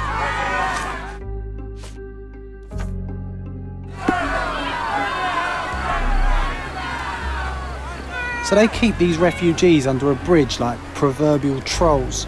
No wonder the people outside are so disturbed. Who the hell are you? How did you get in here? Mr. Ronald Harlow let me in, sir. I'm Sherlock Holmes, a surveyor of refugee affairs with City Hall. You're Inspector Tewkesbury, I presume? A surveyor? What does that even mean? In short, I've been sent to conduct an extensive report on the incident for the Colonial Office and to assess all the damage inflicted on state property. Got it. Another paperworm sent to count money and get food for archive mold. Go on, look around, but don't make yourself too at home. As if I didn't have enough problems before you appeared. Could you first tell me what happened here? What happened? People from the bridge above the camp heard a woman screaming and saw a mass of refugees attacking a man. Clearly not a refugee. When the camp guards came by, the man was floating in the sewage canal with a knife in his chest. Bam. A murder. Big news for Cordona. I'm sure. Thank you, Inspector. And none of the refugees were harmed? One fellow was cut. He's lying over there near their kitchen. He's in a bad way. You mentioned a woman screaming who attracted the bypassers on the bridge. Was she harmed? No, she's all right, but perhaps the whole debacle started because of her. She started wailing and the refugees stood up for the girl. And where is this young woman now? Back there in the shacks, same as the rest of the refugees. She's been questioned by my men, but she's just some refugee girl. Can't understand much English. Do you have any suspects yet? You're joking, right? I've got a whole camp full of suspects. And if you ask me, this bloke had it coming. Better bury him and forget about the whole thing. And now there's a crowd gathered at the camp, and my superiors say we must thoroughly interrogate the refugees. At least those who can understand any English. Do you believe that your superiors wish to get rid of the refugees? I think that both our superiors would rather keep the story quiet. Since that's an unaffordable luxury now, they're looking how to protect their public image. That's why I have to waste my time waiting for my people to turn every stone and befriend every refugee. Did you learn anything about the dead man? The fellow looks like a thug. I've had dozens like him fished out of the sea over the past 20 years. Ever since these refugees arrived, there have been people on Cordona with bad blood in them. My best bet is that this thug had something against them too. And no clue as to his identity? He had some items on his body, but nothing to indicate who he was or where he was from. I think I should catalogue his possessions in my records. Go on. They're on the table near the body.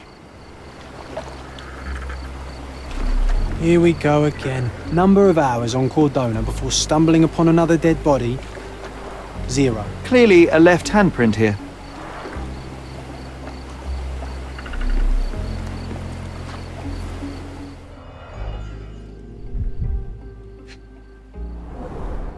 Someone bled profusely here.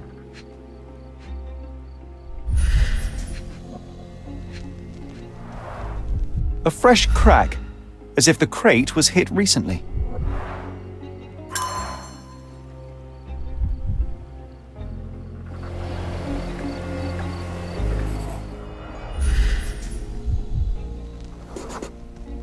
A furrow in the ground. A blood trail leading to or from the canal.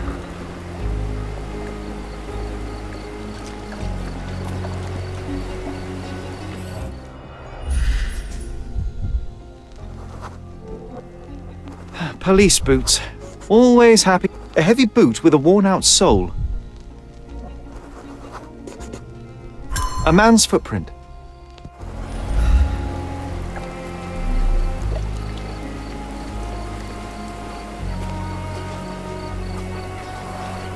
Oh, carnelian agate beads, a traditional African adornment.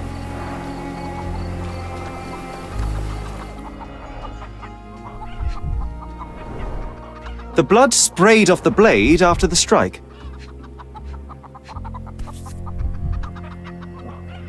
It might have been used as an improvised weapon.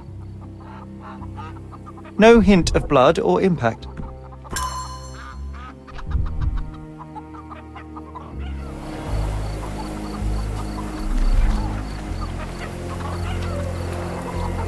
Someone was dragged against their will. The refugees have been detained and will not leave until all the circumstances are clarified.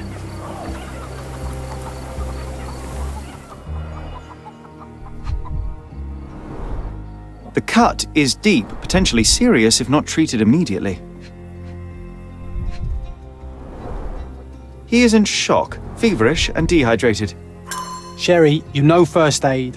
Surely you have a duty to help this man. You can't leave him to certain death.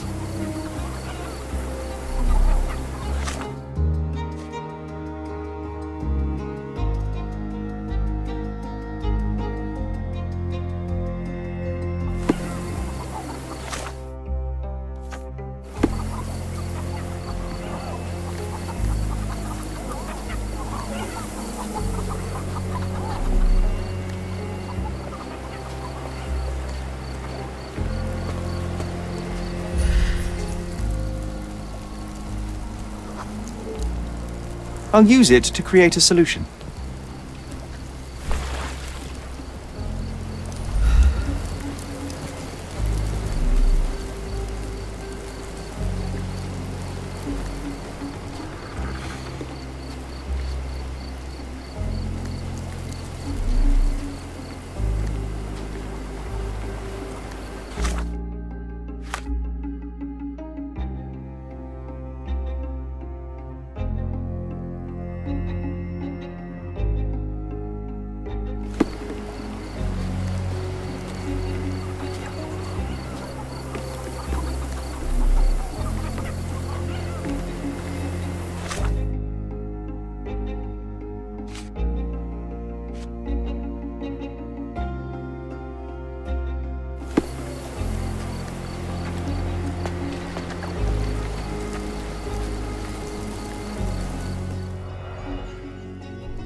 £1,000. A fair sum, especially considering British currency isn't very common in Cordona. Malpal, soaked with salt water. A simple leather sheath. Perfect for a dirk.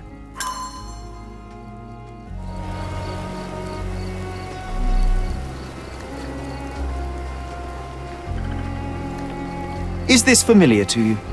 A solid question, sir, but I don't have the answer.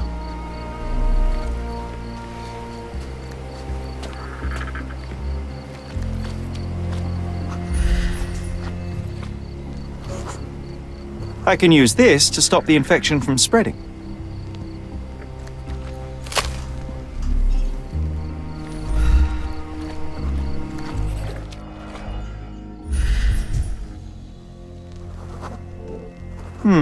Coal dust under the nails. I don't see much coal around here.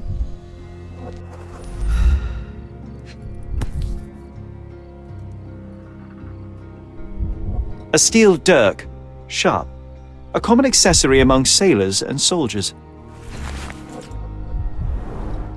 I'd say the blade penetrated upward, however the wound is too messy to be certain.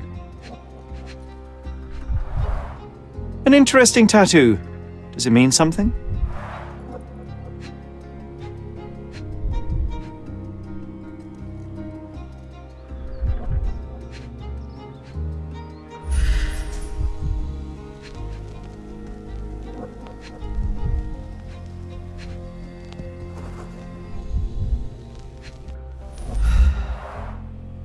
Heavy boots, with one sole far more worn than the other.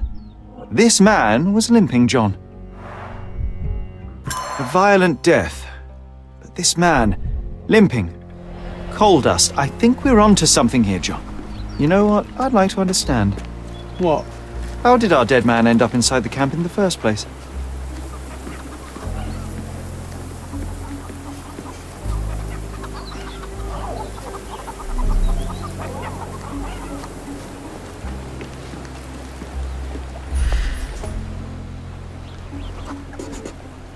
Just washed. Better than nothing to bandage the wound.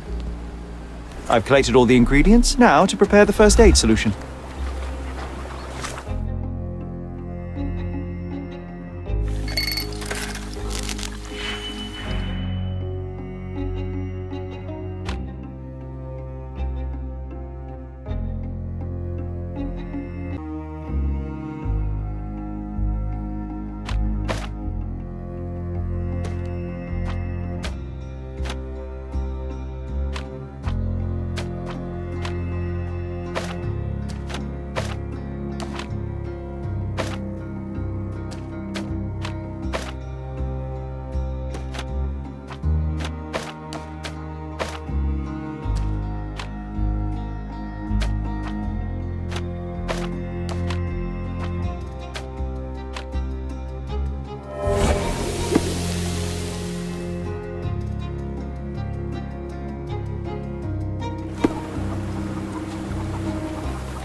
Thank you. This should make you feel better, my friend. Now remain lying down and drink as much water as you can. Well done, Sherry. At least he won't die from the infection.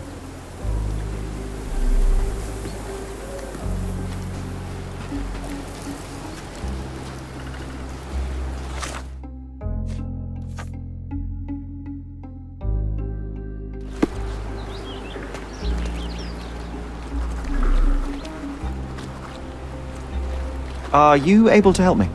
Nothing I can tell you, sir, but others might know more.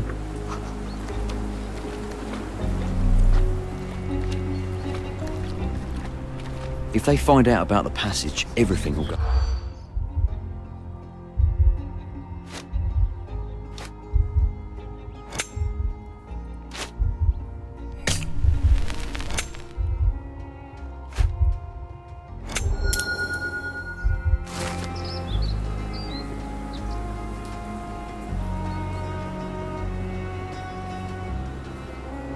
Nobody will know anything if you keep your bloody mouth shut. The coppers smell fishy here, Sherry. Perhaps we should sniff around in the camp a little more thoroughly. Sealed shut. I doubt our man could get through these grates. Sherry, just look at this. Living quarters in a sewer. What kind of a genius bureaucrat came up with this idea?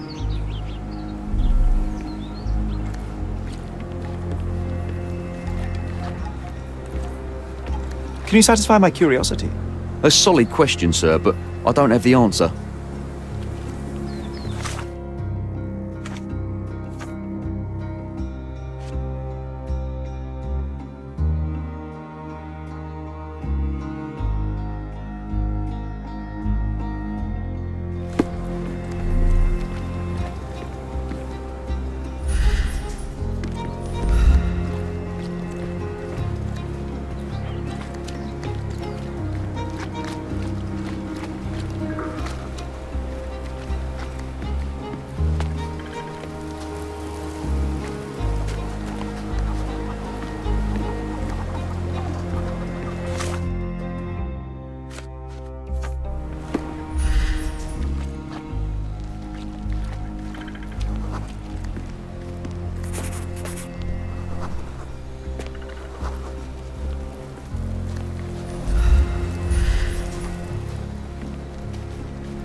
It's unlikely anyone could get in or out of the camp by water without alerting the police guards.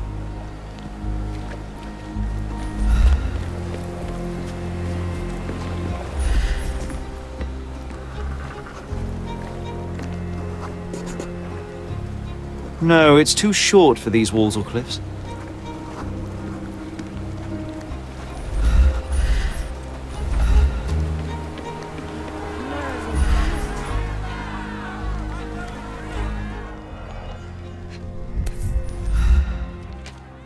A single Malpal butt.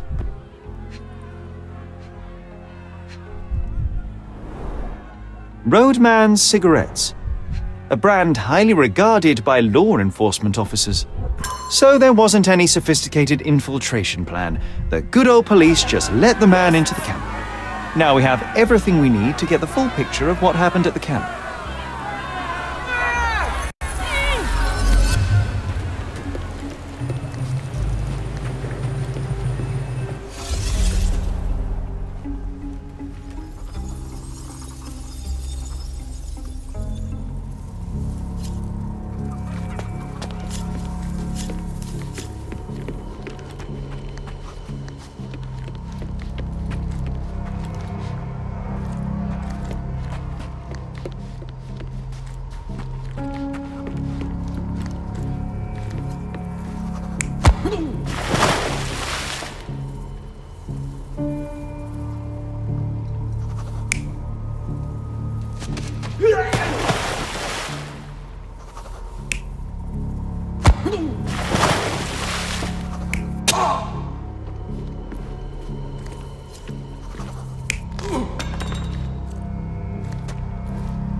You're not even trying, Sherry. Concentrate.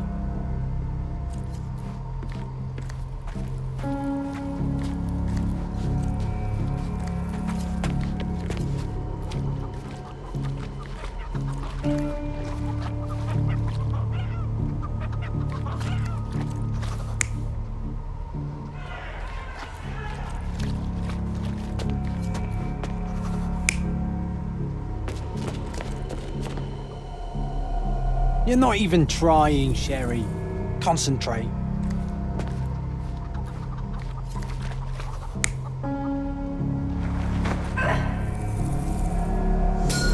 So, we have a thug who came to take a refugee woman with him. She resisted, but he dragged her by force. One of the refugees stood in his way, armed with a stick, yet he could do nothing against a cutthroat with a blade. The man didn't anticipate that the other refugees would intervene and stand against him. In the confusion, the woman managed to break free. The thug took fright and fled. He was stopped by the falling crates. He stumbled and fell, piercing his chest with his own blade. However, the wound didn't cause instant death. He managed to stand, but still bleeding, he lost his balance on the bridge and fell. Before all of this, the man had freely entered the camp through the main entrance. The police admitted him after they had a short smoke together. You live by the sword, you die by the sword. In our man's case, it's the same sword.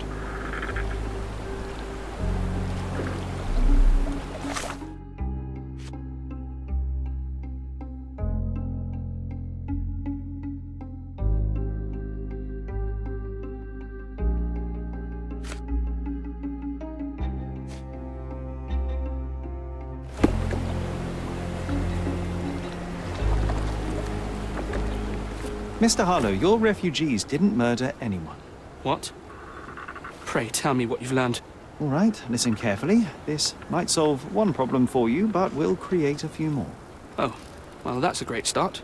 The man came to the camp intending to kidnap one of your refugees, a woman.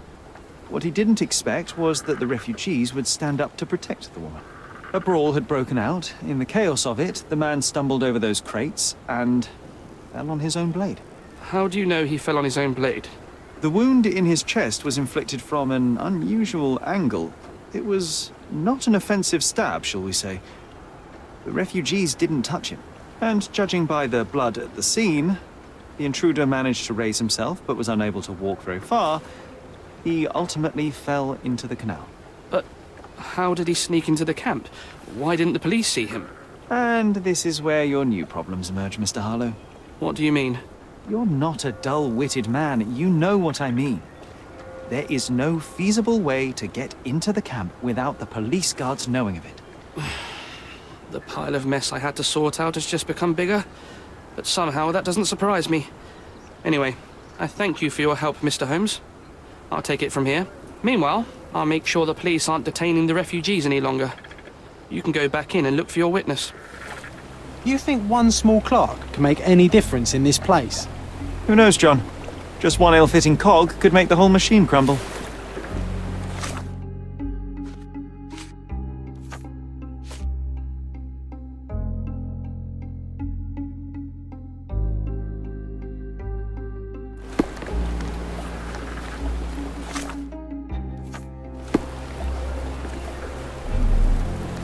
Is this familiar to you? They often take us from the camps to work. Most don't mind, though. It's the only way we get a glimpse of freedom. Was that depravity in the photograph one of the workplaces the refugees are taken to? And all the while the police look the other way. Ugh, typical. May I ask for your assistance? Sorry, we don't see much here. Is this familiar to you? Sorry. We don't see much here. You obviously haven't thought this all through. Or are you just annoying these people on purpose? Can you satisfy my curiosity? Sorry. We don't see much here.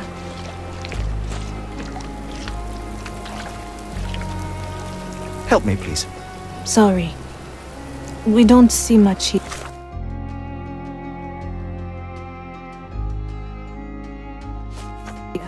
Oh, I am bored. Call me when you find the answer.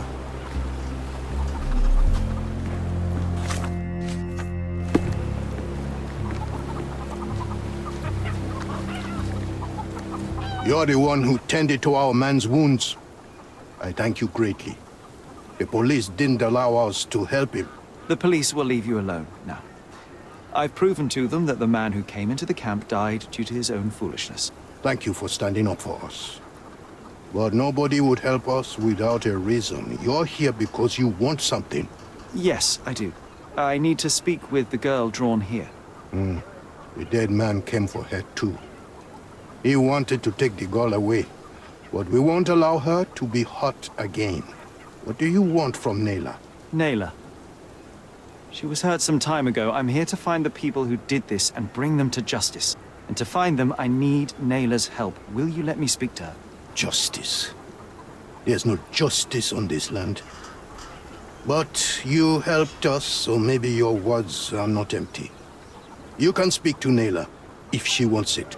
But I will be watching you. Hello, Nayla?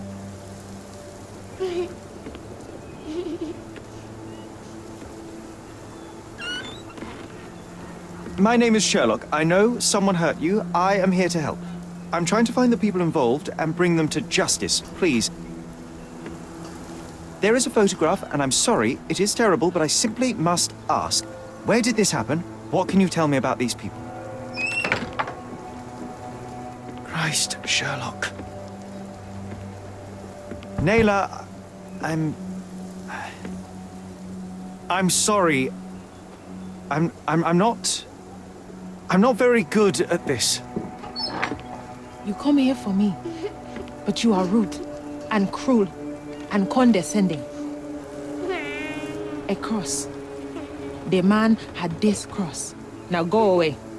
Leave us be. I do not need another white man's help.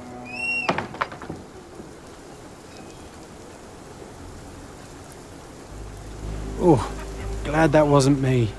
Not my best work, John, by a long shot.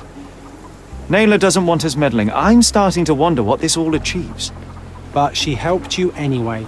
Now we know that maniac's face and the cross he wore, we can still catch him, Sheriff.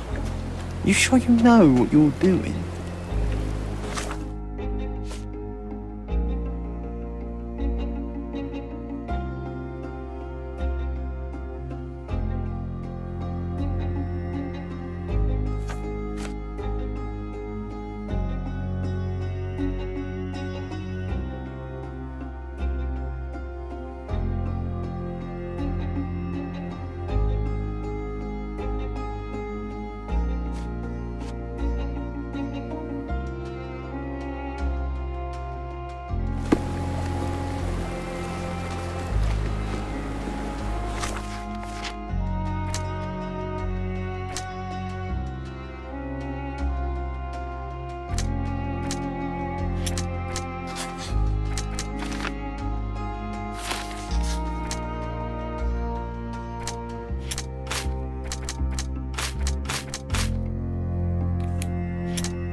You still here?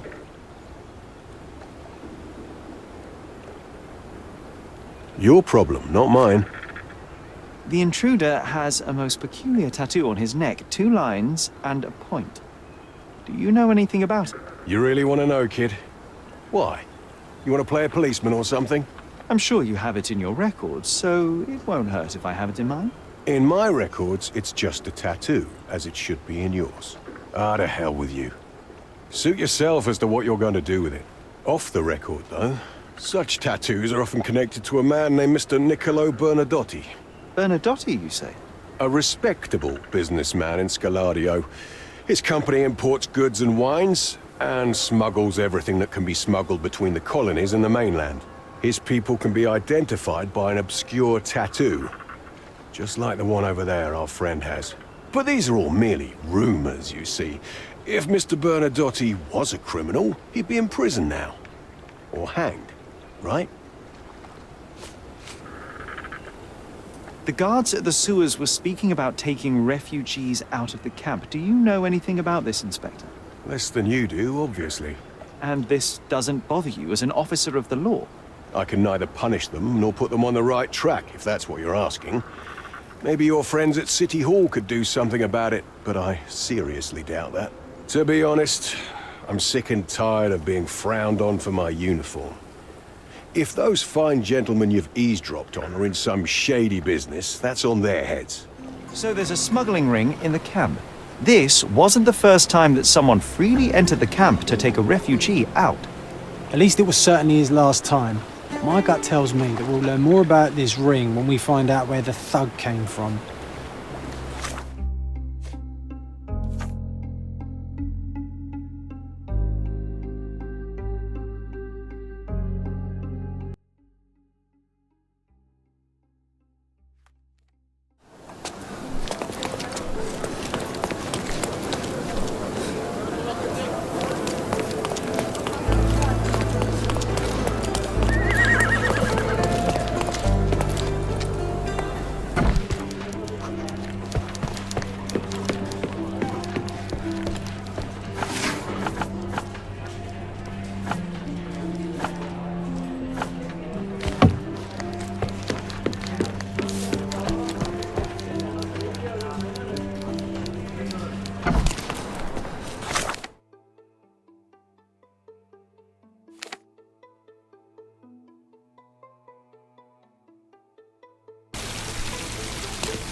A contest for the guests of Cordona. Find hidden treasure.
What a lovely man this burnt.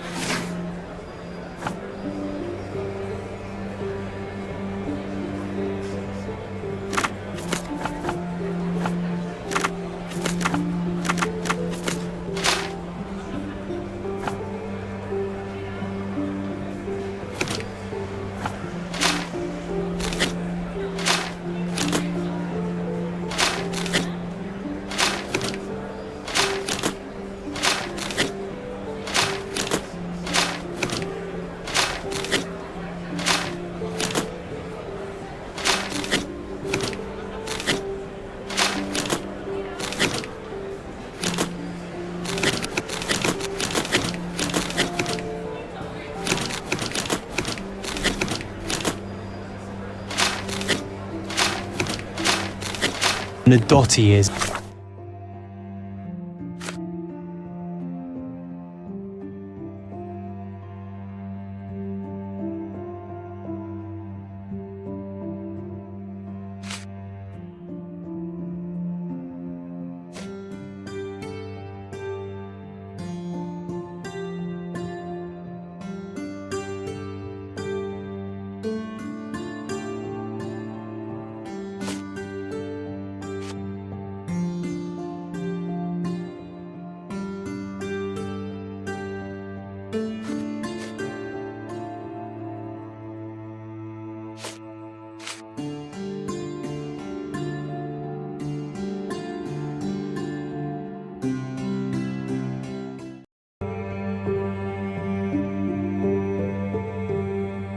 Tim.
It seems they're not expecting guests.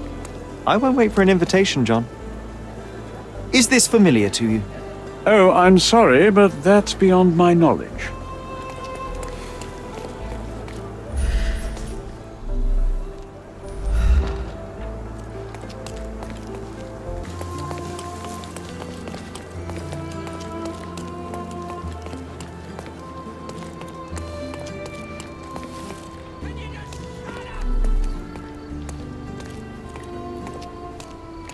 This earthenware came a long way from the Staffordshire potteries. These workers don't look like your average Cordona folk. They're refugees from the camp. Do you know anything about this? Oh, I'm sorry, but that's beyond my knowledge. Porcelain friend for every child.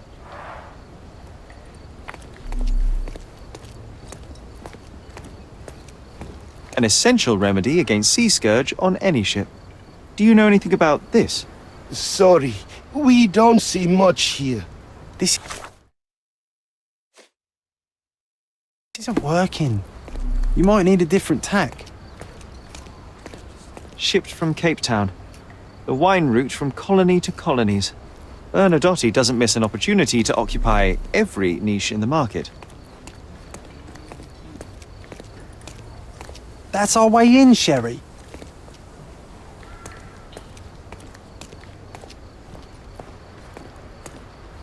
Hey, yo. This is private property. You lost something.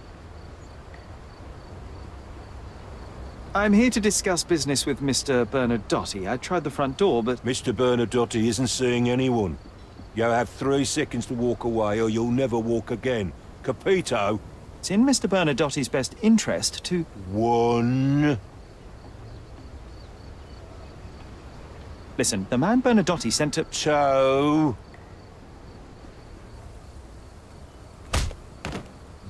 I did try to resolve this peacefully.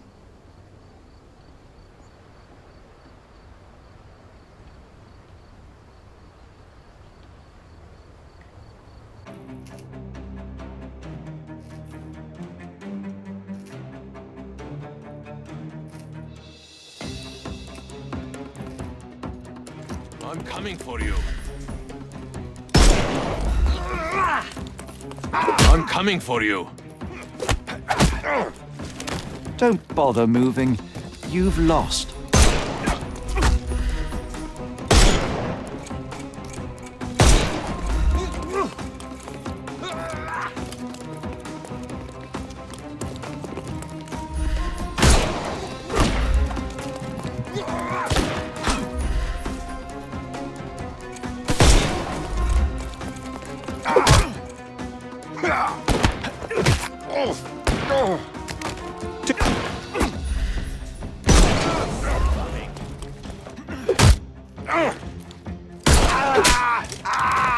Don't cry, you'll live. The snuff's ready.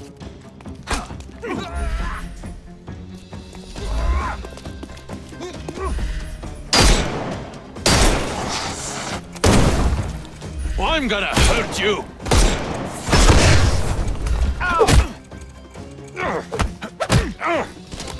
Don't bother moving.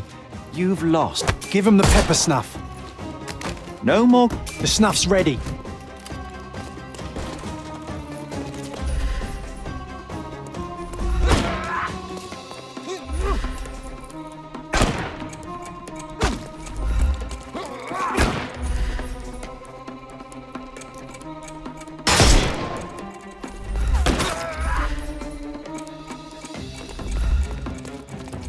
Take this!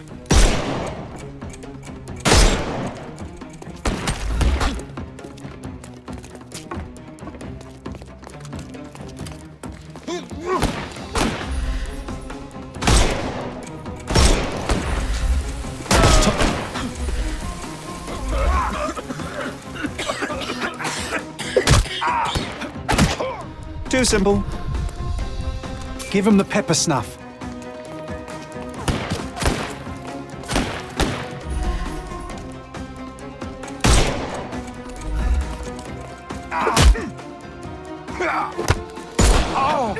Ow! Don't. The snuff's ready.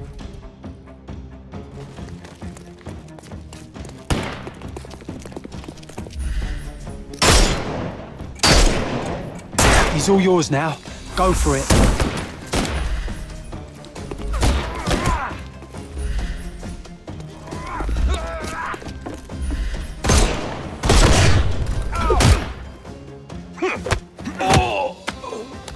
Too simple. Give him the pepper snuff. Take a rest. The snuff's ready.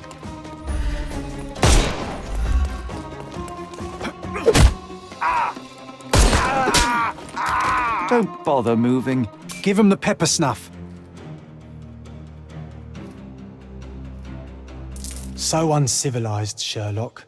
It would have been more fun to avoid all the fighting.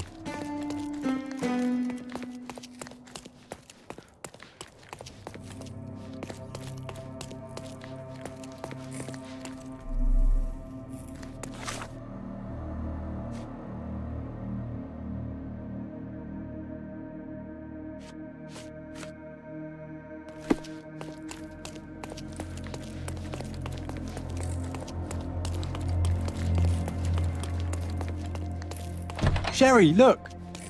This seems familiar.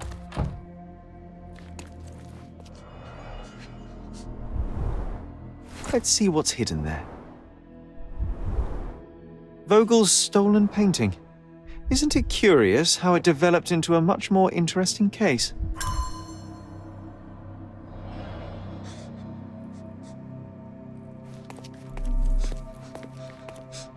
No, sir. Don't hurt me.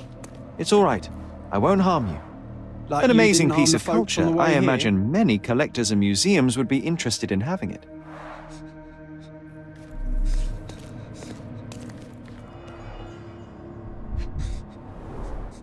Masks, traditional for the Chokwe people of Central Africa. A Dogon statue from West Africa. A century old at least.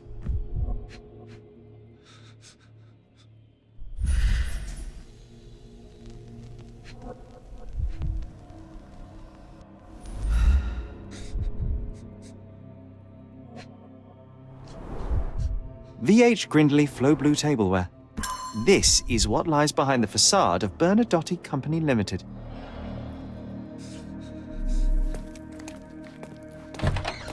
Don't come any closer. One step and I'll shred you to pieces.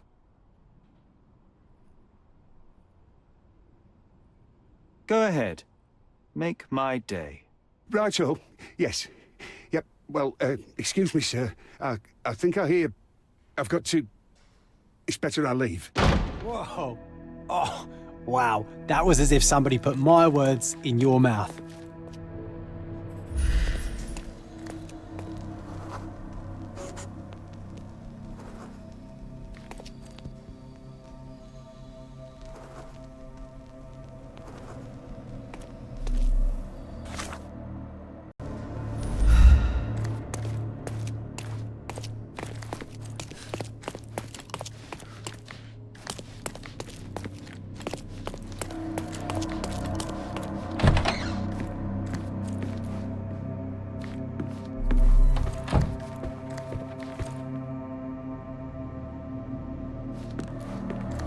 This is it. This is where all the magic happens. Please don't shoot me. I have a family.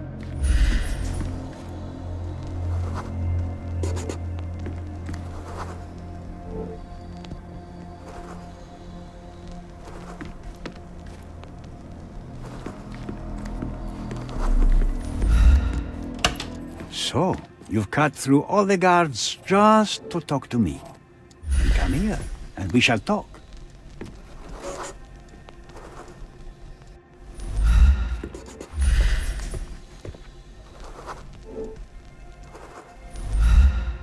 Whenever you're ready. I'd hate to intrude.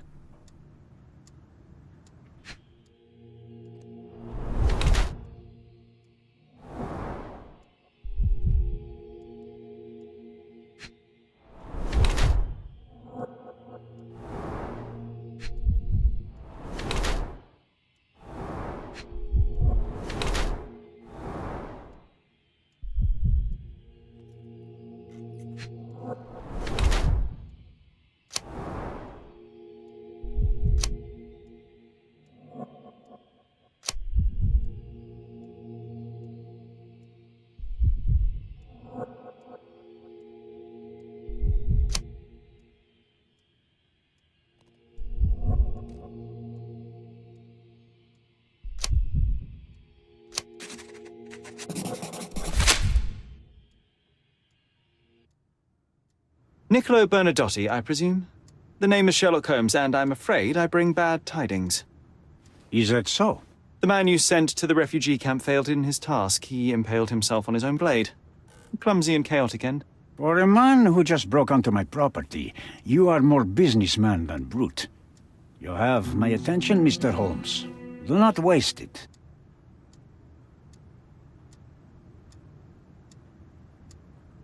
Mr. Bernadotti, do you know the name Boniface Mercurio? I do not. Mercurio was a local artist. Recently, a man broke into his apartment, ransacked the place, and killed him. The thief was looking for something. You are testing my patience, boy. In a moment, the connection will reveal itself. As I said, your man was found dead in the refugee camp. He was there to kidnap a woman, but the other refugees intervened to try and save her.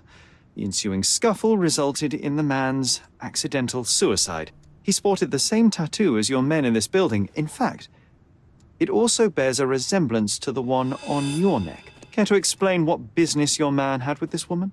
You have no idea what you are talking about. I can assure you this was no kidnapping. The refugees in the camp are on edge. What happened there is a tragic accident, one I am not responsible for. For what reason was your man there if not to abduct her? Why would I answer? You are yet to justify your presence in the slightest. I was hired, privately, to investigate the recent theft of a painting from an art gallery. My investigation led me to a man from your organization, and thus, to you, Mr. Bernadotti. That is quite a stretch. Why would I need to steal a painting when I could buy anyone I wanted? Interestingly enough, I spotted the stolen painting in your storeroom. I buy and sell a lot of things, Mr. Holmes. Unfortunately, if this is true, it is not the first time I have been sold stolen merchandise. I presume you were hired by the owner of the gallery. Tell them to contact me, and we'll sort out the situation. So, this painting is why you broke into my office. So many words, so little action. When you barged into my office, Mr. Holmes, I got the impression you wanted to talk business. Now I see you had come just to talk. Tell me exactly what you want, or get out. It was necessary groundwork for what comes next. I have enough evidence to conclude that the gallery thief, the artist's killer, and the dead man in the camp are all the same person. Your time is almost up, Mr. Holmes. Before you draw your gun, there is one final detail I am yet to mention. The young woman your man was tasked to collect from the refugee camp had been defiled at a perverse masquerade party. That violation was captured in a photograph by Boniface Mercurio and used as a reference for his painting. The photo shows the attacker's face. Finally. That's why you're here, Mr. Holmes. You have the photograph. It is what your man was after when he broke into Mercurio's apartment, and it is what you're after too, isn't it, Mr. Bernadotti? You have the photograph with you? How much do you want for it? I am not naive enough to carry it with me, but I am yet to decide what I shall do with it. I know the man in the photo is a British envoy. What interest do you have in his downfall? I must admit, I am rather impressed by how comprehensively you have pursued this matter. And so, you deserve the honest answer. My business dealings are often arduous in their bureaucracy. A man in his position, willing to look the other way, could ease my work significantly. In return, I will make sure no one looks his way either. A favor for a favor. Also known as blackmail, the modus operandi of any true professional. It was not originally my idea. Mercurio set things in motion, extorting the envoy for the most trivial of ends. Money. In response, the envoy hired my man to retrieve the painting and the photograph, eliminating Mercurio's leverage.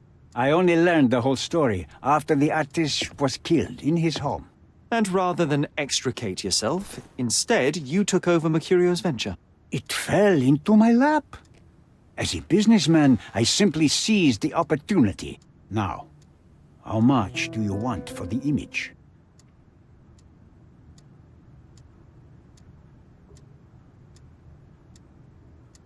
Why did you send your man to remove the woman from the camp? Without a photograph, her testimony was the next best thing. Securing her was in everyone's interest. Victims and witnesses all too often disappear. I thought the girl was safer with us. I did not anticipate what would happen at the camp. I could not help but appreciate the collection of smuggled artifacts in your storeroom. You have rather diversified your business. Oh, high and mighty of you, Mr. Holmes. Not all smuggling is immoral. I pay generous rates to developing cultures and spread their culture to eager buyers. And furthermore, I supply many immigrants with a taste of home. A very convenient way of thinking. I have traveled wildly, Mr. Holmes. I've seen people in far-flung lands for whom my services are a lifeline. Without them, they would starve. The tax on cargo is often so absurd that it would be more profitable to simply sink your ship than dock it in the harbor. And trust me, I am speaking from experience. I saw refugees from the camp at your warehouse. They work for you.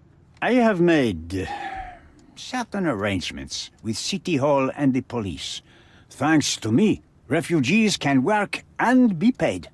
It's a pathway to freedom. And how much do you save by capitalizing on their cheap labor? I have heard no complaints. They seem happy just to get out of that slum. Why should I give you the photograph? Just name your price. What if my price were not money? You claim to have connections, Mr. Bernadotte. Perhaps you could improve conditions for the refugees. Give them a chance for a better life. Ha! I do have connections, Mr. Holmes, but help the whole camp? You are asking too much. I could, however, make arrangements for one person. The woman who was violated will have her own home outside the camp, solely for her and her child. She will no longer be a refugee, but a princess. That I can guarantee. Is that really possible? It will be neither fast nor easy, but I can do it. She deserves it, don't you agree? And as for her abuser, he will serve me, as much as he deserves. So in your plan, everybody will be given their due. Especially you, Mr. Bernadotte. Seems like a fair deal, no? I doubt anyone could offer you better. Simply give me the photograph, and the world becomes a better place. I give you my word. What makes you think you can decide what's best for these people? Such is the arrogance of British imperialism. I take your point.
The front door's now open, sir.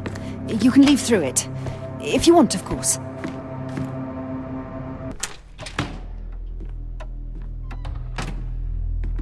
Mr. Holmes, you've returned. Have you uncovered anything new about the theft?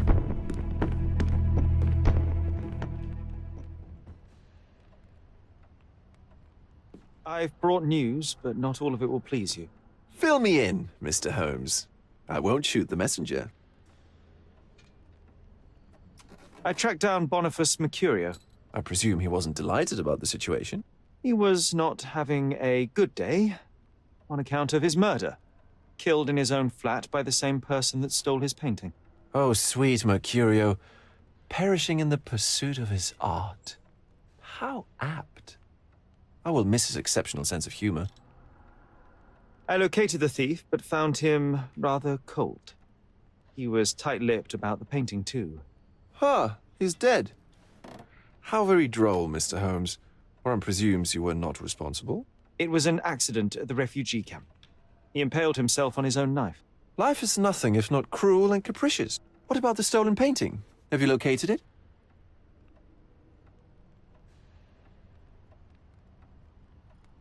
I found the source of Mercurio's artistic inspiration. A photograph.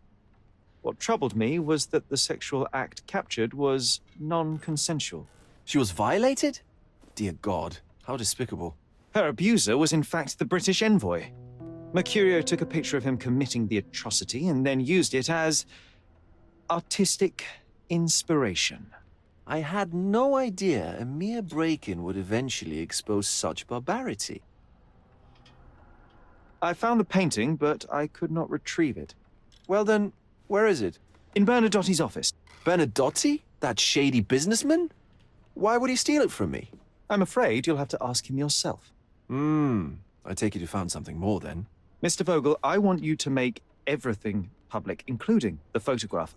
I'm sure you have a connection at the Cordona Chronicle. Ah, Mr. Holmes. Loyal to your own truth till the end. Yes, I'm acquainted with the staff of the Chronicle.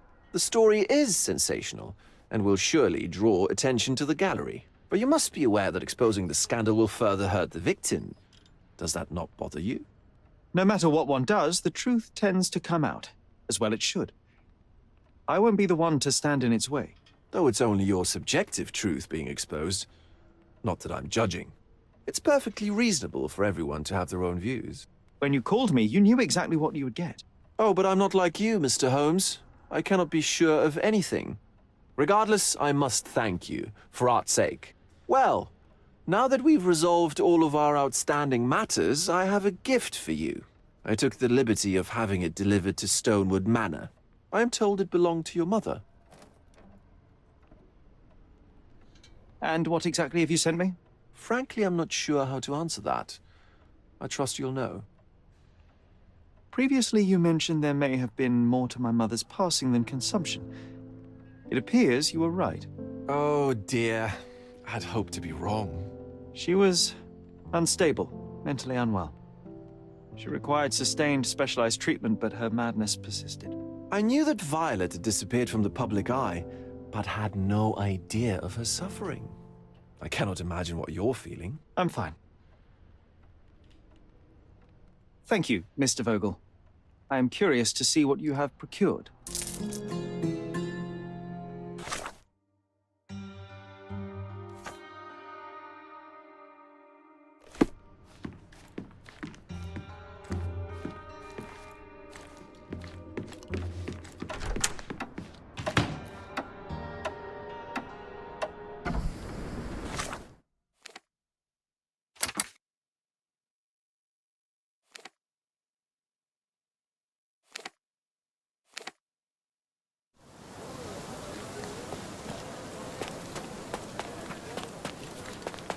Mr. Sherlock Holmes, I presume? Correct. With whom do I have the pleasure? Emilio Estevao. Happy to make your acquaintance. I am here on behalf of Mycroft, your brother. He's on his way to Cordona. In the meantime, he requests your assistance with a sensitive matter. My orders are to provide you with the details. You have my attention, Mr. Estevao. Mark Ridley, the son of General Arthur Ridley, is being blackmailed. Suffice to say, the compromising material is of a delicate nature.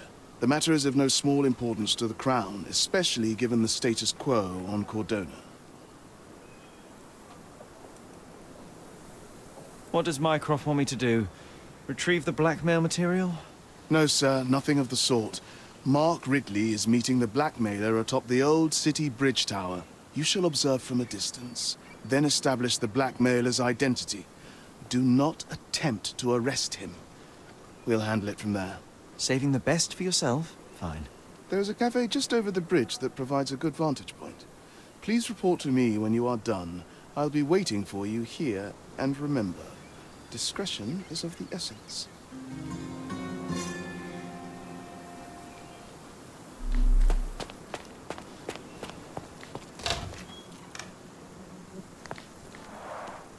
It's a bizarre object, and yet oddly familiar.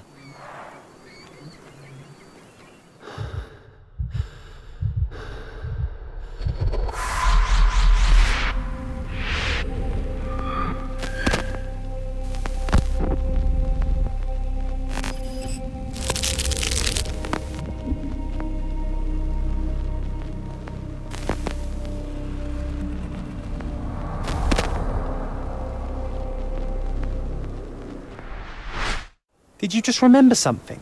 Yes. A room full of curiosities and artifacts. I think I can find it in the manor. Sherlock. So, you continue to pursue the imaginary. I had hoped you might have got all this out of your system by now. Mycroft, what are you doing here? Get out of my house. It's my house, actually. I've come to bring you back. I have no interest in returning, let alone with you. I know you lied about Mother all these years, claiming she was merely ill, but she was unstable. She never had tuberculosis. She was not recuperating, but mentally deteriorating, and you never once thought to tell me. How dare you? I shall not indulge this petulant tantrum. You can just tire yourself out and then slink back to London with your tail between your legs. Just tell me everything. I'm an adult now. Show me the basic courtesy of an explanation. You know I will find out eventually. The goal was stability, and that's what you got. The right thing for everyone was to try and move on from her passing. The consequences of one's actions determines what is right or wrong. Yes, exactly. The ends justify the means. After leaving Cordona, Sherlock, you had a normal childhood. In London, I was able to support you, guide you, shape you into a fine and productive young man. You have so much potential, so much to offer society. But that's not the end. Now I found the truth, and it has shattered everything I knew about her, about you, and about myself. I feel unstable because of you. Your actions were not justified. Lying never is. Oh, grow up, Sherlock. It was a white lie which has as much use in the realm of the interpersonal as the international. It is time you come to accept that some things are bigger than yourself. Oh, you are full of it. You like to pretend you care about the big picture, but it's just an ego trip. You like knowing more than others. You like greasing palms and rubbing shoulders with the rich and powerful. You like having eyes and ears everywhere. The fact it helps the nation is incidental, because all you care about is yourself. It's true. I have agents everywhere, including Cordona. If you weren't so damn stubborn, you'd realize that means I'm only here for you.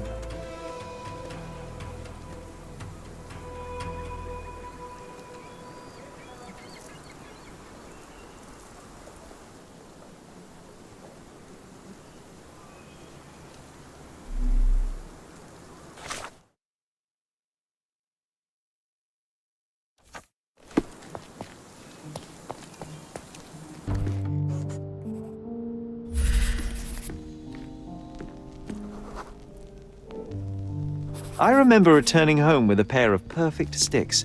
We wanted to turn them into training swords. Oh, that's right. We stood there, frozen, staring at something huge in the main hall. It was a giant aquarium with a living mermaid in it. Impossible. It must have been something else. Oh, of course, that mortifying hoax presently taking up space in our front yard. Well, fine. Your memory's better than mine. But I'm sure we started examining it immediately. And someone else was around, too.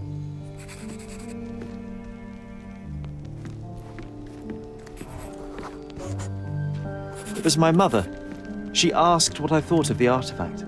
You were really concentrating and holding something in your hand.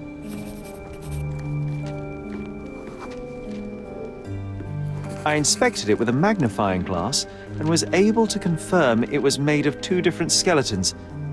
The mermaid was a fake. And so it was time to smash the thing. Your mother took a hammer and... Slow down, John. That's not how it happened. I remember other people joined us. The workers took the artifact and placed it into the Cabinet of Curiosities. It became part of Mother's collection of fakes. She always said that the truth lies in the details. This mermaid helped me to learn that.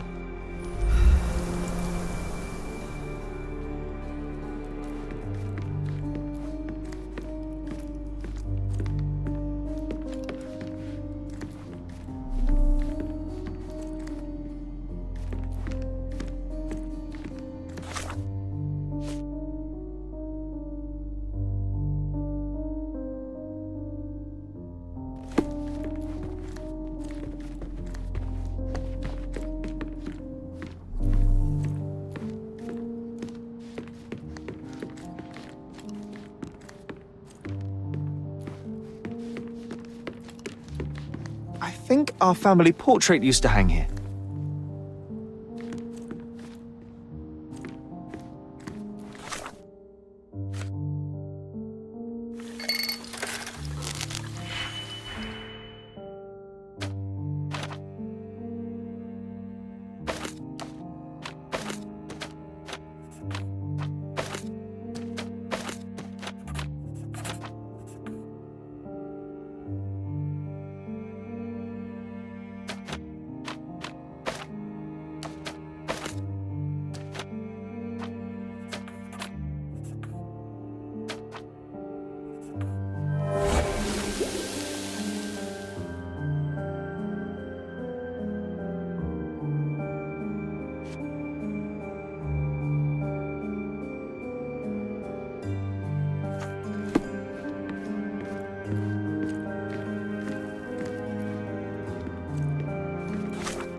Ah yes, my mother's studio. She was an authenticator, and this was her cabinet of curiosities. I never saw the point. What does it matter if some artifact is real or not? It still exists. One of the most ridiculous fakes I ever saw. Its owner insisted it was a polar bear. He thought the white paint on the brown fur wasn't noticeable.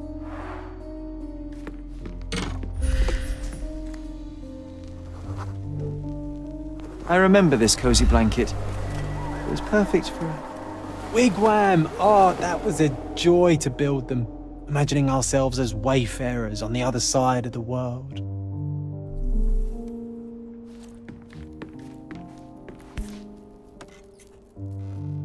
Another fake Holy Grail. Its owner claimed to be the heir of King Arthur. Scarcely believable. He also insisted a deadly rabbit was hunting him.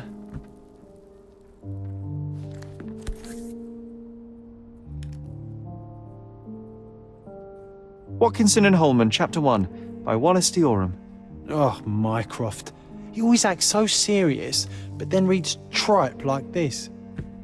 John, if I remember correctly, you couldn't put this book down.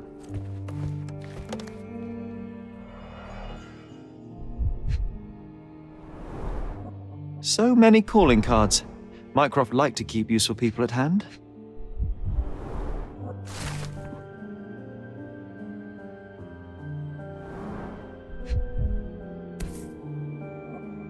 Carefully opened. Dated 24th of April, 1869.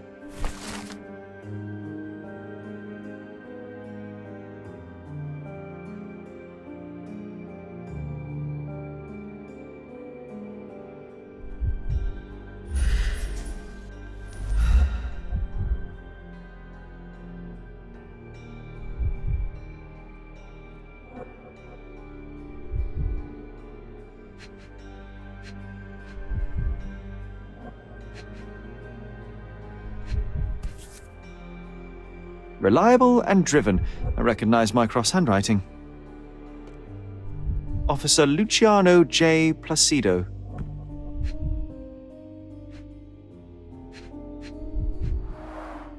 This drawer was always closed. Only Mycroft knew how to open it. I remember we tried to break it open and spy on him, but alas, had no success. Maybe today's the day. Ah, Sherry.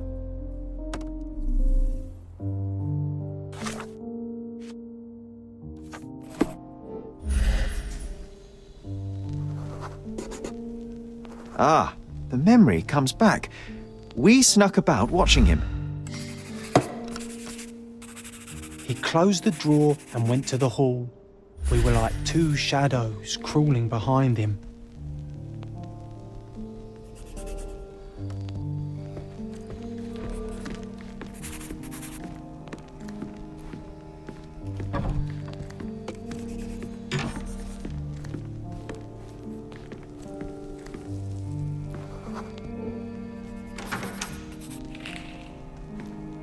He opened the door to the postman, and they exchanged documents. If it was a real postman, of course.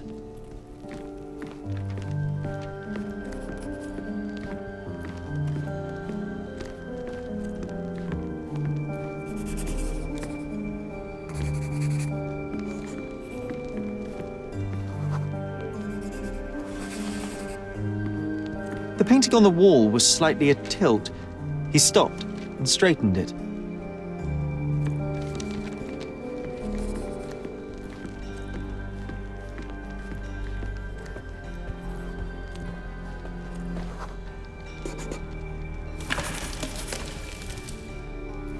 Then he threw some logs into the fire and sat in his armchair to read. It's as boring now as it was then. I'm sorry, Sherry, but I think that's it. Wait, John, we never use the fireplace in the mornings. What if...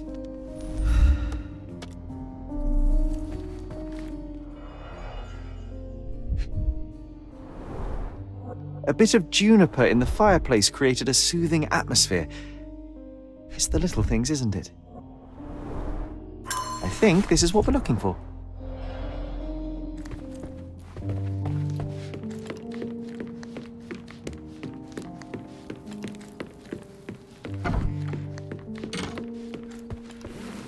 We made it.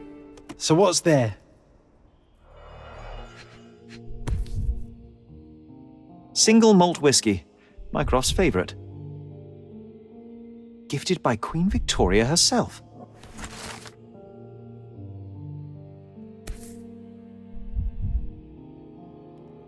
Otto Richter. This one is rather thick. Mycroft can be truly dogged in his research.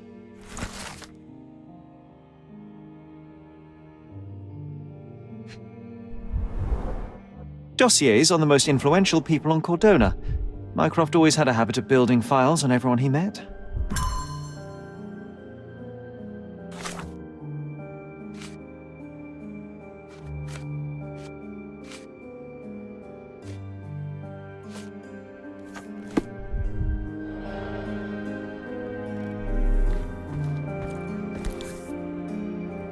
(1852), Bingley, West Yorkshire.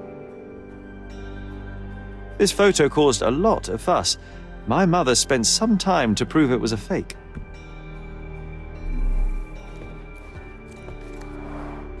Look, it's Roger. This jolly old man's well preserved. Even looks refreshed. I doubt he drew much interest at the auction. That's for the best. I'd be upset if he fell into the wrong hands. The so-called mummy of a Persian princess. The defrauders did good work, but missed one small detail. It's the mummy of a man. And this one was brought from a German museum. They claimed it belonged to Vikings. Nonsense, of course. Vikings never had horns on their helmets.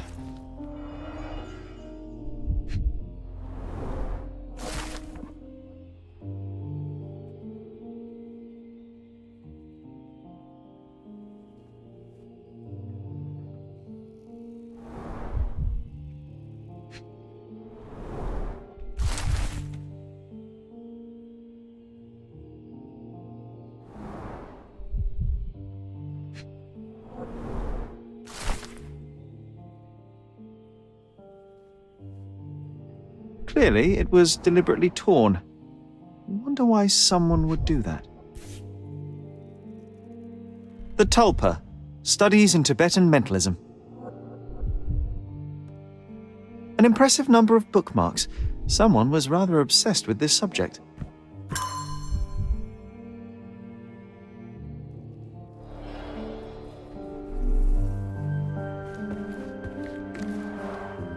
The full-plate armour of Sir Robert Saunford. I was told my father won it in a wager. Armour is armour, but look at his sword. Oh, how badly I wanted to wield the blade. Maybe you take it instead of your pistol. I'm starting to remember something. Mother said this was among the hunting trophies of a Scottish Viscount.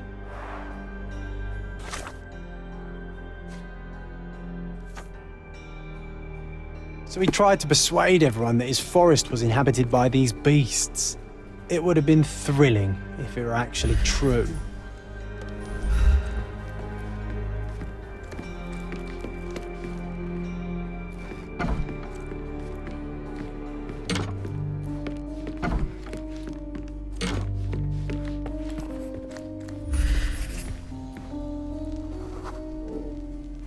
I used this ladder to look at the top shelf, right? On the day of Mother's breakdown upstairs. Right you are, Sherry.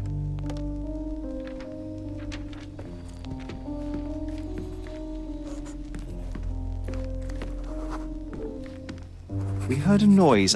I can't recall of exactly what, and we didn't have a great view from behind the statue.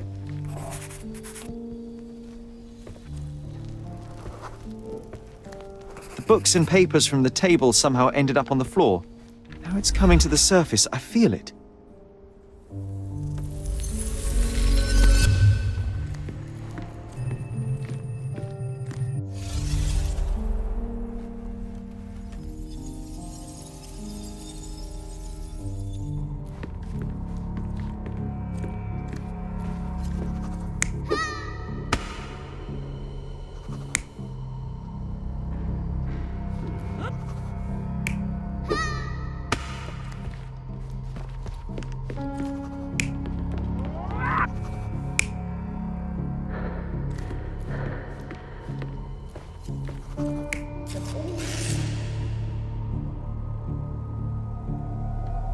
You're not even trying, Sherry. Concentrate.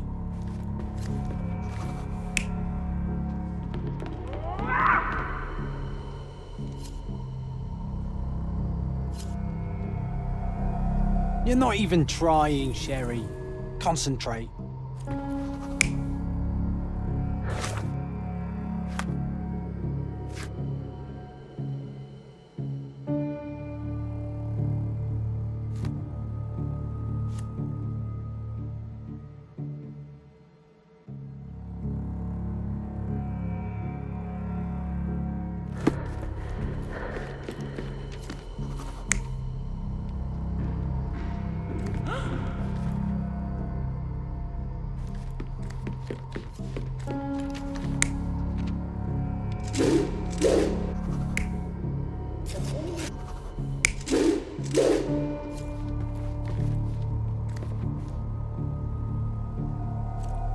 You're not even trying, Sherry. Concentrate.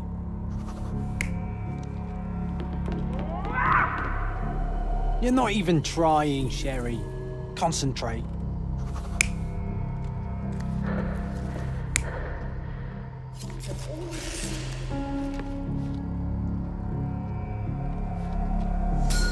Come on, Sherry. Let's go outside. Wait. Did you hear that? Come here, Sherry. You call this progress? Charlatan, amateur. I'm not letting you anywhere near my mother again. So there was a quarrel between them.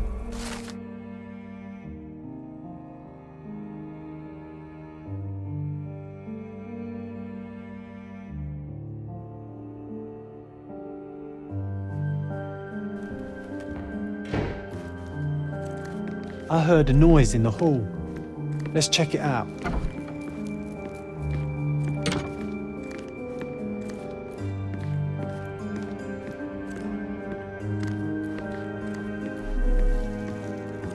Sherry, look! We've got a parcel here. Hurry up and let's see what's inside.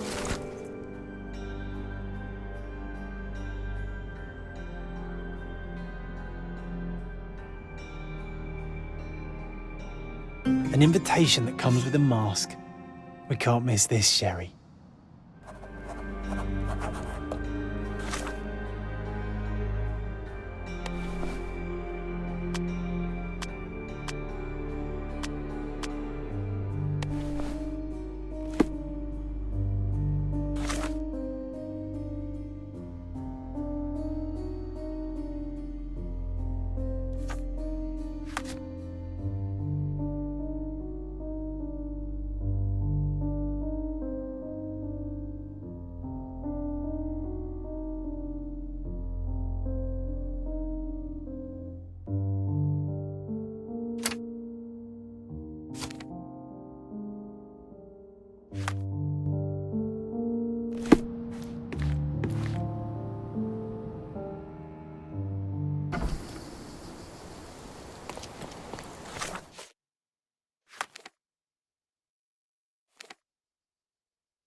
Extra!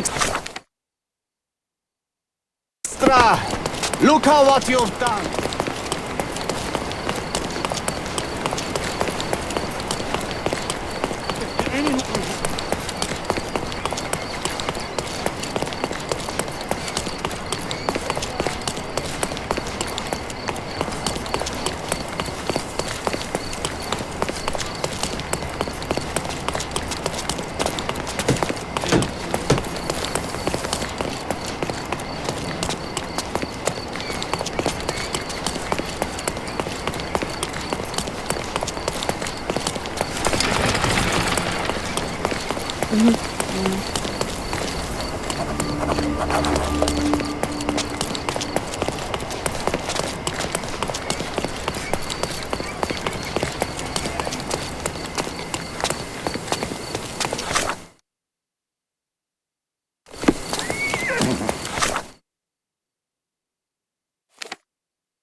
Merhaba.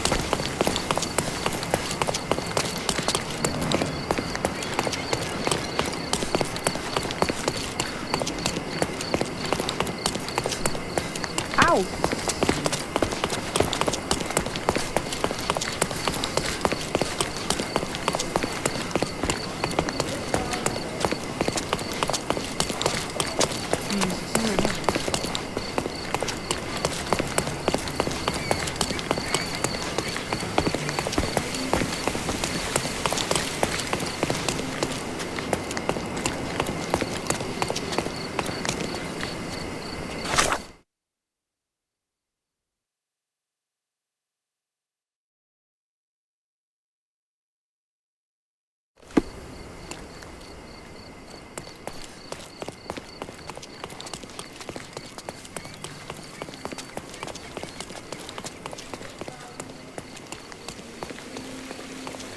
Welcome to the Manchios mansion.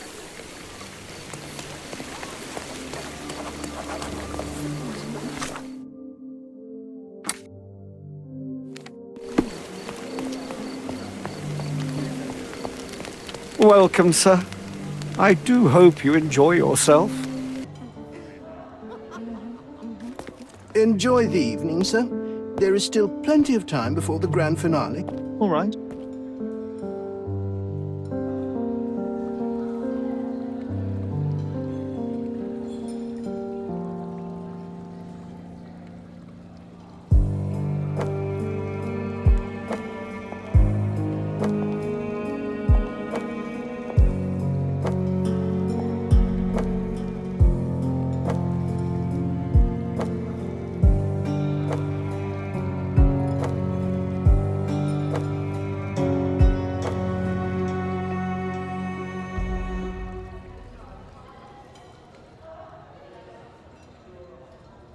What if I write an article about these people here?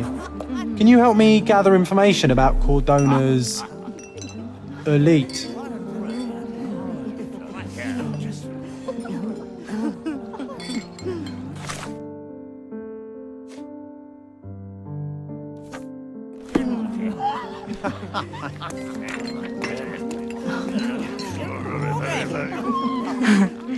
You have such pretty hands. What can you do with them? My goodness, Sherlock, they made a blood fountain. No, John, it's definitely not blood, just wine. Gahor, is it a guess? Let me see that stallion up close.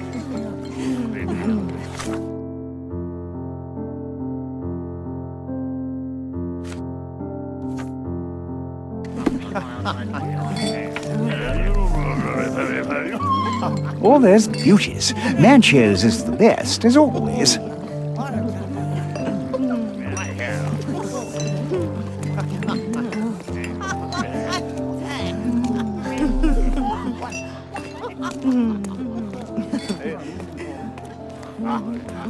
Let me know if you need anything, sir.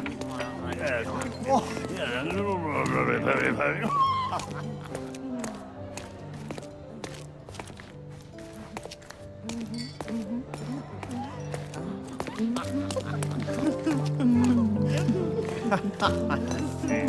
you know what was here before Manchio's family bought it?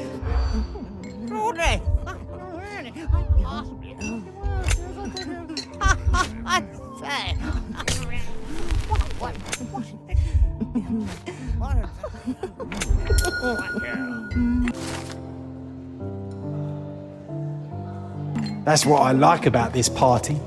Bring me more dirt, Sherry. One more piece, and I can expose these base. Curtains do not guarantee privacy. And you still need a crack, despite being ethereal. Do not distract me. It's not easy to play blindfolded.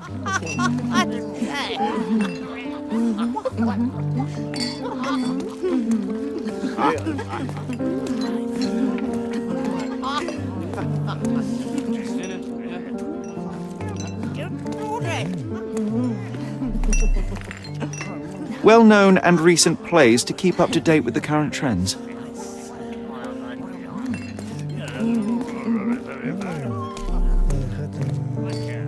Codex Orchis.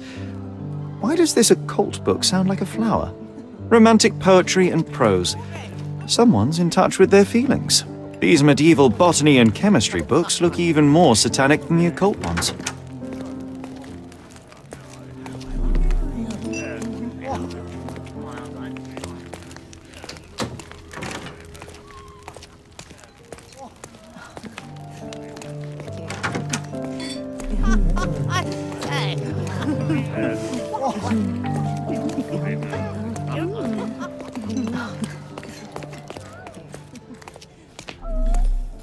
Nanchos had to enforce the masks after the...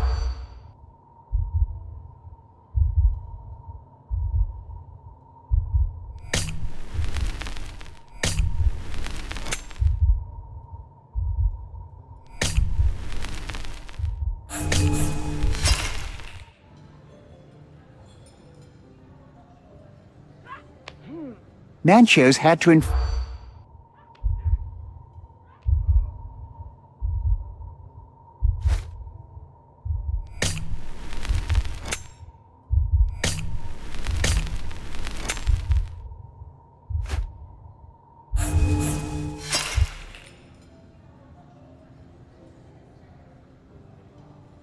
Nanchos had to...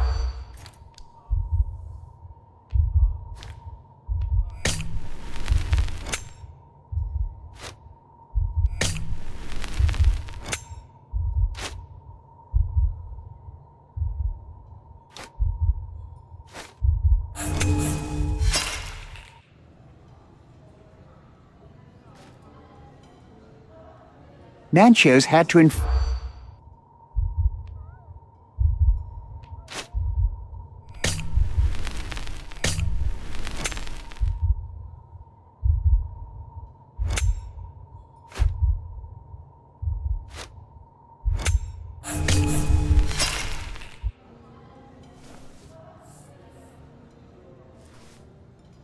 Nanchos had to...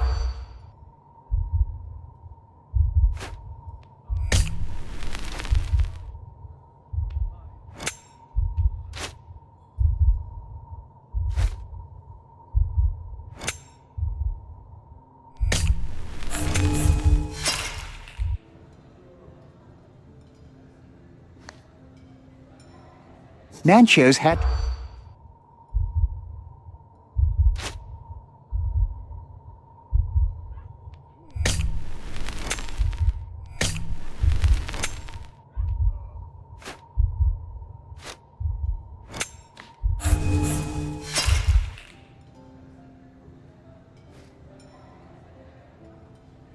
Nanchos had to...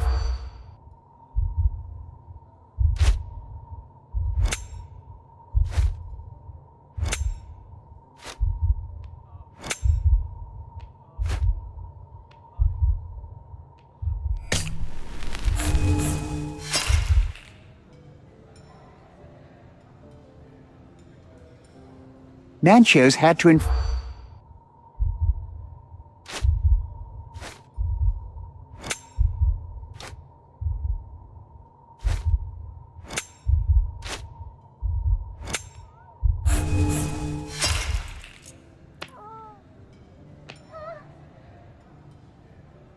Manchos had to...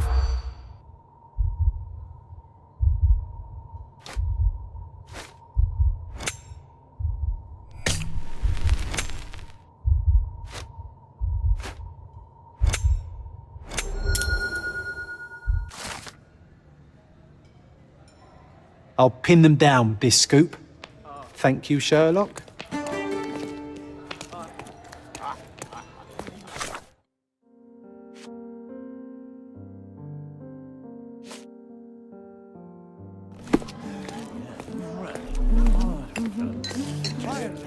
Bogle's gallery has a backer, I see.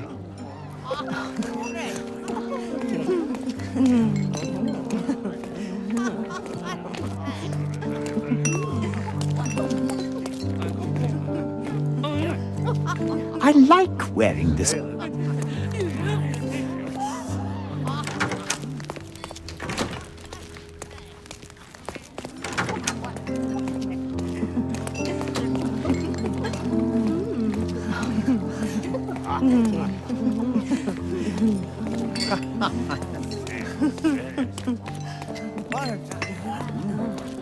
Can I ask you a question? I have nothing to hide, sir, but I've never heard of this.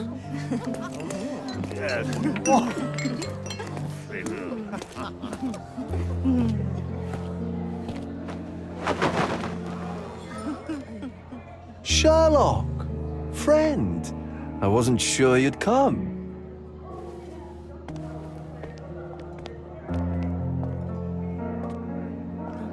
Werner, I see you are not yourself. The more time you spend here in Cordona, the more I feel it my duty to bring you into our world and show you all we have to offer. And what is on offer today? Pleasure, indulgence, relief, and relaxation. You've earned some time for yourself, have you not? Those who know me would say I'm incapable of it. Nonsense. I refuse to believe there is anyone permitted to know Sherlock Holmes. Huh. You may be right. Then free yourself from inhibition and expectation. The night is young, and so are the guests. You should try to enjoy both. It's not healthy for handsome men to spend every night alone, and certainly not in a house filled with such melancholic memories. I must admit, my travels have proven more taxing than expected. I'm less confident in my life and myself. A time of relaxation seems a distant dream. So can I tempt you with a physical aid to your moral consolations? There's wine, of course, something to smoke, or perhaps an artificial paradise? Yes, something more spiritual, a potentiator to sharpen the mind. A 7% solution of, well, that'd be telling, but you must try it. My mind already operates at a far higher level than most. I struggle to believe anything could improve it. My ultimate duty is to provide the world with truth, and I do that perfectly well as is. Duty? You've never cared about that before. Of course I do. Exposing a lie, revealing a fact, that is a moral responsibility. That's not morality. Morals are what happens afterwards when truth collides with consequence. Do you ever follow up on cases you solved? Do you ever see what happened next, visit the victims, ensure justice is served in the courts? And how do you choose where to direct your attention? Are there not deserving causes to which your brilliance could be applied but isn't? You ascribe me more power than I possess. I have a narrow skill set and work within that mandate. What occurs afterward is irrelevant. With every action or inaction, you place a finger on the scales of morality. Many in the city would see you as abdicating your responsibility. I haven't. Not me, of course. Morality is subjective, just like truth. There is little to be gained from indulging in it, and far better things to indulge in. Now I must insist on easing any burdens I've placed upon your shoulders. Show yourself a kindness, and try this rather delectable concoction. If this solution truly does assist with thinking, then perhaps it would be puerile to overlook an opportunity to study it. I'll take it with me. Yes, Sherlock. Very good. And now, our evening begins in earnest. I just remembered. I'm sorry, Sherlock. My mind's delightfully impaired. Please take this key. It opens the altar room, past the library. Pardon? Altar room? What now, Werner? Go quickly and find our Fabio. Only you can make him talk. I'll join you in a minute.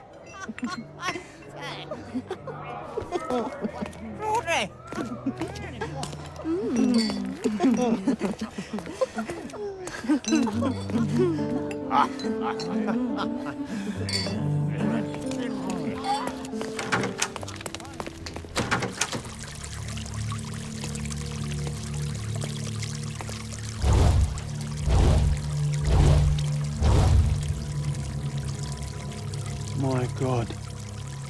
Was he here this whole time?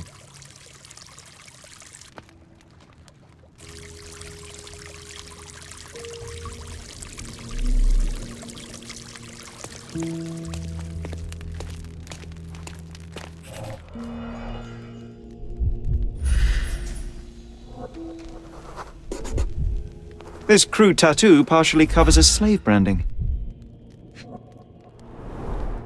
A blunt force trauma may have suffered an internal hemorrhage.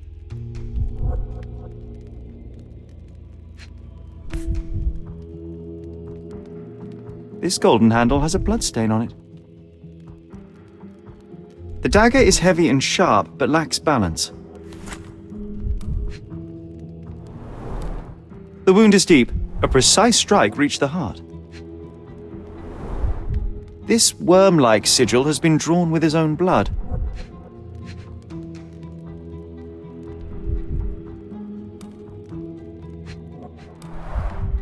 The victim has clenched the fabric so firmly in his fist that it's nigh impossible to remove it. He died right here.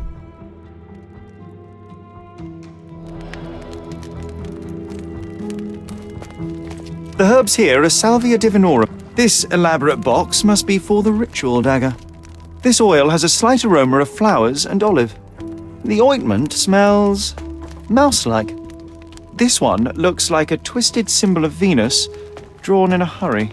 The sign reminds me of the astrological symbol for Mars.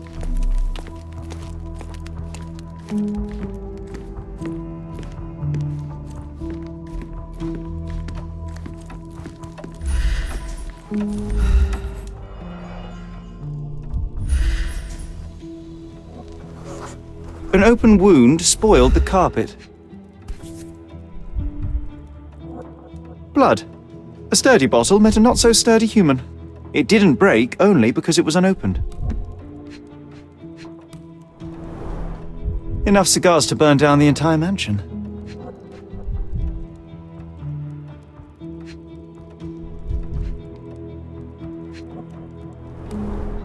Why don't people tidy up after themselves?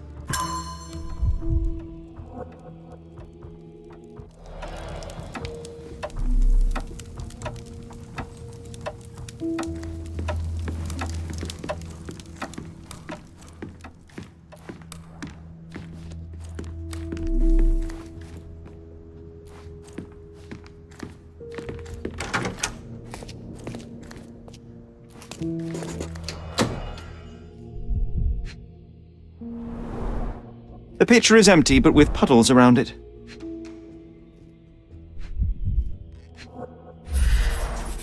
Blood clots are adhered to the sides of the drain.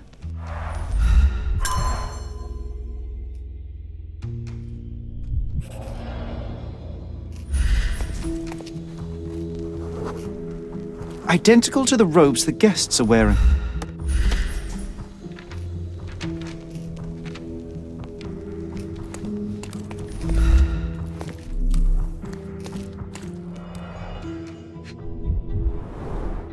This is a different ritual.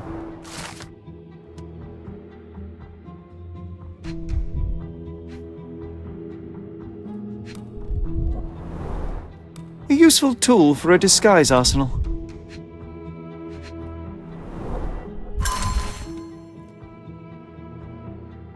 How can anyone accept such behaviour? Props, decorations, and tools for a more detailed set. Handcrafted and luxurious cufflinks. There's also a note. For my Fabio, Manchos. The key is similar to the one that Vogel gave me. The capital F on the key fob might refer to Fabio.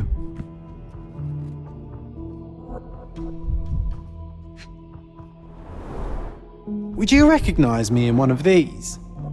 I suppose not.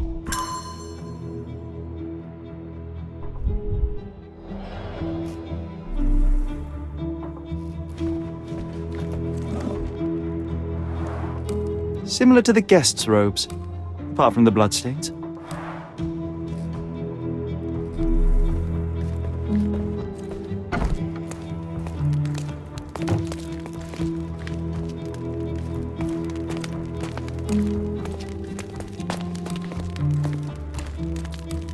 Werner, care to explain what is going on here?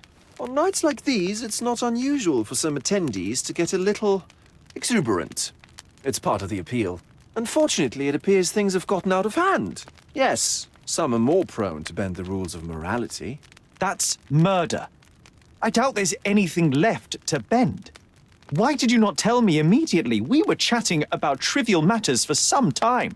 If I'm completely honest, Sherlock, I've consumed a rather potent cocktail of substances. My attention slips and drifts. But I'm glad I thought to call for you. You sent me a disguise. Oh dear, did I? Well, since I found the body, Mr. Manchios has agreed that you can investigate the matter. I promise my mind will behave itself going forward. All right. Pull yourself together, Werner.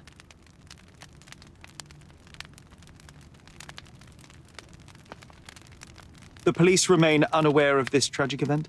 Some of them may be hiding behind their masks. They conceal many things. But we didn't want the authorities to create more problems. Besides, after a few cocktails, their incompetence will have soared to new heights. How do you know I even want the case? I promised you relaxation. If there's one thing I know about you, Sherlock, it's that nothing soothes you more than a good mystery. Mr. Manchos is the owner of the manor, yes? And the host of Cordona's most memorable parties. He promises even the ugliest guest a partner for the night. And for the ones with more unconventional tastes, Mr. Manchios provides other services. What a caring person. You cannot begin to imagine. How did you discover the body? In between guzzles of alcohol? I was set to perform in a fecundity rite with Fabio and came to inquire further. It was a staged ritual where he was to play the principle of life. And the rehearsal was unsuccessful? Who knows? I found him alone on the altar, his blood dripping to the floor. And then? Then I called Mr. Manchios. He was panicking, so I told him about you. We left the room and locked the door. Then we were... filling time? Waiting for you was stressful. We indulged in some simple comforts. Overindulged, perhaps. Were you well acquainted with Fabio, the victim? Everyone knew Fabio, or wanted to. His beauty was the talk of the island. Too handsome to go unnoticed.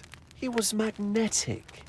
Fat wallets fought for the privilege of having him. He offered the pleasures of performance, and more. What about the fertility ritual? There was something about Fabio being a principle of life. Fabio was supposed to portray the beauty of life's origin. Flowers, oil... Not this travesty that seems straight out of the Inquisition. So this ritual is not the fertility rite. What was it meant to look like? It begins with a woman lying naked in a flower bed on the altar. She represents Gaia, the earth. As I cover her in oils, we chant for the principle. As our calls reach a climax, Fabio enters and copulates with her. After he finishes, I stab her with a dagger. That part's just pretend, of course. But the intercourse is not? I did not expect you to be such a prude. Are you a virgin? It is nothing to be ashamed of, but it would explain the color of your cheeks. The fertility rite marks the start of our festivities. The principle of life is beautiful, intimate, essential. It must not be stopped. Yet it appears that someone did stop it. What about the naked woman? Can you tell me anything about her? Oh yes, Matista. She's one of Fabio's compatriots and a performer too. I haven't seen her today, actually. When you discovered the body, was the door open? No, it was locked. Oh, that reminds me. It's a minor detail, but the first time I came to speak to Fabio, I left without entering, having been unable to open the door. You didn't have the key? No, I had it. Don't look at me like that. I was mostly sober. I suspect there was a key in the other side of the door, blocking the lock. That detail may very well be major, Werner. Well done. So you returned later only to find the lock was not blocked? Correct. After an hour had passed, I tried again and was able to unlock the door. That's when I discovered poor, handsome Fabio.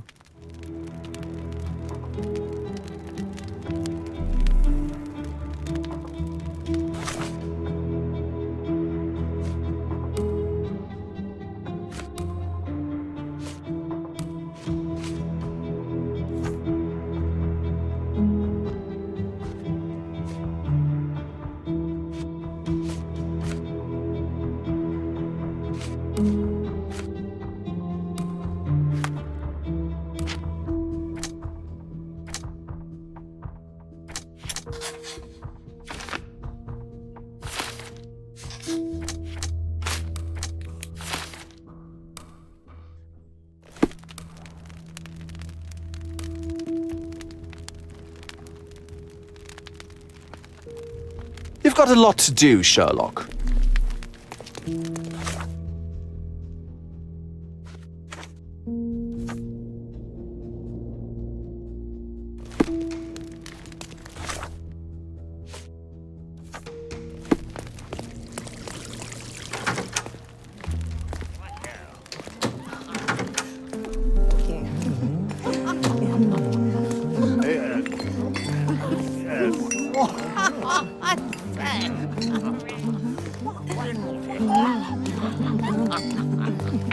I need a rest from my insatiable wife.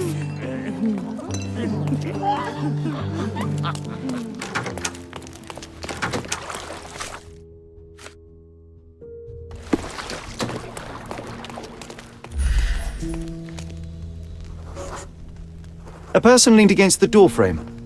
They left a smudged trail of blood.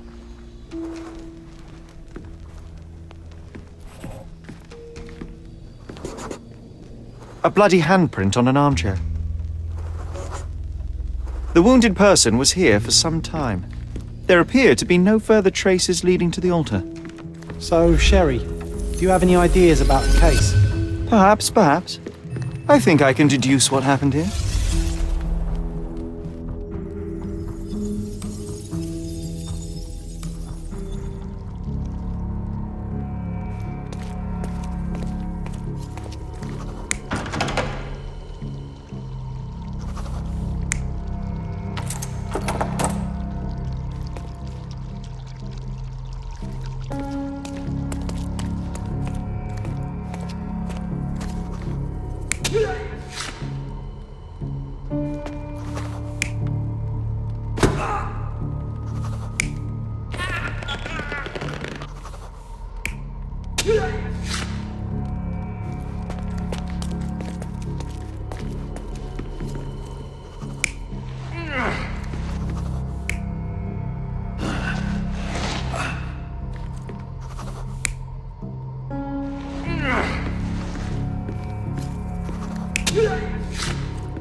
You're not even trying, Sherry.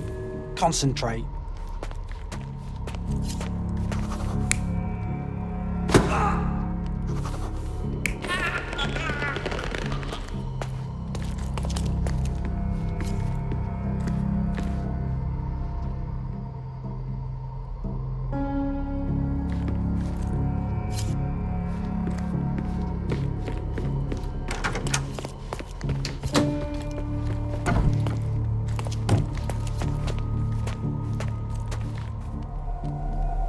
You're not even trying, Sherry. Concentrate.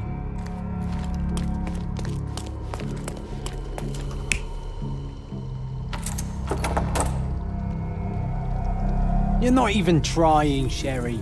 Concentrate.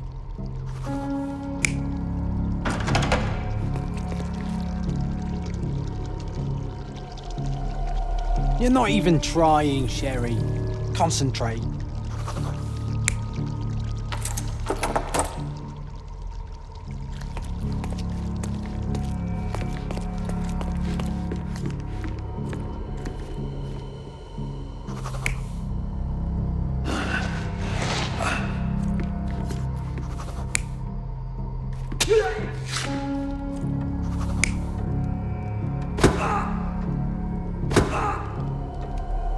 You're not even trying, Sherry.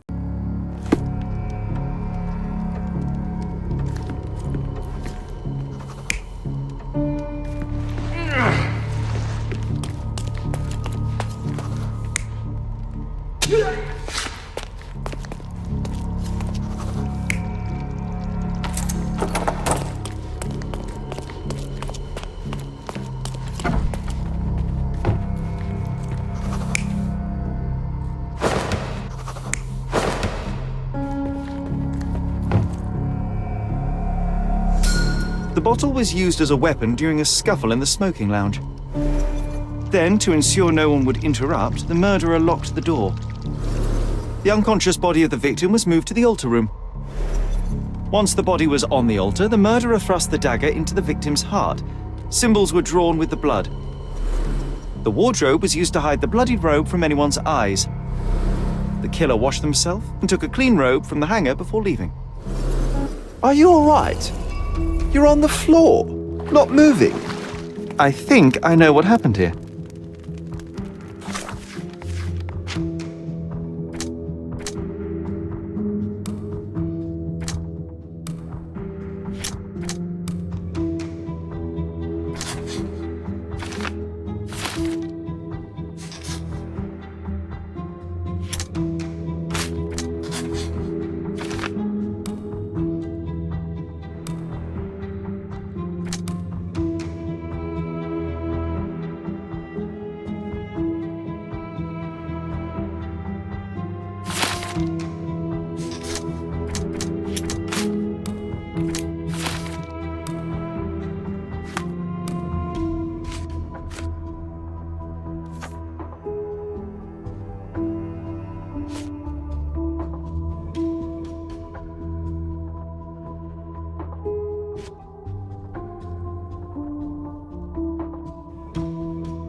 I'm starting to put the pieces together. Fabio was stabbed. I see nothing gets past you, Werner. Yes, he was stabbed, but only after being knocked out in the next room and placed here. I do not yet know why. So, who's responsible?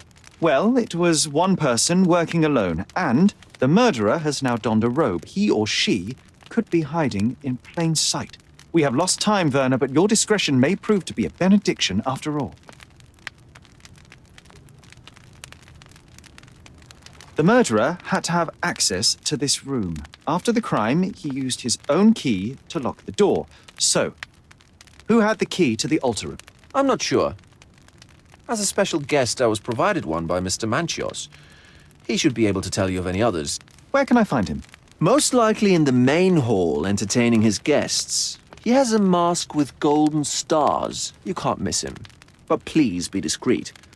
We don't want to risk disturbing the revelry.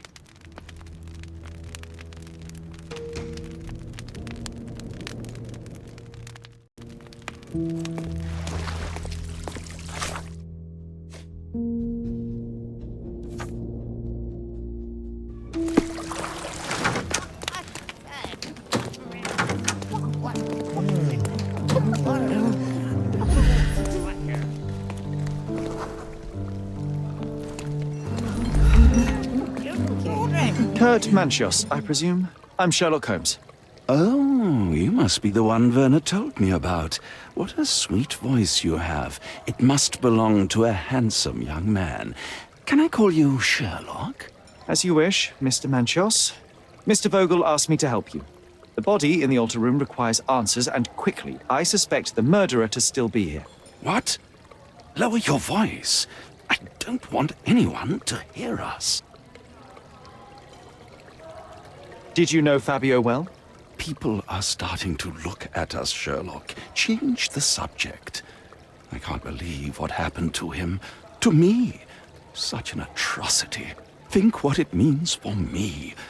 A wonderful evening for so many good, influential, and rich people has been ruined. I have betrayed all my promises of exotic delights. I don't understand. Surely a murder would affect your reputation to a greater extent. Please, isn't this why you are here? I thought you were a silent magician. Do your tricks and make it go away. I need to find all those who had the key to the altar room. As far as I know, Mr. Vogel, Fabio, and you had access to it. Is that correct? That is correct, yes. Also, Matista and Santos. Santos? Who is that? Santos Pinchetti, my major domo. In his opinion, at least. I'd like to speak to Mr. Pinchetti and Matista. Do you have somewhere I might have a private conversation with them? Of course, of course. Let me think. Matista is entertaining the guests somewhere, and Santos... Oh, yes. He will be busy with the servants. Or the cook. What's that noise? What's going on?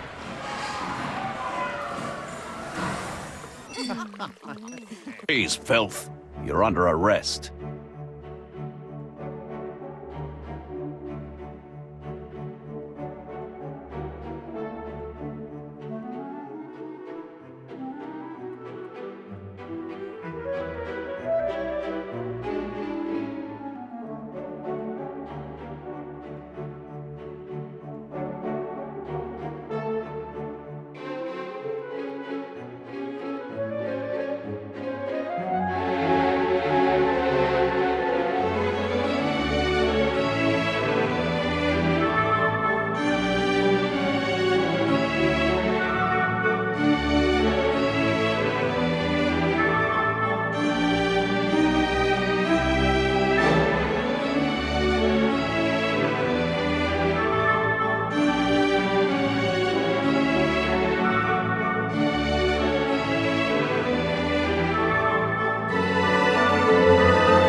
Committed a crime, and now I have to free you, kiss your hand, and apologize for the inconvenience. Your Grace.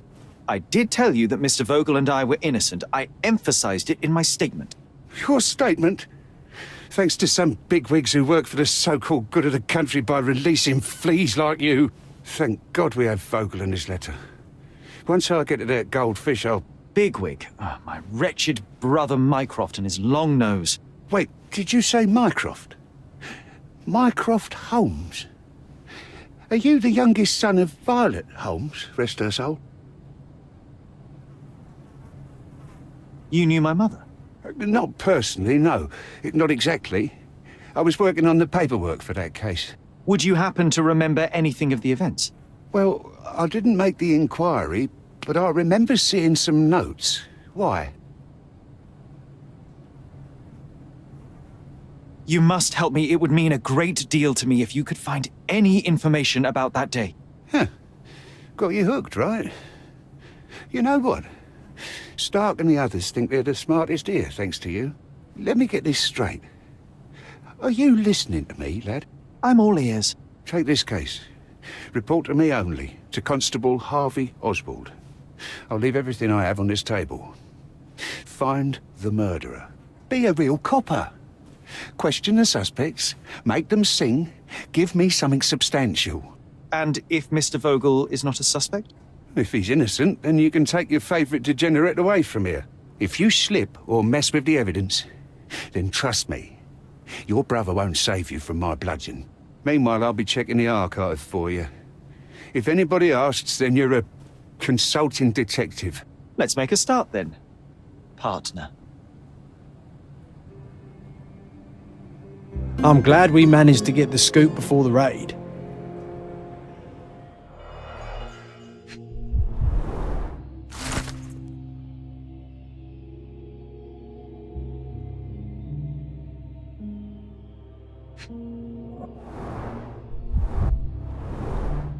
Back on track to solve the case.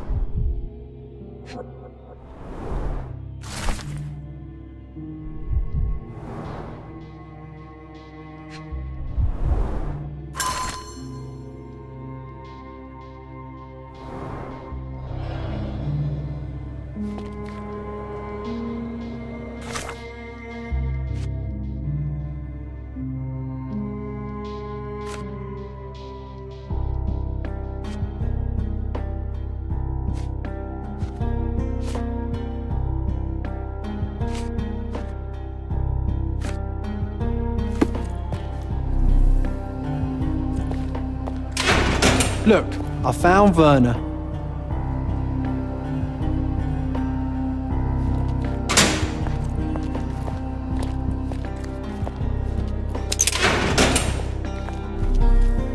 Good day, Mr. Manchios. I am Constable Oswald's partner in this investigation. Be quick and gentle. Some of your colleagues are untrained boors. Although I don't mind meeting young officers. The new blood here. If you cooperate in finding Fabio's murderer, there will be no need to meet with the Boers again. That voice. Werner's friend? You're the policeman. What a disappointment. Only an undercover agent can scour a ditch full of deviants. I am a consulting detective, although I'm capable of replacing the entire department through my consultations. Sharp-tongued, I like it. May I presume this tongue will get us out of this trouble? I would be so indebted and glad to repay you. Nothing's changed. I'm looking for the murderer. That's the only way to get us out of trouble. But it shouldn't take much time, correct? We're all busy, after all. I need to examine you first.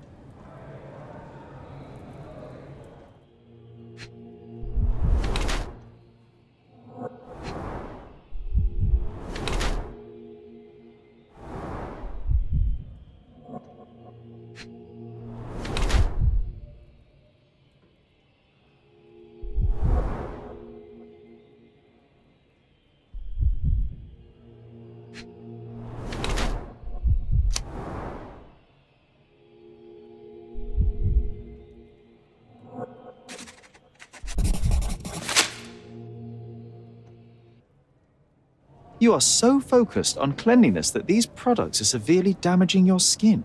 I would laugh at you. Ha! If only my cheeks didn't hurt. Not exactly. I try to take care of my body. A young man who has yet to confront his own aging couldn't hope to understand. These chemicals are quite literally melting your face. Ah, the price of beauty. I'll be fine. I'm sure of it. Such a methodical man who cares for his body but misses the soap under his fingernails. Are you so impatient, or perhaps even impulsive? I wouldn't call myself that. Silly little details. If I missed it, it wasn't important. Or rather, it was less important than who or what I was focused on. What was Fabio like? His personality, his habits? Anything you can tell me? He was the brightest star of my parties. Young, magnetic, and full of energy. I don't even want to mention his beauty. Otherwise, I'll be sobbing. An expensive champion, I imagine. His performances were flawless. He deserved his payment. Do you think he was murdered because of money? Possibly. What about the other guests?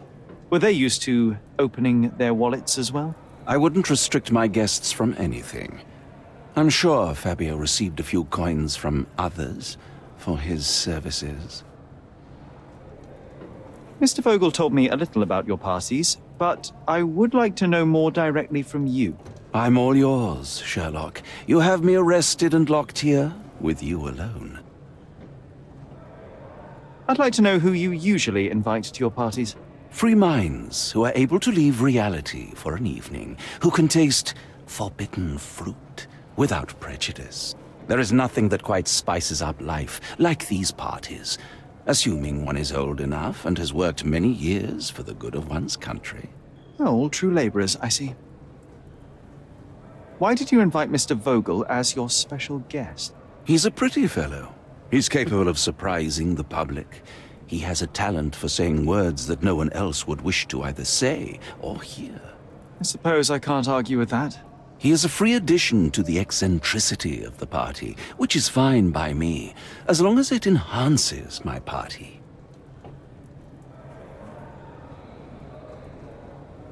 You'd better ask someone else. I've no idea about that. Do you have any idea who tipped off the police to raid your mansion, Mr. Manchios? Of course. It was you. I could even say you Sherlocked me in here. A good guess, but the wrong one. The fellow who did that was Mr. Pinchetti, your major domo. What? Santos? But how could he even know? If he's not the murderer himself. The ungrateful swine. He has dared to besmirch my reputation. Not a very eloquent choice of words. What should I call him then, since he's a snitch? Make him talk, Sherlock. I'm quite certain he knows more about the murder than he has told the police.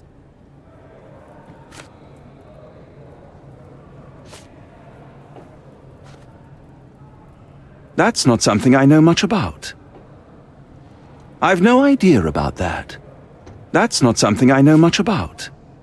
I've no idea about that. You'd better ask someone else. That's not something I know much about. You bought an expensive pair of cufflinks for Fabio. Were they his price? Or were they a tip for an exclusive show? It was pure business. Fabio escorted me a few times. I was merely showing my gratitude. This pair cost a small fortune. You must be extremely grateful then. Tell me more. You've thrust a knife in an exposed nerve, Sherlock. Yes, he was my protégé and my beacon also. With my experience and his beauty, we could have achieved anything. I had faith in him. I would have made him.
I'm Sherlock Holmes. I'm helping Constable Oswald.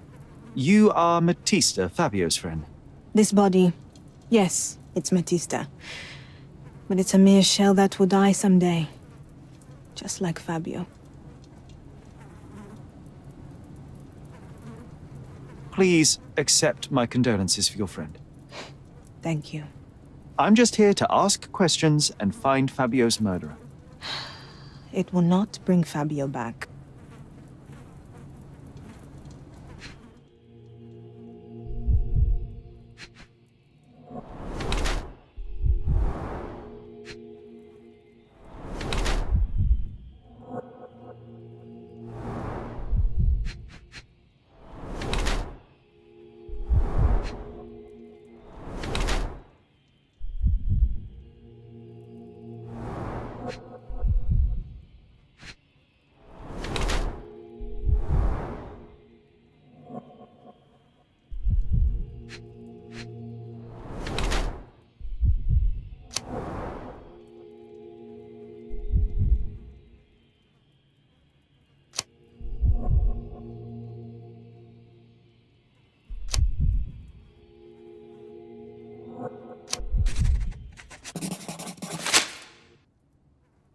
Fabio and yourself were slaves, am I correct? You have a similar branding on your body. Yes. It was a long time ago. Couldn't help but also notice fresh cuts upon your forearms. The cuts helped me to forget my past, to cover the old wounds and hide them. How did you escape? Something happened. One night the master fell down the stairs. I made him fall, and he died. We ran away that day. We managed to get on a ship and traveled here, to Cordona.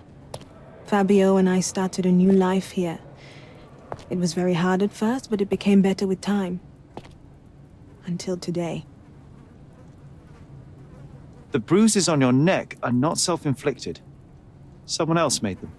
Some guests can't contain themselves. They even bite, sometimes.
Werner, are you all right?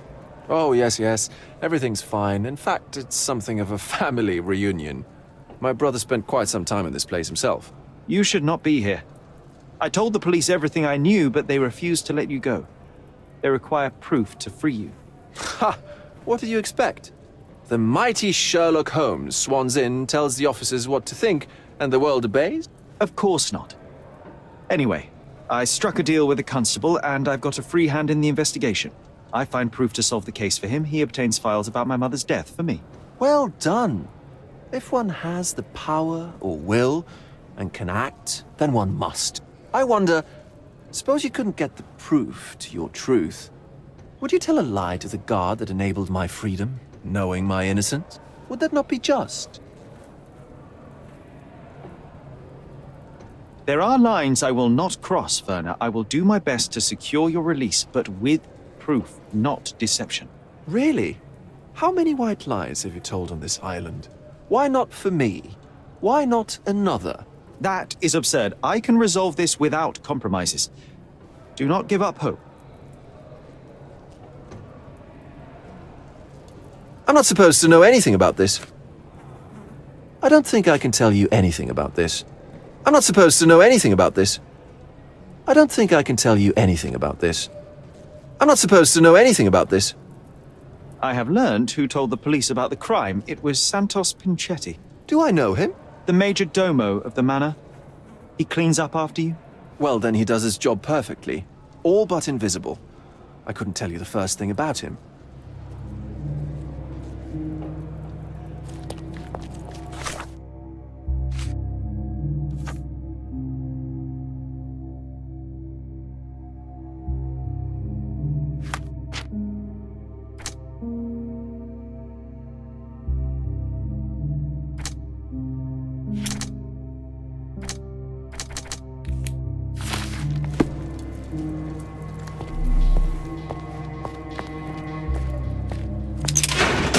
I can't wrap my head around such a tragedy at my party.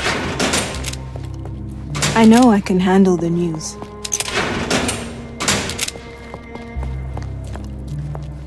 I know you can untangle this mess.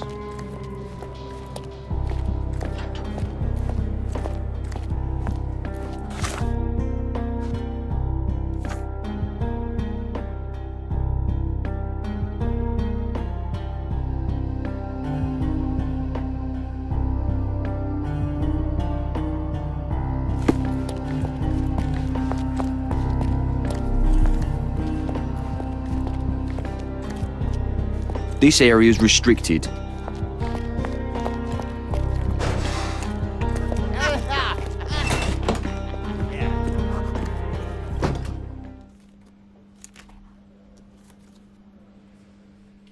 I don't think I can tell you anything about this. I don't think I can tell you anything about this. You'd better ask me a question I know how to answer. I don't think I can tell you anything about this. I don't think I can tell you anything about this. You'd better ask me a question I know how to answer. I don't think I can tell you anything about this. I don't think I can tell you anything about this. I don't think I can tell you anything about this. You'd better ask me a question I know how to answer. I've nothing to say about this. You'd better ask me a question I know how to answer. I've nothing to say about this. You'd better ask me a question I know how to answer. You'd better ask me a question I know how to answer. I'll visit you later.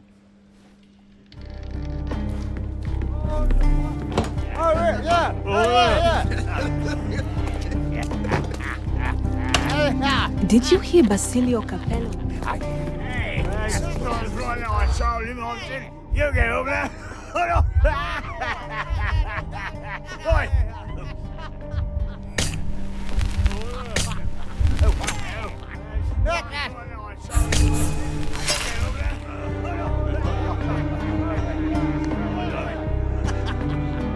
Did you hear Basilio?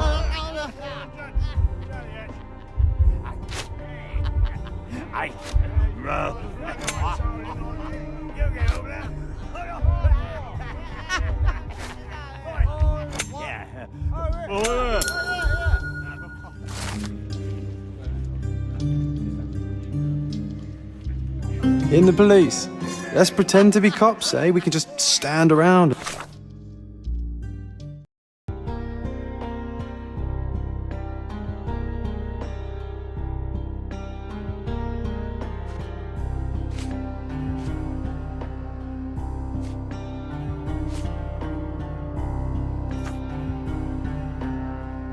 Look confused.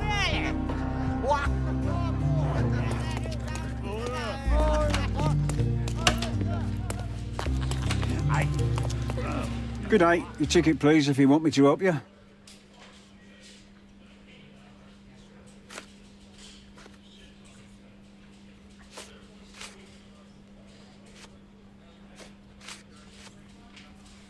Don't waste my time. This is not a ticket. This is not a ticket. Don't you understand what a ticket is? This is not a ticket. Don't waste my time. I'd like to check the evidence from this case. And who are you? Oswald sent me. I'm a consulting detective. His partner, then? Let me see. Ah, a ritual murder. What a bunch of degenerates. Wait a second. I'll bring it to the table.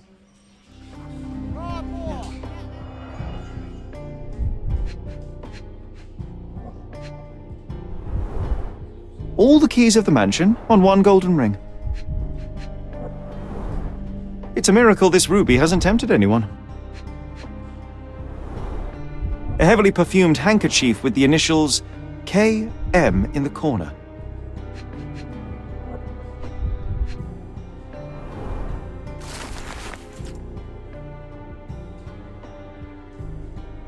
Not the time for privacy. Werner's personal sketchbook. An emergency kit for boredom.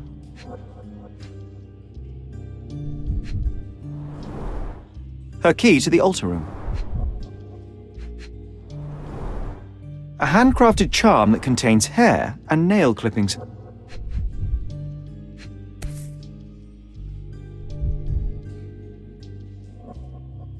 That's not for bedtime reading. This Ex Libris belongs to Manchios Library.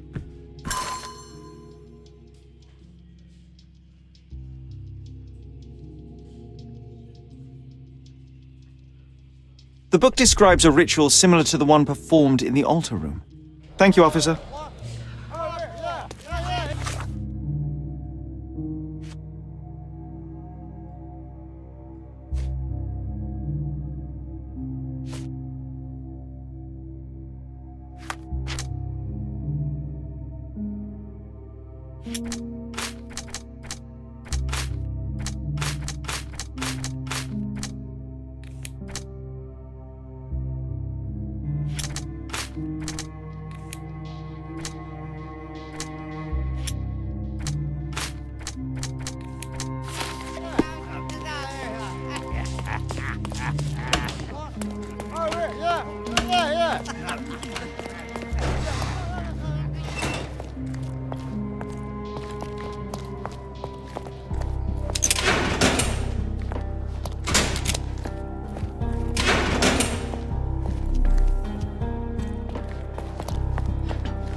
You'd better ask me a question I know how to answer.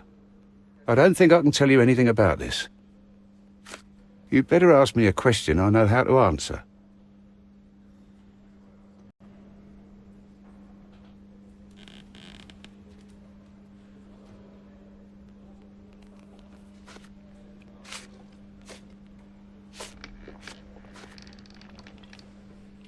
Have you considered Mr. Santos Pinchetti as a suspect? The snitch? Have you seen him? I mean, my breath could knock him down. What's so special about him? As a major domo, he has keys that open all the rooms, including the one to the crime scene. Could have testified only to circumvent suspicion, don't you think? We need to question him. Right.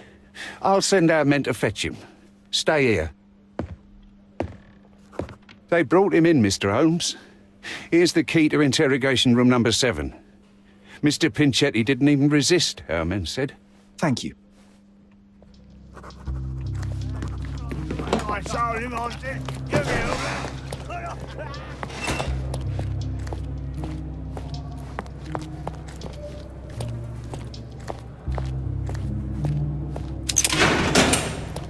Mr. Pinchetti, a pleasure to meet you. I'm Sherlock Holmes. I'm helping Constable Oswald. I've already told him everything I know. I'm only a witness, sir. Everything's in my report. And I've read it. You forgot to mention that you hold the keys to the room where Fabio was found. I need only to find if the crime was intentional. But I need to return to my duties. I doubt the house will fall without you, Mr. Pinchetti. Just be still for a few seconds.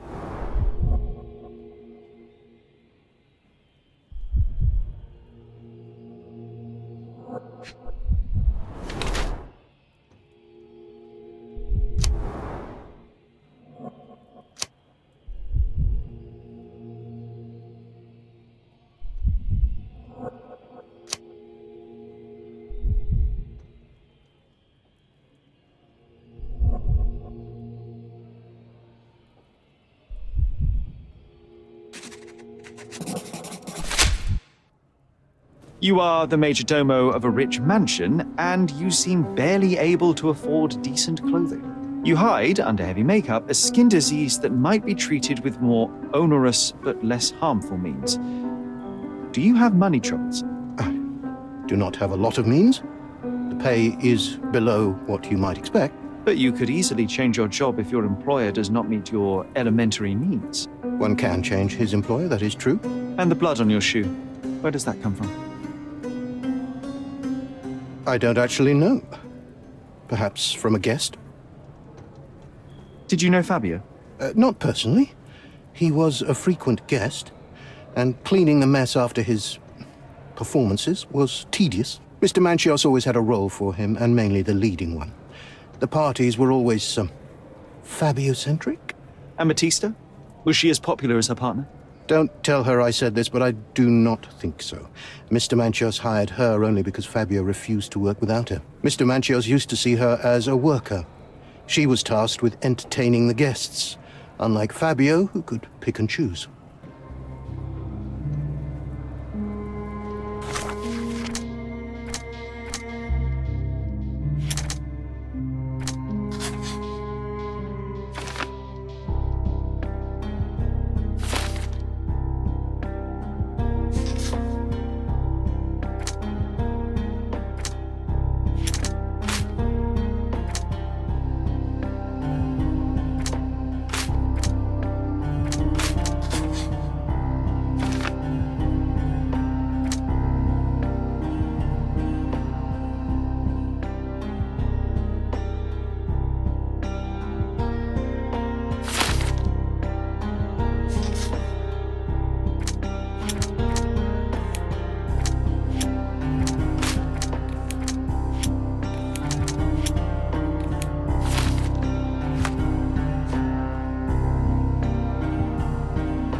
I recognize the key from the altar room among these.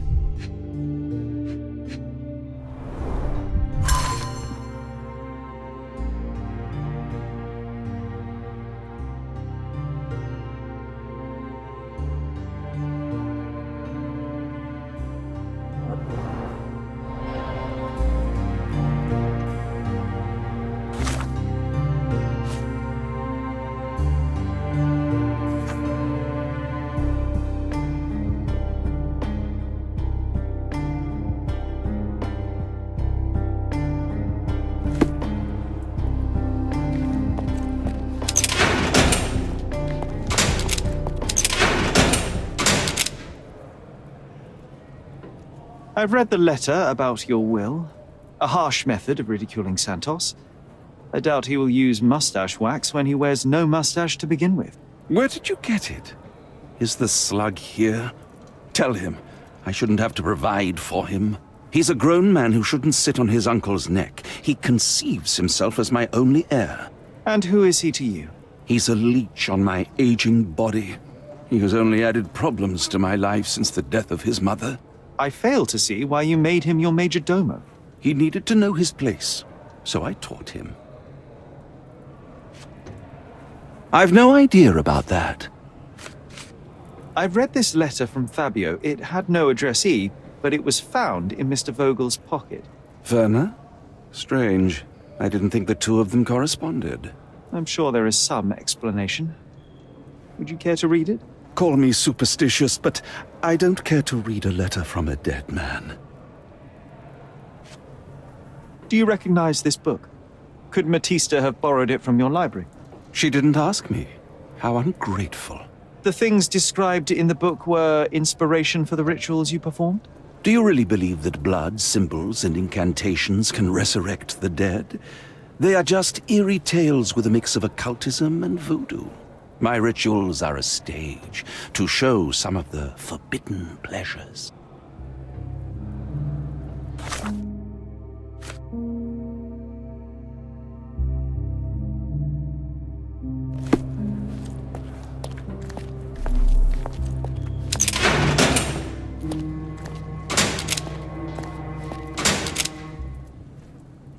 This book, The Power of Love, Blood, and Mandrake, what do you hope to achieve?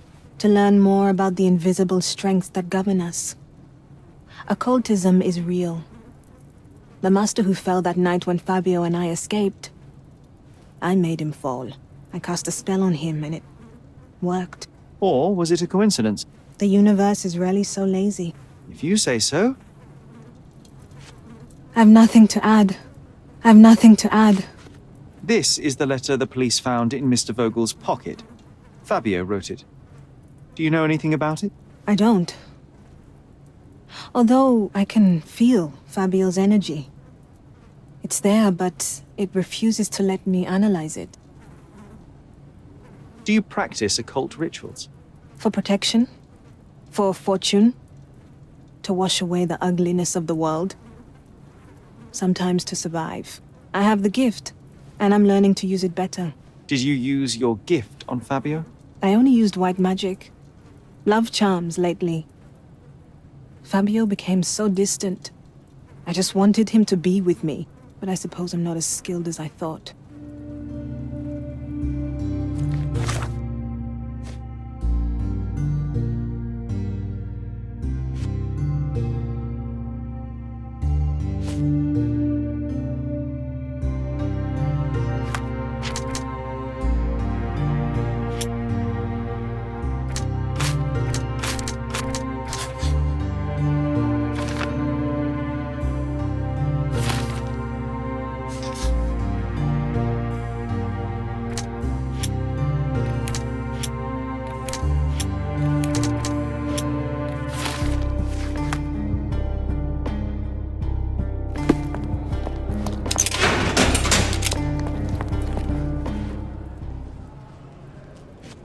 I can't follow you here. I can't follow you here. I'm not supposed to know anything about this. So, the police found a letter from Fabio in your pocket? I cannot tell if it was truly in my pocket at all. Perhaps it was placed there later. Well, that is one hypothesis. If it were true, then how did it get there? No clue. But this night has been rather eccentric. Such a detail could have easily eluded me. Indeed.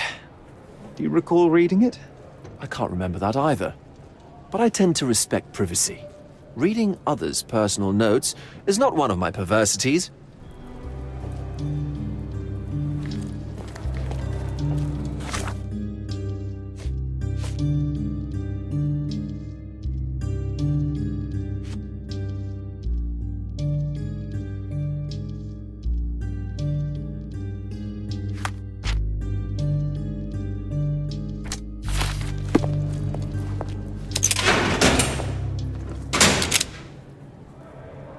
Don't expect me to know anything about it. I know nothing about this. Don't expect me to know anything about it.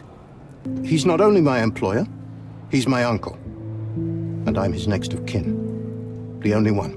Mr. Manchos flatly refuses to pay a family member. All I have to do is repay his so-called love. Cleaning up the filth after perverts and decadents. He's imprisoned me. The best I can hope for is a new broom. That's why I wanted to have my part of the inheritance. Is it that bad? You have a roof above your head, a salary, and the status of a major domo. For God's sake. I'm forced to dye and stitch my threadbare clothes, and the holes in my shoes are painful. I'm ashamed every time a guest looks at me closely. Why do you think your uncle treats you this way? My mother, my uncle's sister, had me illegitimately. She died, and I was given the surname of one of the maids. But you are entitled to some of the money that belongs to your family. He thinks not. I was not responsible for my mother's death. I work hard, and he pays me nothing. I feed on the leftovers. While he wastes our estate's property on decadent parties, he paid Fabio handsomely and showered him with expensive gifts for their disgusting relationship.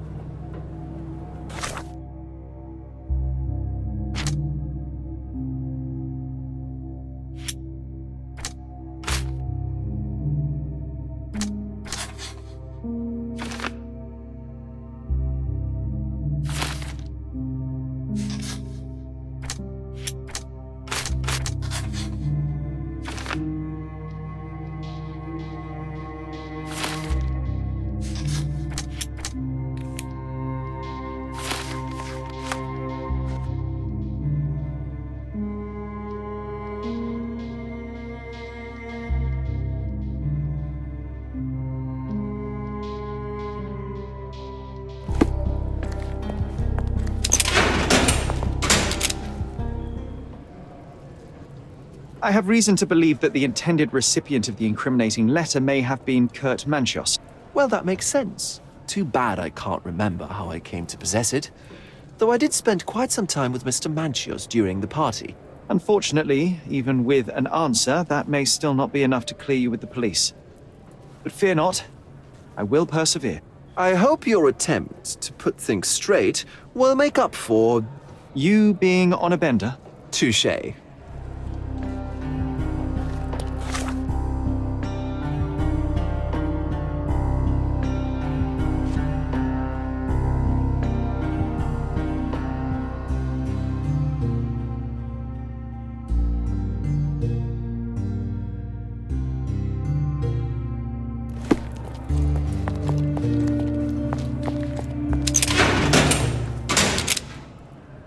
There is undeniable evidence that you were the original recipient of this letter.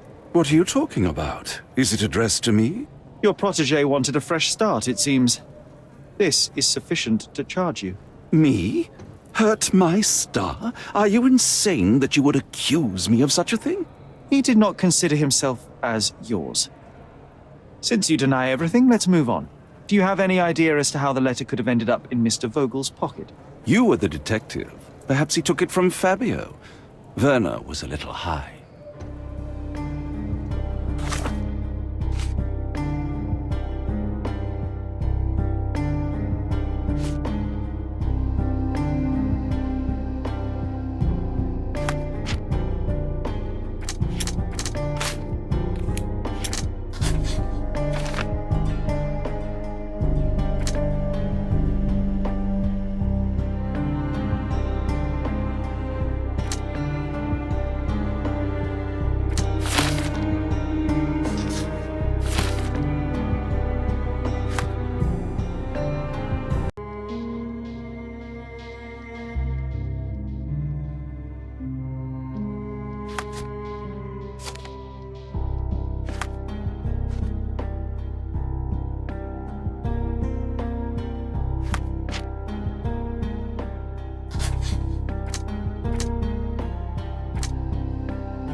I've nothing to say.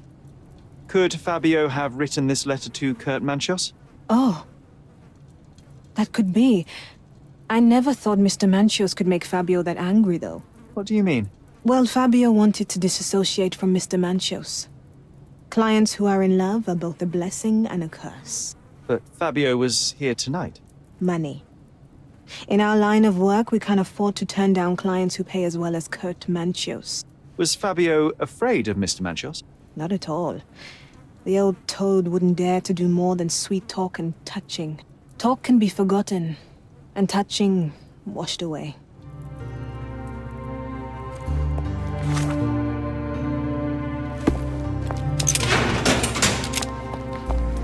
The air here is rather refreshing.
I'd even recommend that some of my friends visit the place.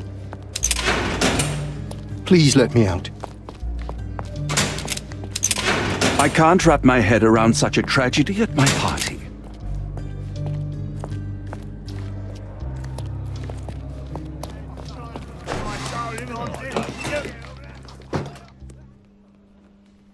This letter proves nothing. Fabio wrote it to Mr. Manchios. It's time to free Mr. Vogel.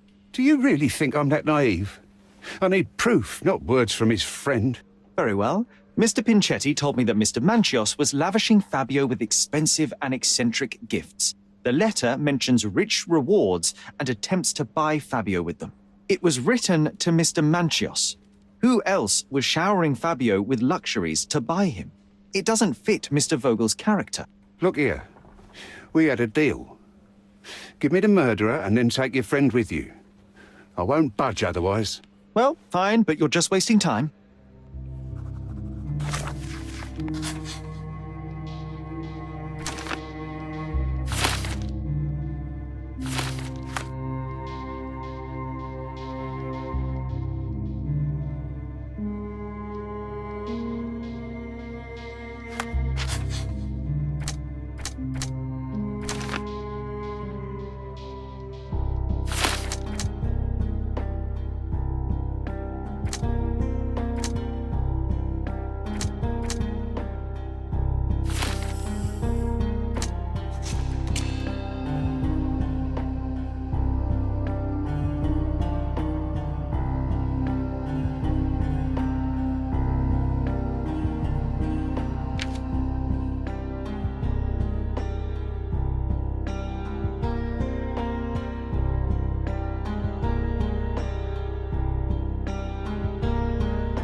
Continue our investigation while I look for the papers.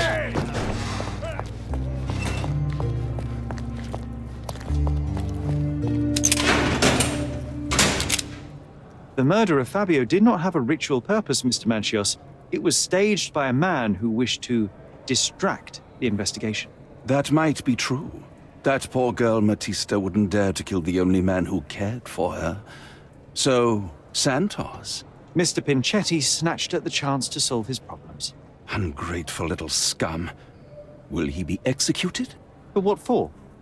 He informed the police as to the crime, that was all. He couldn't stage the ritual, but he found the body, I believe. I can't believe it. Why did Werner do it? Mr. Vogel. He had no reason, and he won't be a scapegoat as you plan. You put Fabio's letter in his pocket when he was intoxicated, didn't you? You can't be serious. We can very often deduce someone's life by their shoes or their fingernails. You are a meticulous person, but this murder was fairly traumatic and filthy. After you stabbed Fabio, you were covered in blood.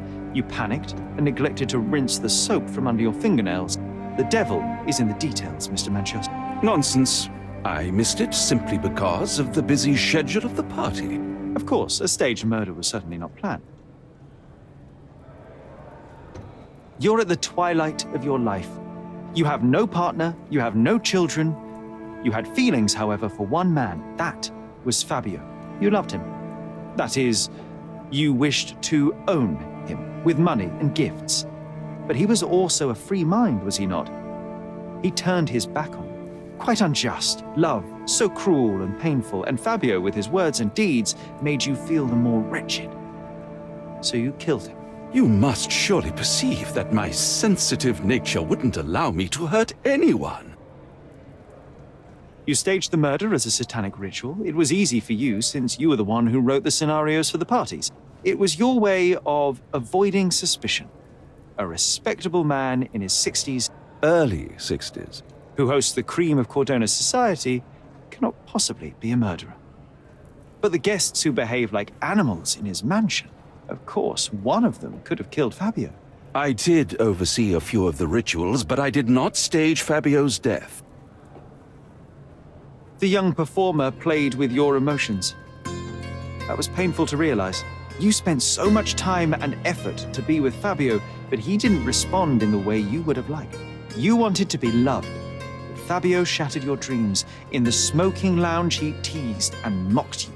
He wanted you to suffer by offering himself to others. The deception was unbearable. You struck him, and then you staged the ritual. You planted the letter in Vogel's pocket and attempted to set up Matista. What poppycock? Sherlock, stop this game now. There is no stop word, Mr. Manchios. Relax and enjoy it. I'll pass the remainder of this case to Constable Oswald. He'll know what to do with you.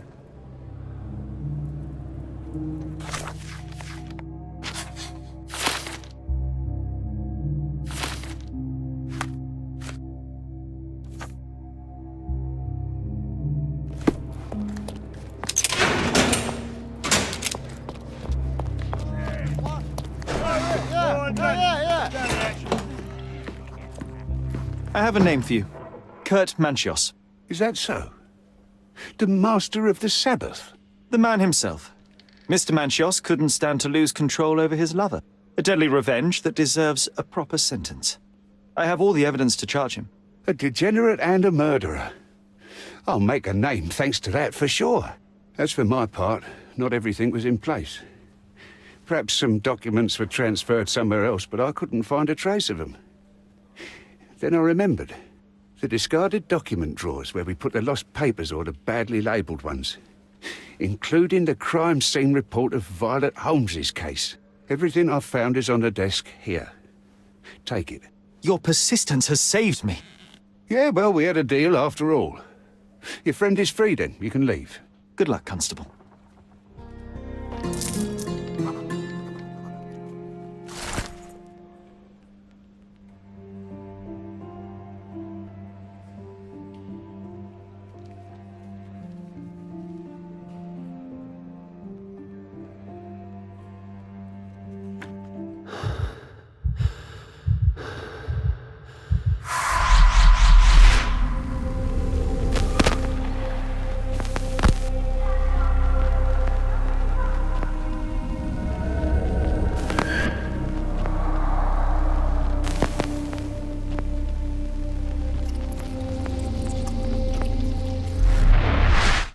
Garden.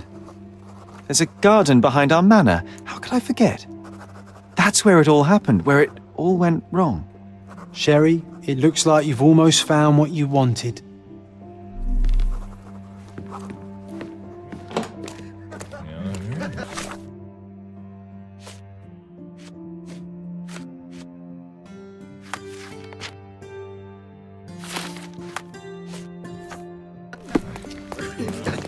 Oh, you did it, Sherlock! The case is closed and all rewards belong to the winner. Bravo! It is merely the triumph of the truth. Is it? No compromises? No lies? You're happy with your decisions? It was the best decision I could obtain. The truth must be told in the way it is most acceptable. You're making progress, Sherlock. I was right to believe in you. By the way, did you get that precious information about your mother? Oh, not that you must. Yes, I did. Forgive my intrusion in such a personal matter. I simply worry I'm failing to be of much help to you. Actually, you were. For some reason, all the archives on the case had disappeared. This was a rare opportunity to obtain the impossible. Outrageous. Perhaps someone found the truth unpleasant. Society usually rejects those who speak with too much honesty, doesn't it? A comfortable lie is often preferred to an uncomfortable truth. Still, I believe that the latter should prevail, and I cannot remain silent. That's quixotism at its best. Your mere truth cannot defeat institutions, systems, and power. Etiquette, religion, marriage, they're all lies told to preserve connections, love, and sanity, and it's all corruptible. Lies destroy human dignity. How could you make a free decision without any knowledge of the truth? Are we really free to decide anything in this world, Sherlock?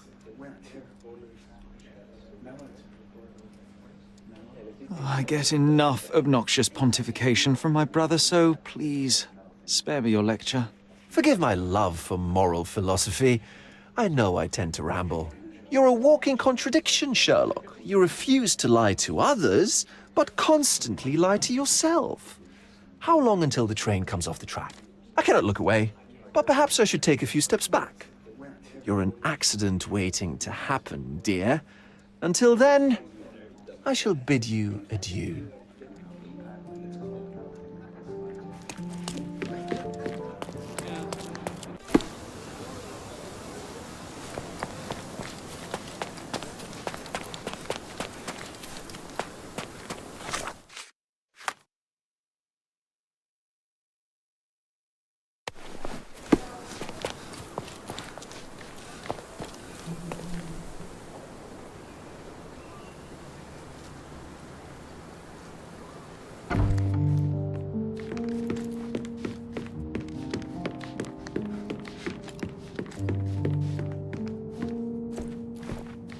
Sherry, please listen to me.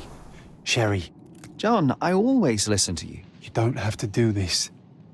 You don't have to go through. I don't know what is beyond this door, but I can feel it. Buzzing, angry, like a fly at the window. I know. I can sense it too. You locked away this memory for a reason. There is only pain here. Pain? And truth. You do not need to suffer either. There is so much more we can do on Cordona, so many others we could help. There is no coming back from this.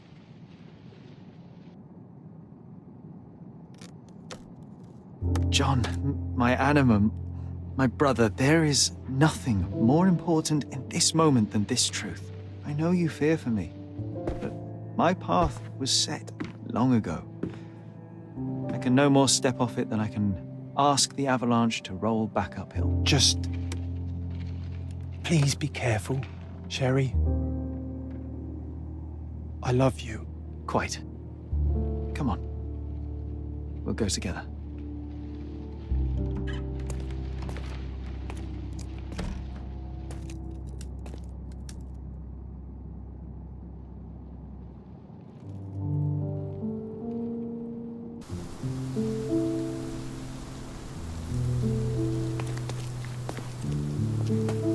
Why didn't I remember we had such a big garden?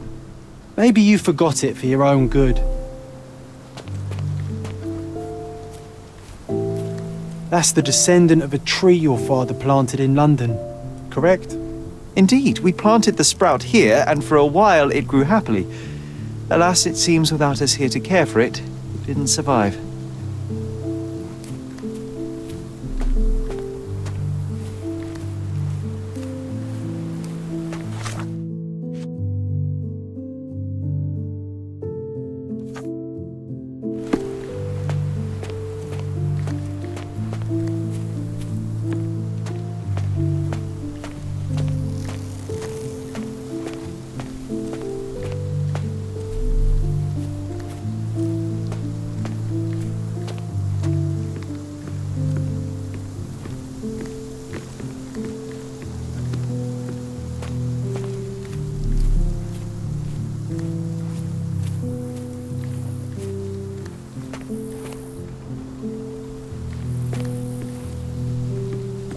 Is that the raft we made together, John? Looks more like a pile of rotten planks now.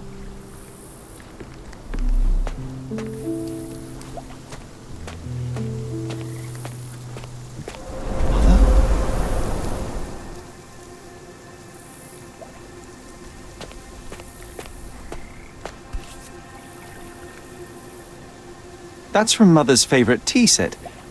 What is it doing in here?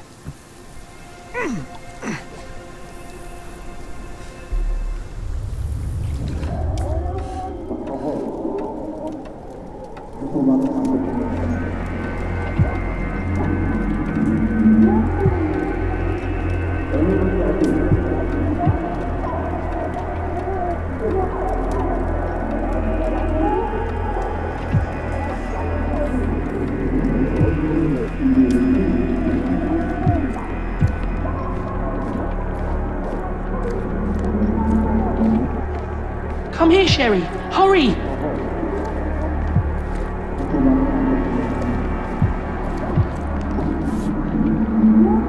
These must help calm her down.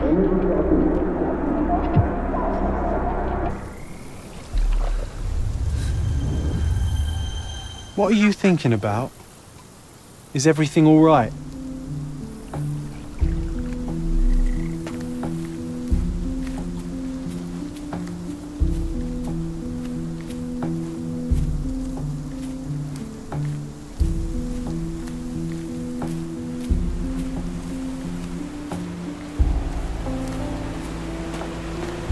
Ah, yes. The statue of Merope. My mother was trying to restore it. Pity she never had the opportunity to finish.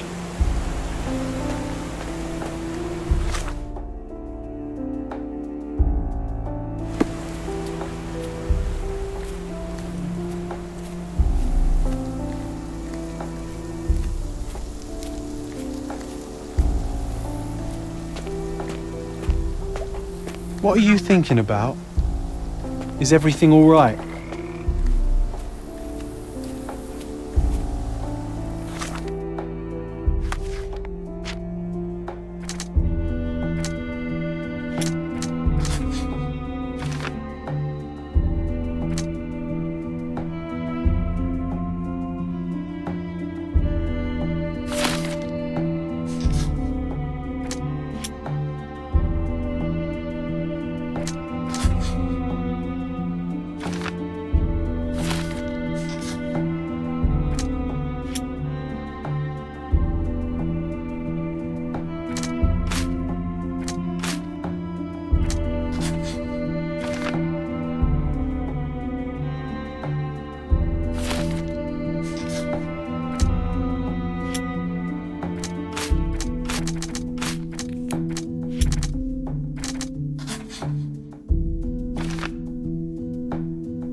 Don't go, Mother, wait!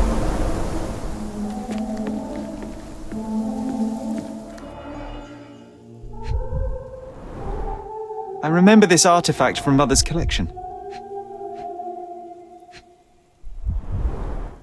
Mother's work journal. I liked poring over the detailed pages and reading about my parents' collection.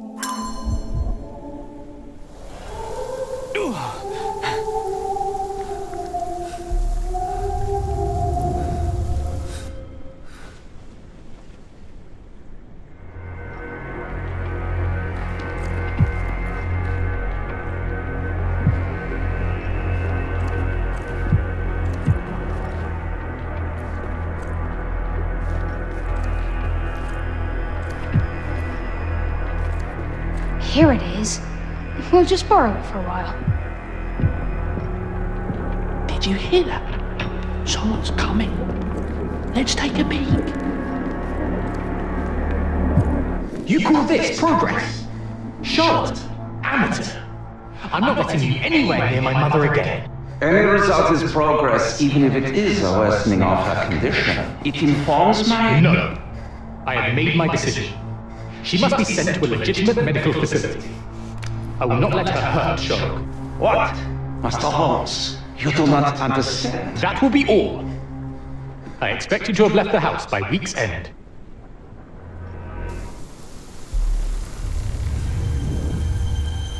Sherry, say something. Can you hear me? You're scaring me. Sherlock, I'm here. Come closer. Sherry, come here, darling.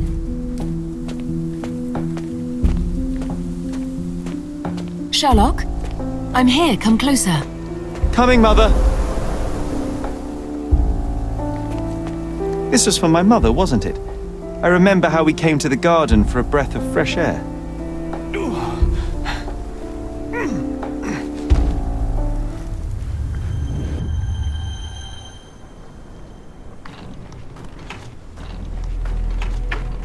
Take me to my flowers, Sherry. They must already be in bloom. As you wish, Mum. I bet you missed the fresh air, didn't you? Terribly. The sun is far brighter than I remember. But I like it. We can walk each day from now on, if you want. That would be wonderful.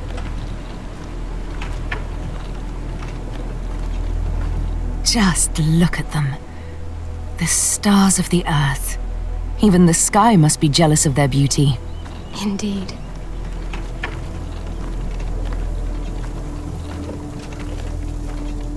Mother, would you like to go around the water? That would be perfect. I always wanted such a nice pond in London. It looks so peaceful. Mycroft knew you would like it.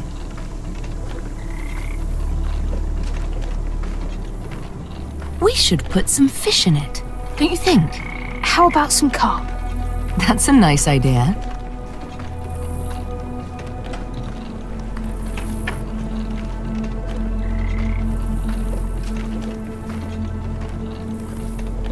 Let's visit your father's tree. It grows so fast, just like you. We could even build a tree house in it. Yes, Sherry.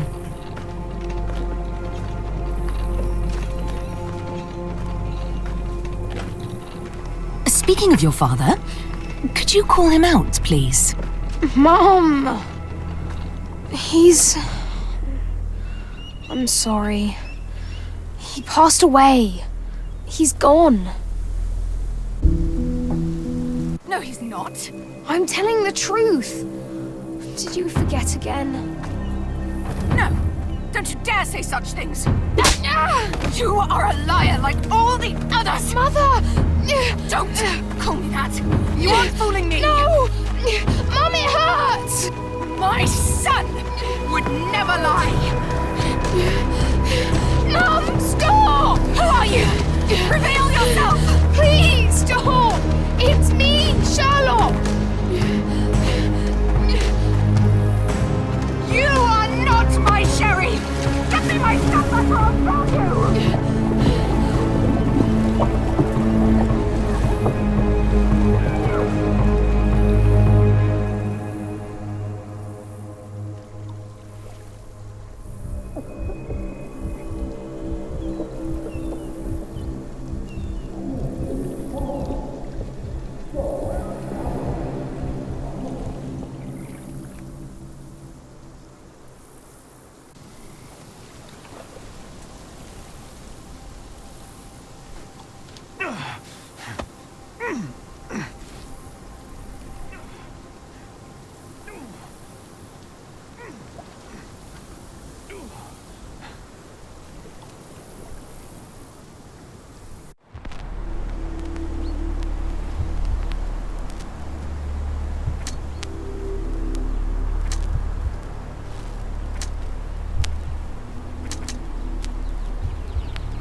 Sherlock. Sherlock. Can you hear me? Come on, wake up.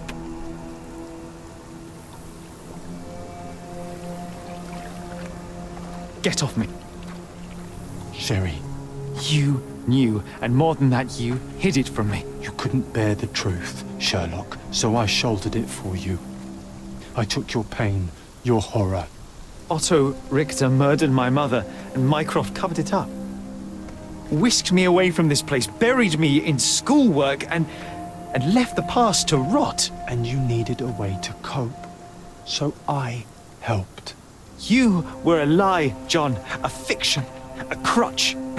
No, I was a friend. Sherlock, please. Sherlock? What? Are you okay? I don't know. I told you not to come, Sherlock. Where is he? Who? Your friend, John. He's beside you. Was all this worth it? Is he worth it? Why is he here? I think, in his own way, he was trying to protect me. A truth I couldn't bear. But now I must face it.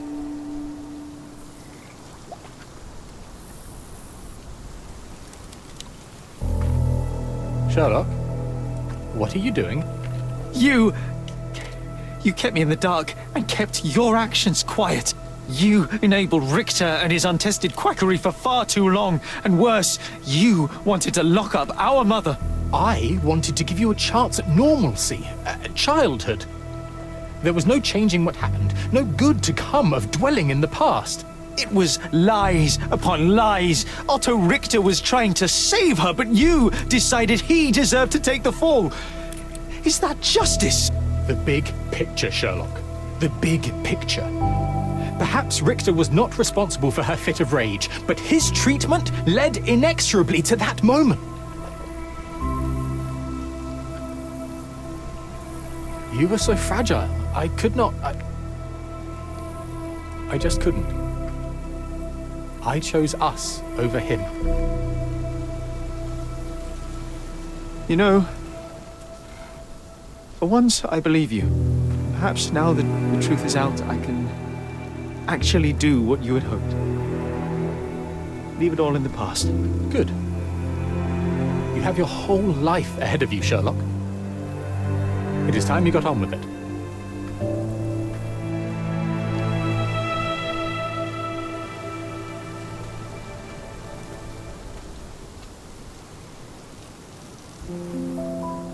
I was worried there for a minute, Sherry.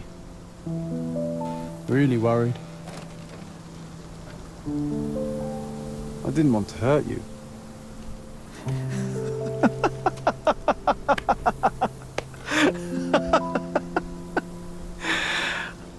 What's so funny?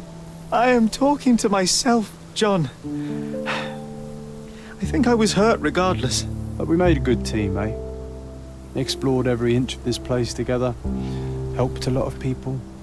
Terrorized a few too, I suppose. I think I may go so far as to say, Sherry, that I have not lived wholly in vain. So that's it. It's over. You've opened every door, Sherry. Faced the past you locked away. You don't need me anymore. I know. I will miss you all the same. I don't want you to go.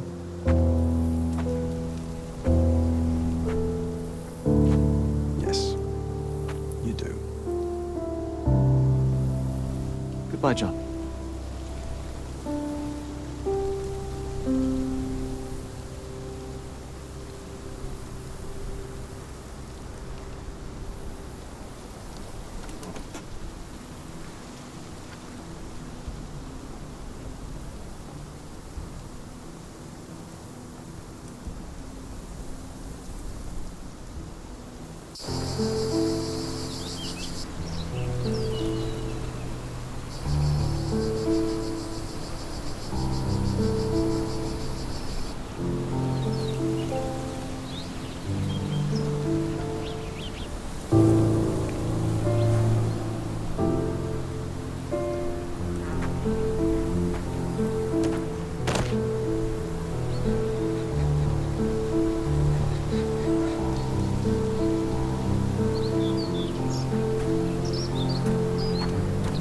Why are you here?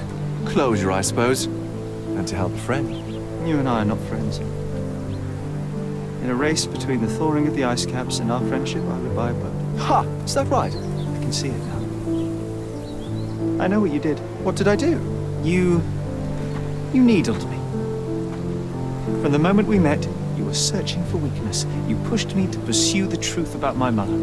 You questioned everything I did, everything I believed, to break me. To blur truth and fiction, reality, morality. A saboteur in silk. Was it vengeance, Val? Or do you prefer Klaus? Excuse me? You are Klaus Richter, Otto's younger brother. Do you hold me responsible for his end? Ha! There was no love lost between me and my brother. I am sure you can relate. Otto was merely the gravity that pulled me into your orbit. Or you into mine. Once I met you, I could not keep away. Why? What reason do you have for all this? To help you. You're lying. To show you that you were wrong. More lies. I know you now, Werner. Try again. To see what had happened. Or is that yet another untruth? Does it matter? Take your pick. Who cares? You're my masterpiece. I turned Sisyphus into Ozymandias. You could not see the futility of your quest until I helped you to let go of the rock. And now, nothing beside remains. I remain. Despite you and to spite you. It is a matter of will and power now. Will you overcome this, or shall you decay? Oh, on that note, I brought you something. I want nothing more from you. When one wants for nothing, Sherlock, the best thing to get them is something personal. So, here you are. Now, please excuse me, but the gallery calls. I'm already conceiving my next project.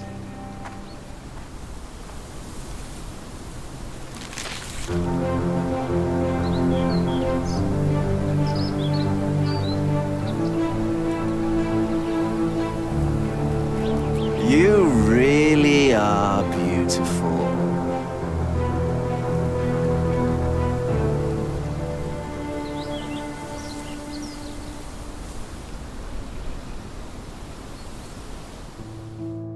My brother returned to London soon after our disagreement. He enrolled at Cambridge University, but attends only the rare classes that hold his interest. I hear he took employment at a hospital laboratory, obsessing over his experiments. I suppose he seeks solace in the empirical truth of a chemical test. I am afraid for him. His evenings are spent alone, solving citizens' menial mysteries to pass the time. And I suspect he is growing paranoid. One of my agent's vehicles recently ignited during a surveillance operation. She was lucky to get out alive. There is only one man who could orchestrate such a feat. Or perhaps two. I saved my brother. He will never forgive me.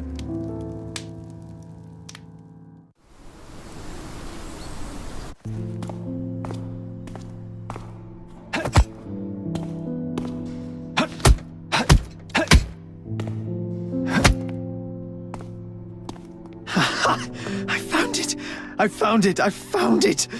And what is that?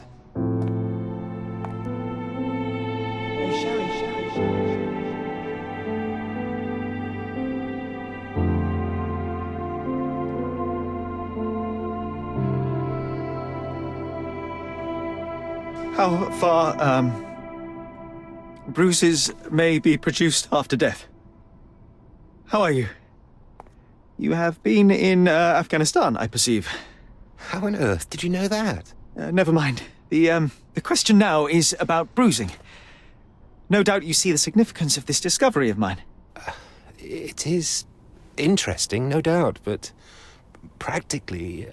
Why, it is the most practical medico-legal discovery for years. Had we these data sooner, hundreds of men would have paid the penalty for their crimes. Cases oft hinge upon how a man died. Now, we can know which wounds he suffered alive, which occurred post-mortem, and what instrument was responsible. And ergo, one will soon be able to calculate with utmost precision when and where death occurred, sparing the innocent and damning the guilty. Well, then you are to be congratulated. Indeed. But, you came here on business. Correct again. I am looking for someone with whom to take diggings, and heard you were complaining that you could get no one to go halves with you. I have my eye on a suite in Baker Street, which would suit us down to the ground. You don't mind the smell of strong tobacco, I hope?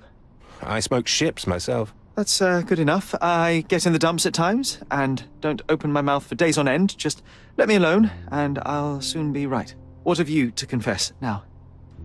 It's best for two fellows to know what bruises each other carries before they begin to live together. My last companion and I... Well, I object to rows because my nerves are shaken, and I get up at all sorts of ungodly hours, and I am extremely lazy. I have another set of vices when I'm well, but those are the principal ones at present. Do you include violin playing in your category for rout? It depends on the player. A well-played violin is a treat for the gods. A badly played one. Oh, no, that's all right. I think we may consider the thing as settled. Oh, forgive my manners. My attention wavers. Sherlock Holmes. Dr. John Watson. John.